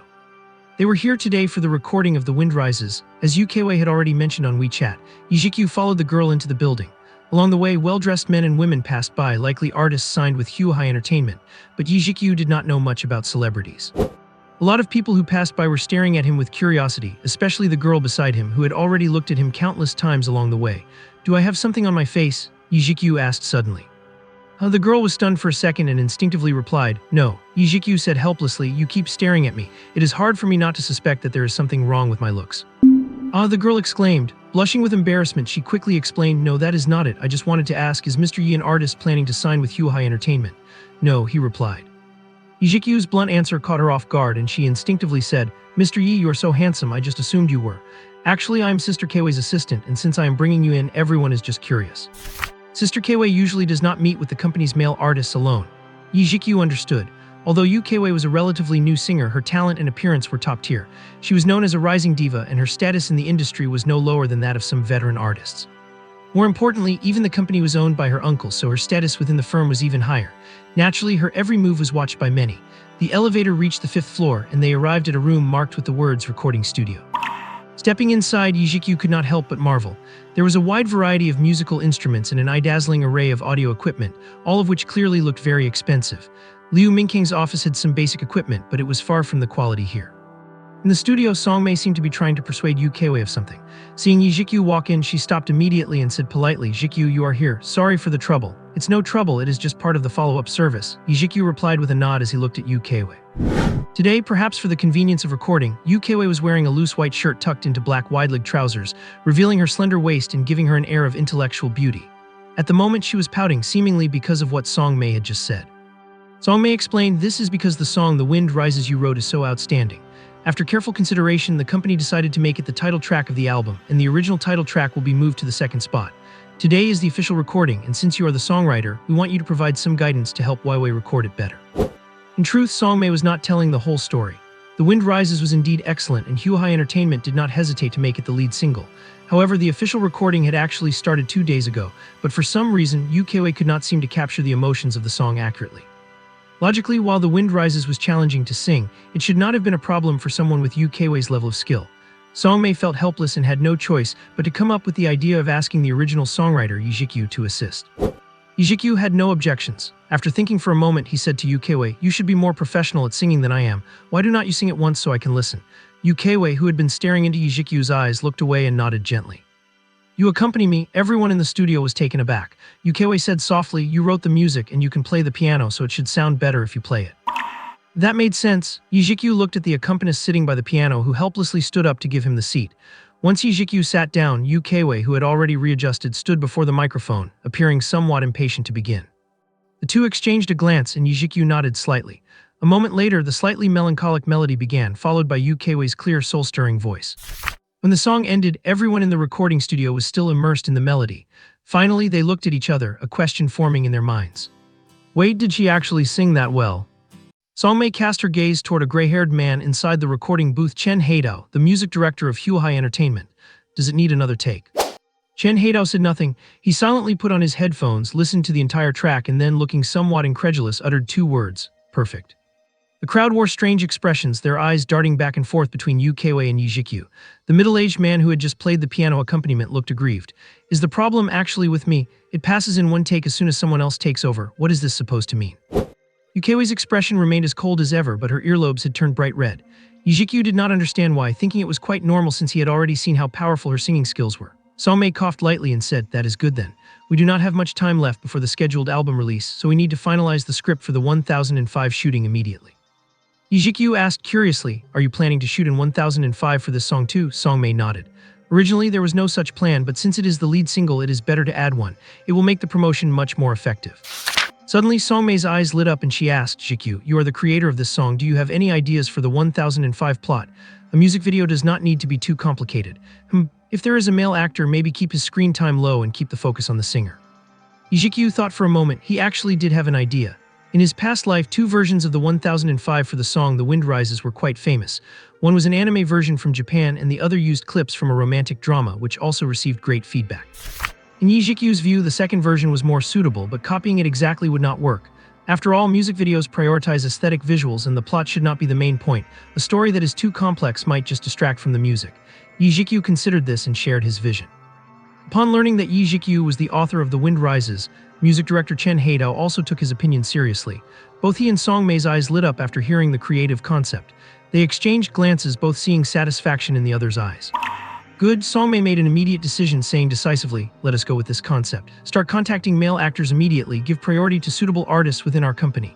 Suddenly, Weiwei, who had been standing to the side, spoke up. "No need to look elsewhere. Let Zhiqiu be the male actor." Everyone was taken aback. Songmei's face turned bitter and she said helplessly, "Weiwei, Zhiqiu's concept is great, but he does not have any acting experience. The lead single's 1005 is very important, so maybe." Weiwei seemed to have made up her mind, insisting, "If the male actor does not need to show his face, he does not need much acting skill. Besides, since it is Zhiqiu's creative vision, things might go more smoothly if he performs it himself." "Auntie May, did not you say time was tight?"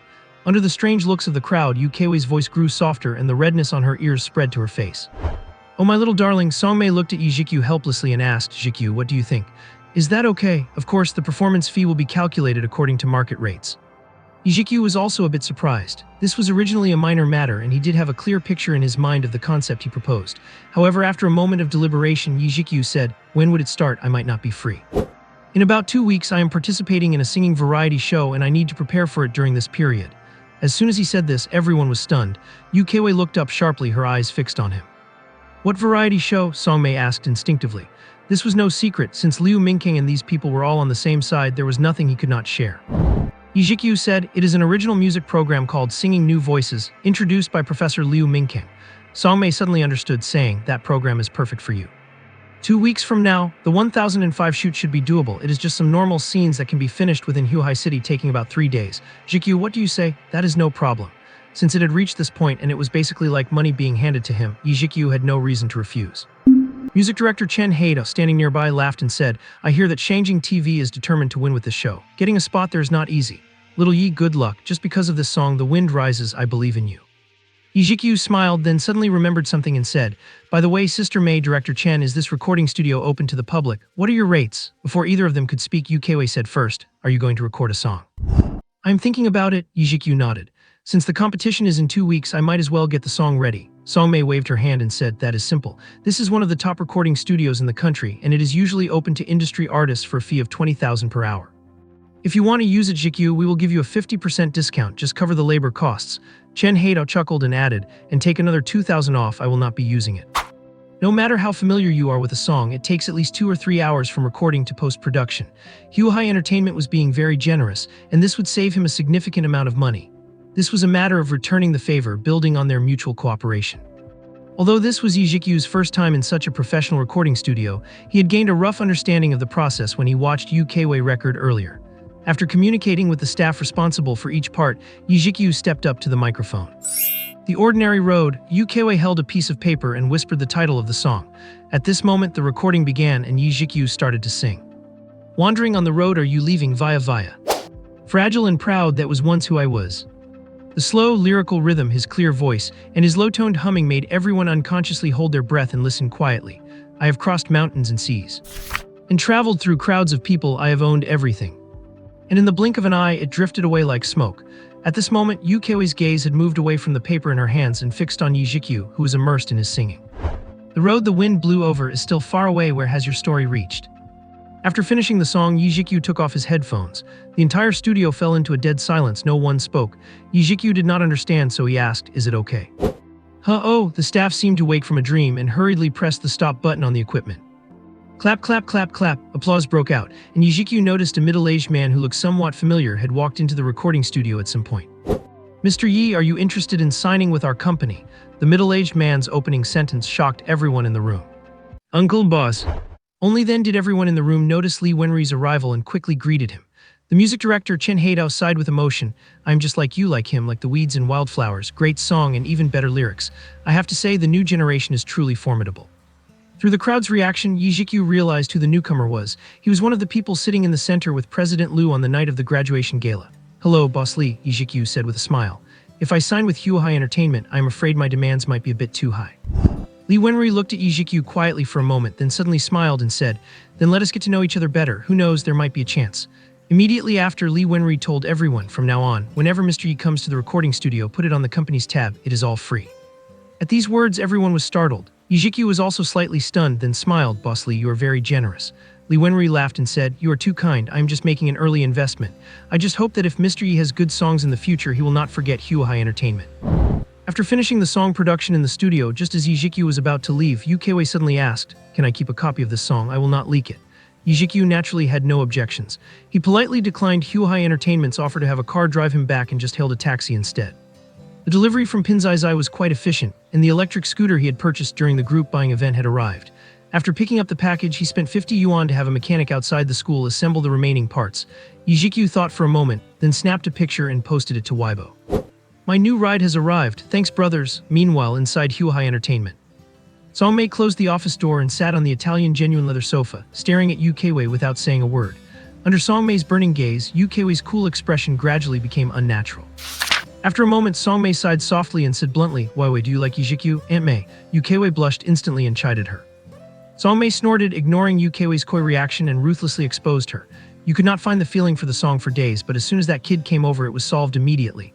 And you even insisted on him filming the music video. I watched you grow up. Do you think I do not know your little secrets? Tell me honestly, do you like him? I do not know, Yukeiwei said, her head almost buried in her chest. After a pause, she added in a voice as soft as a mosquito's hum, maybe, a little bit.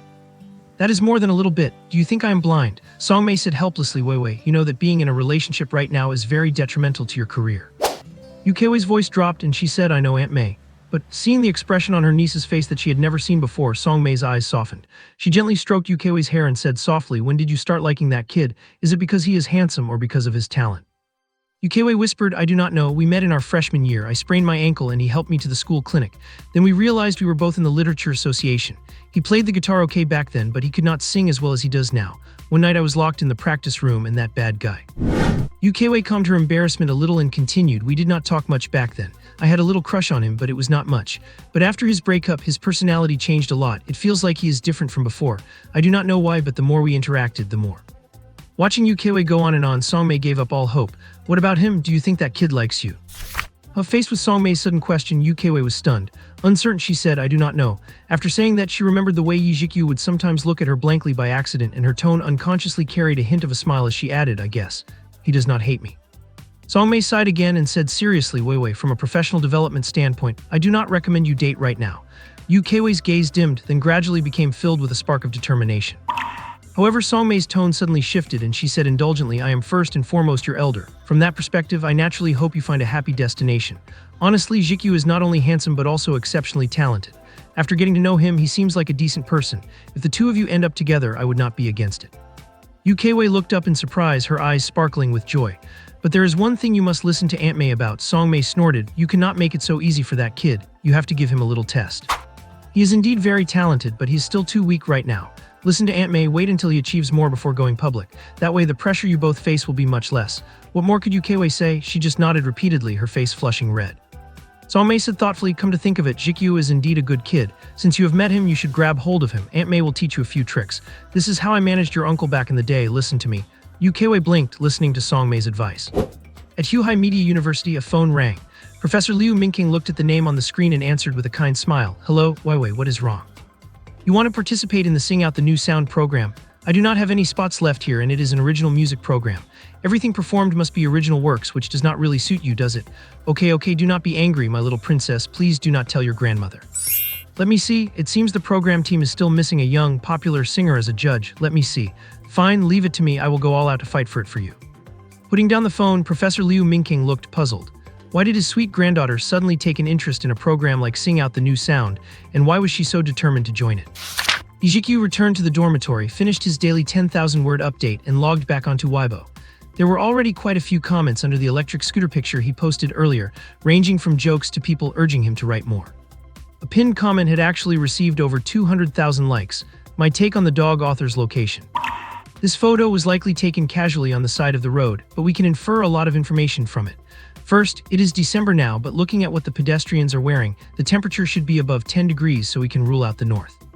Then look at the plants. I will not even mention common domestic trees like the white magnolia or the southern magnolia. Everyone should focus on the trees by the sidewalk.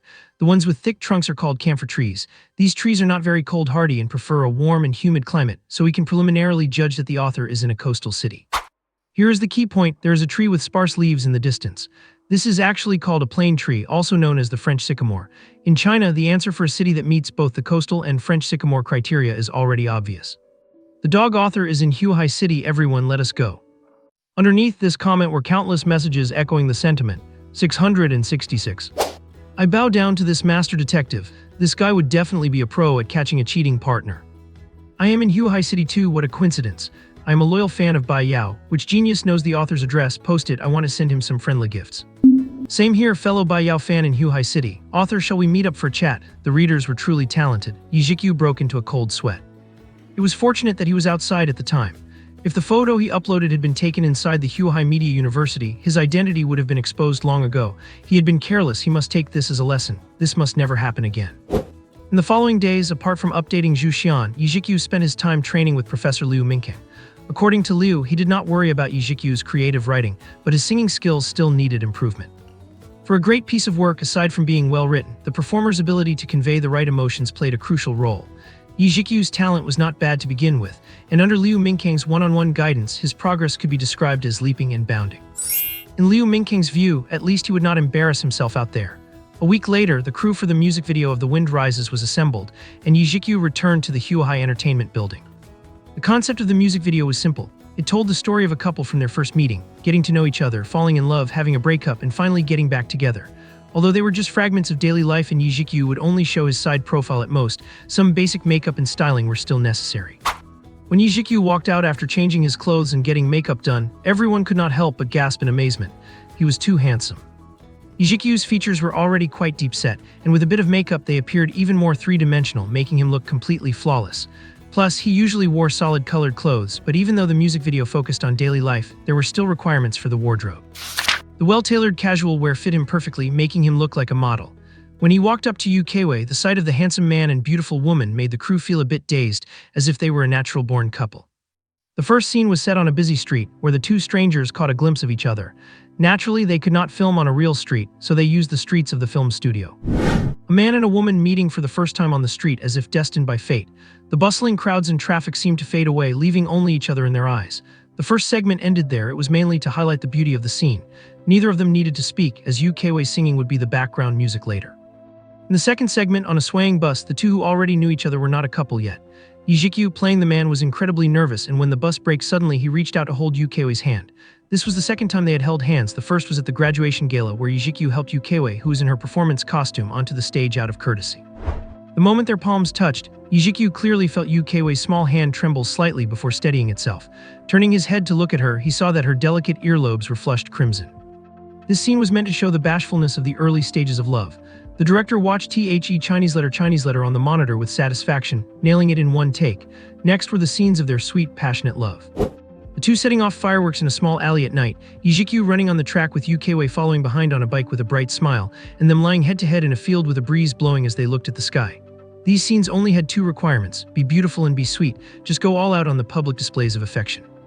Without exception, every single take was done in one go, making the director wonder if he had suddenly become a master. After the sweet phase, it was naturally the part where they argue and break up. During the scenes where they were arguing, Zhiqiu was fine as the camera was focused on Zhiqiu, and he did not need to show his face or worry about his expression. He just needed to act agitated. The problem was with Zhiqiu and cut. The director of Huhai Entertainment called stop for the fifth time and sighed helplessly. Wei, my dear girl, I am begging you. This is an argument between lovers, an argument. The emotions need to be intense, full of anger. You are standing there with a blushing, affectionate face. Everyone is going to think you're flirting. Zhiqiu's face turned beet red, and the crowd on the sidelines tried their best to stifle their laughter. Songmei, standing by the side, could only sigh helplessly. Expecting a woman deeply mired in love to act like she's breaking up with her sweetheart in front of him was asking for the impossible. Zhiqiu opened his mouth to say something, but meeting Zhiqiu's shy and angry eyes, he wisely kept his mouth shut. Fine, his part was easy anyway. He would just film as many takes as needed.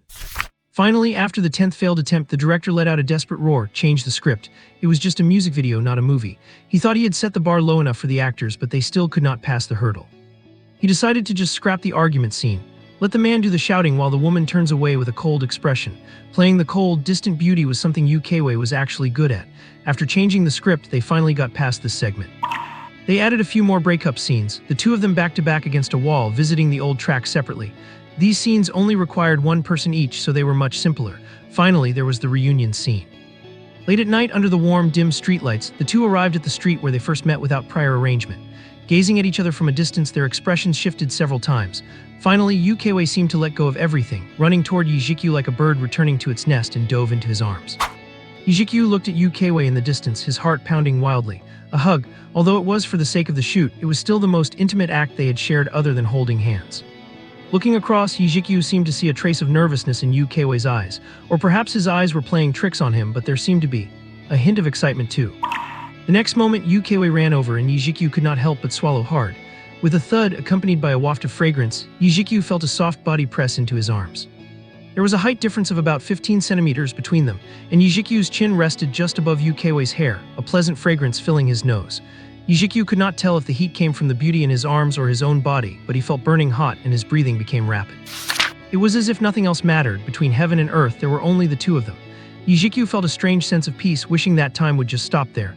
A voice seemed to drift in from far away, and Zhiqiu slowly regained his senses. Looking down, he saw Zhiqiu buried deep in his arms, her expression hidden. The director called cut. Zhiqiu noticed that his voice had gone bone dry. The filming for the music video of The Wind Rises took 3 days, and Zhiqiu received his first paycheck as an actor, 30,000 yuan. Do not look down on 30,000 for a complete novice with zero acting experience like him. This price was already quite high. Since it was Zhiqiu's first album and a music video for the title track at that, there would be plenty of male actors willing to pay to get into the cast. But Zhiqiu had lost track of time while filming the final embrace. After Zhiqiu woke her up, she seemed very angry and did not say another word to him. For some reason, Zhiqiu felt a bit guilty, and the shoot ended in this strange atmosphere. With 2 days left until the recording of Singing New Voices began, he prepared to set off for Beijing. He could not attend his major courses at school anymore, but fortunately, Professor Liu Mingking stepped in. The school was already aware that Zhiqiu would be recommended for admission to graduate school, so they readily agreed. During the remaining 2 days, with nothing else to distract him, Zhiqiu posted a burst of updates. Now Zhu Zion had firmly secured the top spot on the overall rankings, and Zhiqiu's Weibo account, Dream of 900 Million Girls, had surpassed 1.5 million followers. On the eve of Zhiqiu's departure for Beijing to participate in the show's recording, Zhu Zion updated to its second major tearjerker. 10 years later, Zhang Ziyaf, and now Ghost Li, has become the vice-sect master of the Ghost King sect and meets Lu Zuki once again. Lu Zuki dances with her sword one last time for Ghost Li, then uses her Tiania sword to draw a line in the dirt, severing their ties. As expected, the comment section exploded the moment this chapter was posted. Why cannot lovers be together? Why does the damn author have to write it this way? Seeing Lu Zuki say I am willing really brought tears to my eyes. I'm a Bai Yao fan who just started liking Lu Zuki, and now the damn author pulls this. Is it easy being a fan? Forget it, nobody stop me. I'm going to demand an explanation from that damn author today. The author is in Huahai, right? Everyone use your connections to find him. Ding reader Wei White up 100,000 orange coins saying, personal request, can the author change it so Lu Zuki and Ghost Li end up together? Look, even the tough guys cannot take it anymore. To the person above, are you sure this high-level supporter is not a female reader? Is Wei a Lu Zuki fan? That was the first reaction that flashed through Zhiqiu's mind when he saw Wei's tip. Thinking about it, it actually seemed possible. Wei was somewhat similar to Lu Zuki, both were cold, icy beauties on the surface, but their personalities were different. After more interaction, Zhiqiu had a deeper understanding of Wei's nature. The young lady might look cold in front of others, but in private she was a bit tsundere and easily blushed, like a typical girl. But this Missy really was not short on cash. Knowing it was impossible to change the plot, she still threw away 10,000 yuan. Zhiqiu thought for a moment and opened WeChat. Zhiqiu, did you see the latest chapter of Zhu Xian? It is so sad. Wei Guang, yeah, Wei Guang, I am so angry. I was waiting for Lu Zuki and Zhang Ziyaf to reunite and get together. Damn, Zhiqiu stayed silent, his fingers tapping quickly on the screen. Zhiqiu, do not worry, I do not think the author is that stubborn. In the end, the protagonist will definitely end up with either Bai Yao or Lu Zuki. Wei Guang, I hope so, although I have no confidence in this author. Wei Guang, you write songs so well, it would be great if you wrote novels too. If it were you writing, I could ask you to change the plot. On his end, Zhiqiu widened his eyes and his heart skipped a beat. Zhiqiu, how do you know I would agree to change the plot? What if I am a principled author? Wei Guang, you would definitely change it otherwise. It was followed by a cute cartoon girl holding a kitchen knife. Zhiqiu silently put down his phone, his resolve hardening. The secret of the author of Zhu Zion must be kept safe. After thinking about it, Zhiqiu posted another Weibo update. I have some things to attend to recently. I am taking a 3-day break. Thank you all for your understanding. As soon as the message went out, the comment section exploded. What did you say? I am giving you a chance to rephrase that. Are you even human? I once knew an author who stopped updating for 3 days and was hit by bird droppings on the street. I do not mean anything by this, just wanted to share. I do not understand, I cannot understand. Even if you were giving birth, it would not take 3 days.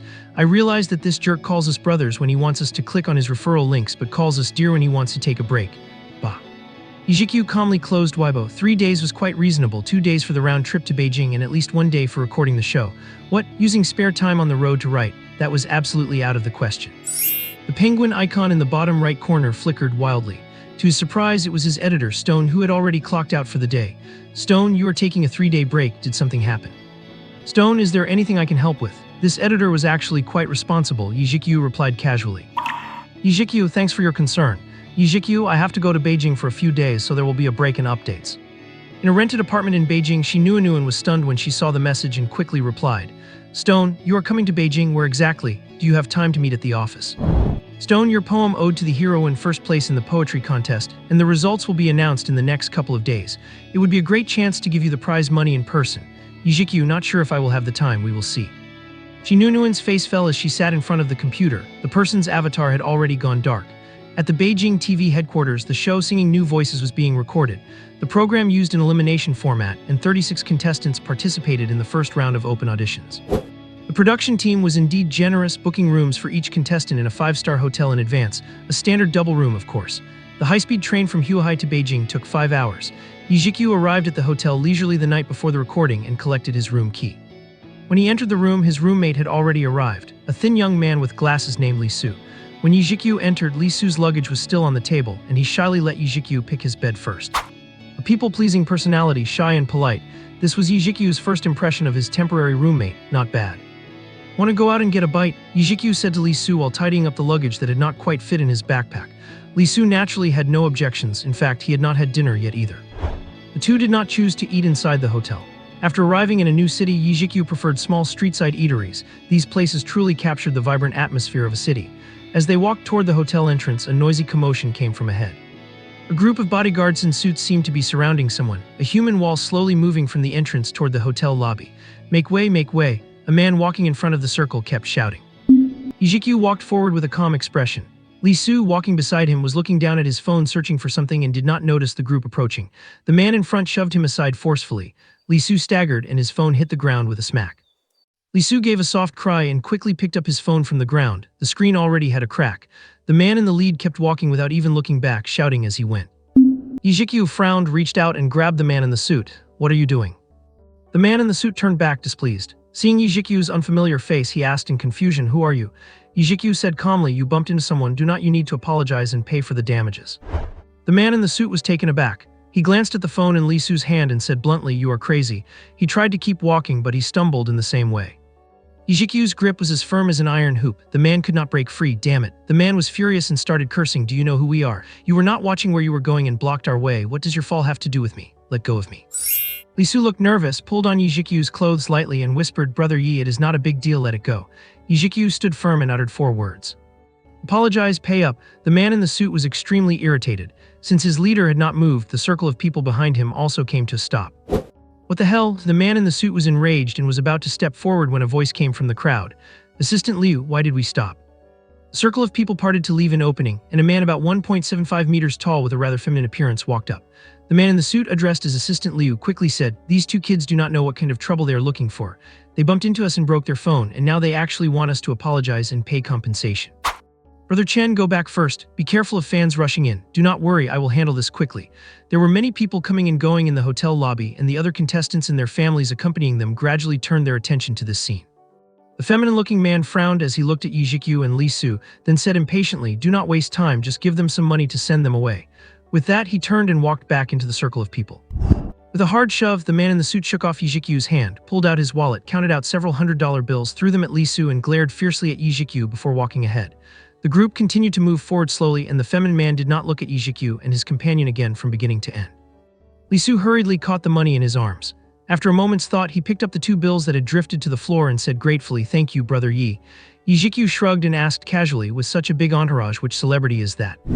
Li Su nodded and said, I know him, his name is Wang Nanshan. He is an artist signed with Yingheng Entertainment and just debuted not long ago. He seems to be quite popular. He already has 1 million followers on Weibo and is a contestant in this show just like us. Zhiqiu nodded without paying much attention. Is 1 million followers a lot? His own followers under the handle Dream of 900 million girls were already close to 2 million. He just did not dare to say it out loud. The two found a small shop by the roadside to chat while eating. Zhiqiu learned that Li Su was actually a college graduate of only 1 year, a year younger than himself. Li Su did not mind, however. He inexplicably felt that Zhiqiu seemed much more mature than he was. If he had encountered that situation before, he definitely would have stayed far away and certainly would not have had the courage to confront them. As they talked, Li Su took out his phone again, habitually opened it to take a look, and then shook his head in disappointment. Zhiqiu glanced at the screen casually and almost spat out the water he was drinking. It was actually the reading interface for the novel Zhu. Seeing that Zhiqiu seemed interested, Li Su asked curiously, Brother Yi, do you read this book too? Zhiqiu coughed to hide his embarrassment and said unnaturally, I guess so, a fellow reader. Brother Yi, which camp are you in? I am Team Bai Yao. Li Su got excited instantly and pulled Zhiqiu into a non-stop enthusiastic rant about the book. Zhiqiu had a bitter realization and suddenly regretted inviting this kid out for food. The late-night snack lasted for 2 full hours, with Li Su doing most of the talking and Zhiqiu giving the occasional polite response. But when it came to the understanding of the plot of Zhu, no one in this world dared to claim they knew more than Zhiqiu. A few casual remarks were enough to make Li Su, this hardcore Zhu fan, think Zhiqiu was a genius and treat him like a soulmate, to the point where he almost did not want to leave. When they returned to the hotel, it was already 10 o'clock and the hotel entrance was packed tight, making the scene for that pretty boy Wang Nanshan look mild in comparison. Unlike the pretty boy where no one dared to rush up, this time it seemed like all the hotel security staff were deployed. Which celebrity is coming with such a massive presence? 3 people got out of a white van at the hotel entrance and walked quickly toward the lobby through a path created by security. The moment they stepped out, the surrounding fans erupted in massive cheers. After hearing the name the crowd was shouting, Zhiqiu was startled. He stared at the crowd in disbelief and accurately caught sight of that familiar, slender figure. It was actually Yu Keiwei. Why would she be here? Zhiqiu was genuinely shocked this time. Is not this girl supposed to be busy with her first album in Huahai City right now? It is Yu Keiwei, it is Yu Keiwei. Li Su said excitedly, I heard a long time ago that a mysterious young singer was going to be a judge, but I never expected it to be Yu Keiwei. The production team is amazing. How did they manage to invite Yu Keiwei? Zhiqiu asked, puzzled, is it hard to invite Yu Keiwei? She's younger than most of the contestants, is not she? Will not many people be dissatisfied with her being a judge? Li Su shook his head, his tone still filled with uncontrollable excitement. No. In the music world, strength is respected. Yu Keiwei is known as the little diva of the new generation who would not be convinced. Besides, it is many people's dream to have Yu Keiwei sing the songs they have written. If one of their works happens to catch her eye, Yu Keiwei has only focused on singing since her debut 2 years ago and has barely participated in any variety shows. This is her first time appearing on a singing competition program. Zhiqiu looked thoughtful as he watched Yu Keiwei's figure disappear into the hotel. Back in his hotel room, he firmly declined Li Su's request to continue discussing the plot of Zhuqiu and opened WeChat, only to find 2 unread messages from Yu Keiwei. Wei Guang, you are starting the recording for the show Singing New Voices tomorrow, right?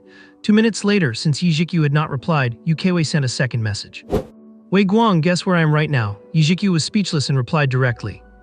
Zhiqiu, please have mercy, judge you. Give me a high score and this humble student will serve you faithfully and be forever grateful.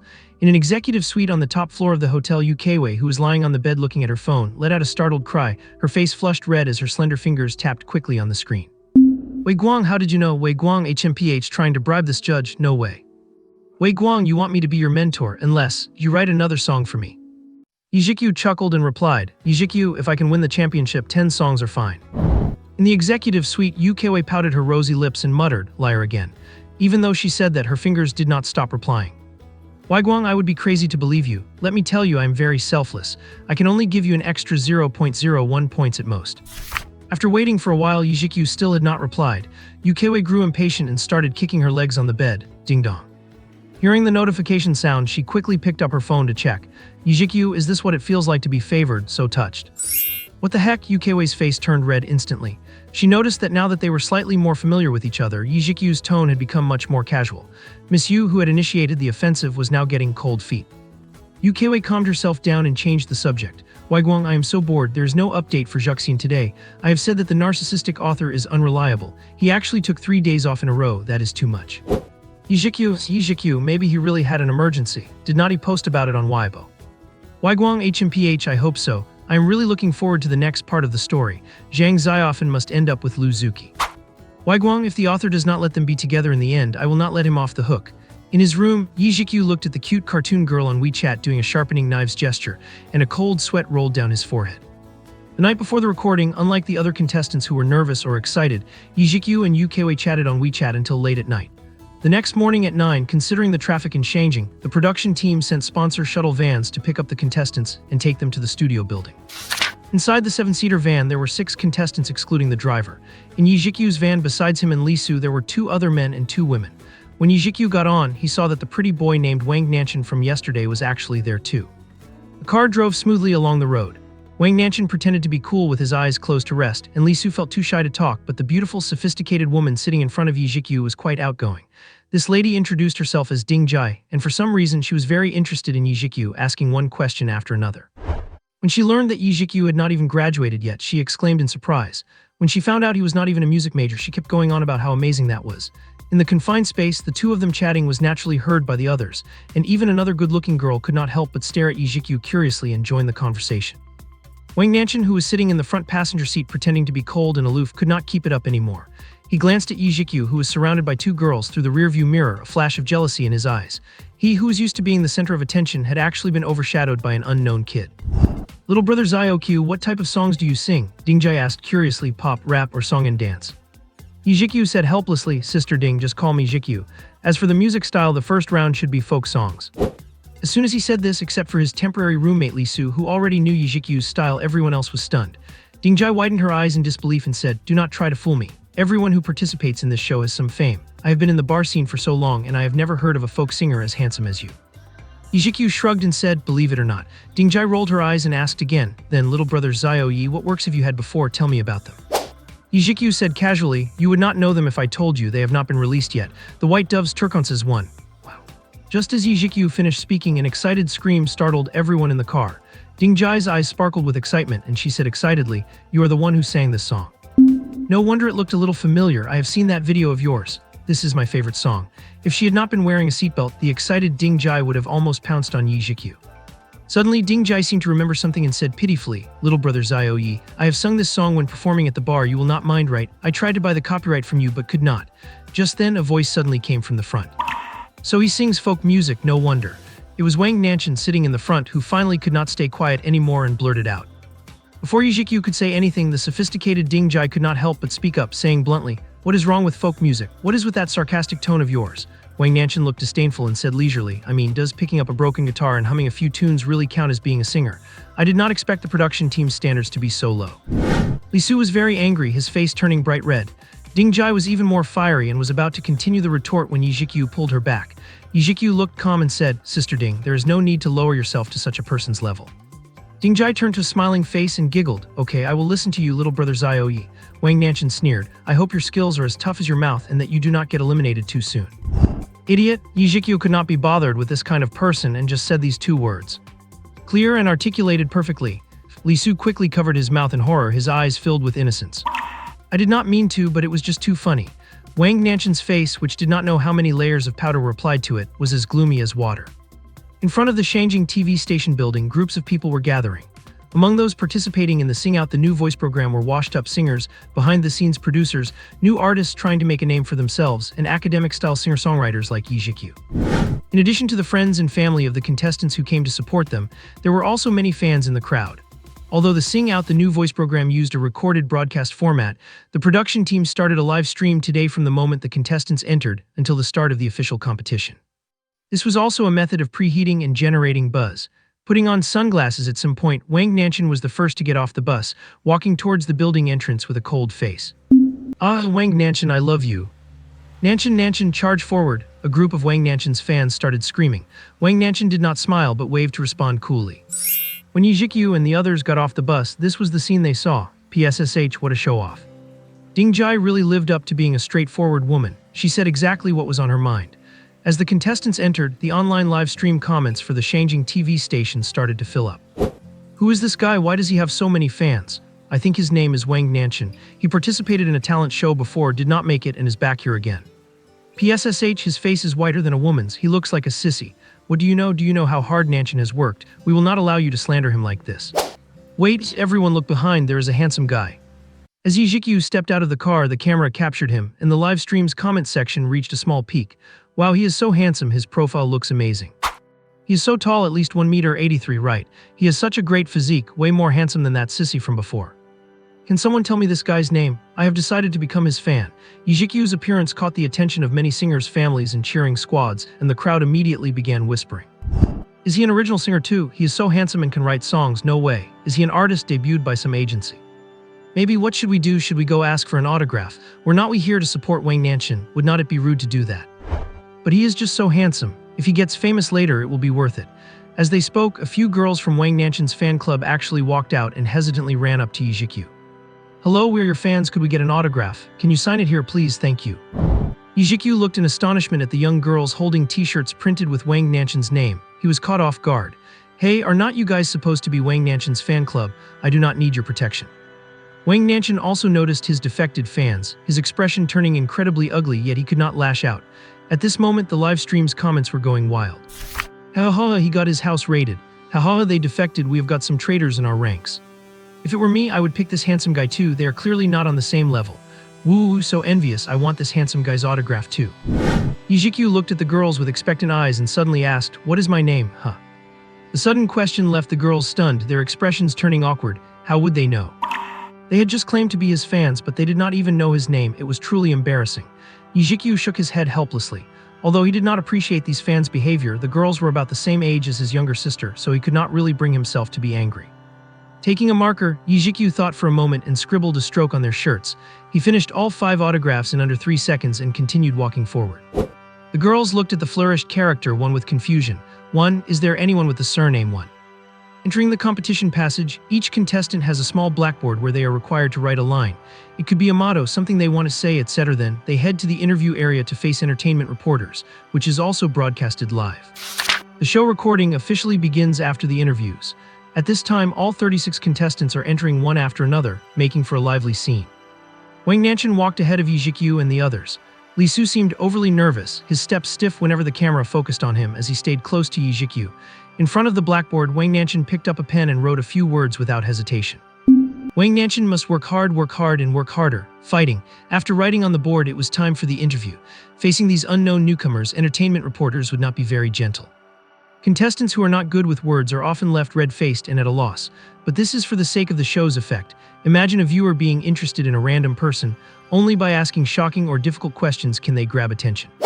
When it was Wang Nanshan's turn, who knows if he had connections, but the reporter was unexpectedly gentle, likely because money had been slipped beforehand, a common practice in entertainment agencies. Reporter A: Mr. Wang Nanshan, what is the meaning of the sentence you wrote? Hearing the question from behind, Zhiqiu's mouth twitched. He did not think that sentence required a translation. Wang Nanshan's eyes gleamed as he solemnly said, "This sentence is an incentive for myself to remind myself to always stay hardworking.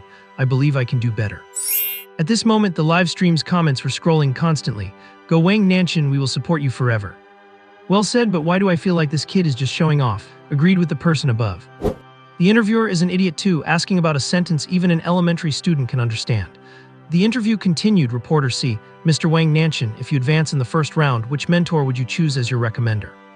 Wang Nanshan pondered, appearing to struggle, and finally said, "I think I would choose mentor Ukwe." Before the reporter could ask another question, Wang Nanshan immediately added, "Because mentor Ukwe is a very young singer and has incredible singing skills. Most importantly, I think our styles are quite similar, and there are many things about her I can learn from, so I will choose mentor Ukwe." The remaining reporters asked a few more questions, and Wang Nanshan answered fluently, presenting a positive and highly energetic image. Zhiqiu stood in front of the blackboard, thought for a moment, and scribbled 5 characters that were captured by the camera: to reach the peak of the mountain. Viewers in the live stream were already discussing it. To reach the peak of the mountain, what does it mean? Is there a literature class representative here to explain? Representative is here. In ancient Chinese, this word to reach is similar to climbing. The whole sentence roughly means that one must climb to the highest peak. Got it, hahaha. It is about the same meaning as what that Wang Nanshan wrote, but the artistic vibe is on a completely different level. Is this the difference that having an education makes? I love it. Have not you guys noticed? This handsome guy's handwriting is beautiful. Upon reaching the interview area, many reporters were excited to see a new handsome face and could not wait to fire off questions. Reporter A: Hello, would you mind introducing yourself? Zhiqiu from Huhai Media University. The scene fell into a brief silence and Zhiqiu remained indifferent.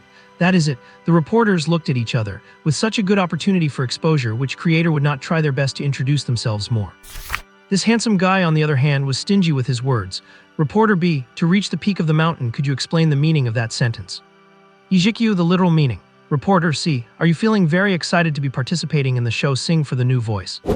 Zhiqiu: Number. The group of reporters finally realized that this kid does not play by the rules. By now, the audience in the live stream was already having a blast, and the comments were flying by. Hahaha, this handsome guy is incredible. You ask if I'm excited and I say no, hahaha, so cool and distant, I love it. The press cannot let a green kid bully them, so the reporters stopped being nice and the questions started to get sharp. Reporter D: Do you think your skills are enough to advance? Zhiqiu: Yes, they took the bait. Many reporters' eyes lit up, talking so confidently he really is young. Reporter D continued, If you advance, which mentor do you hope to pick as your new voice recommender? Ukwe. Zhiqiu's answer was very concise.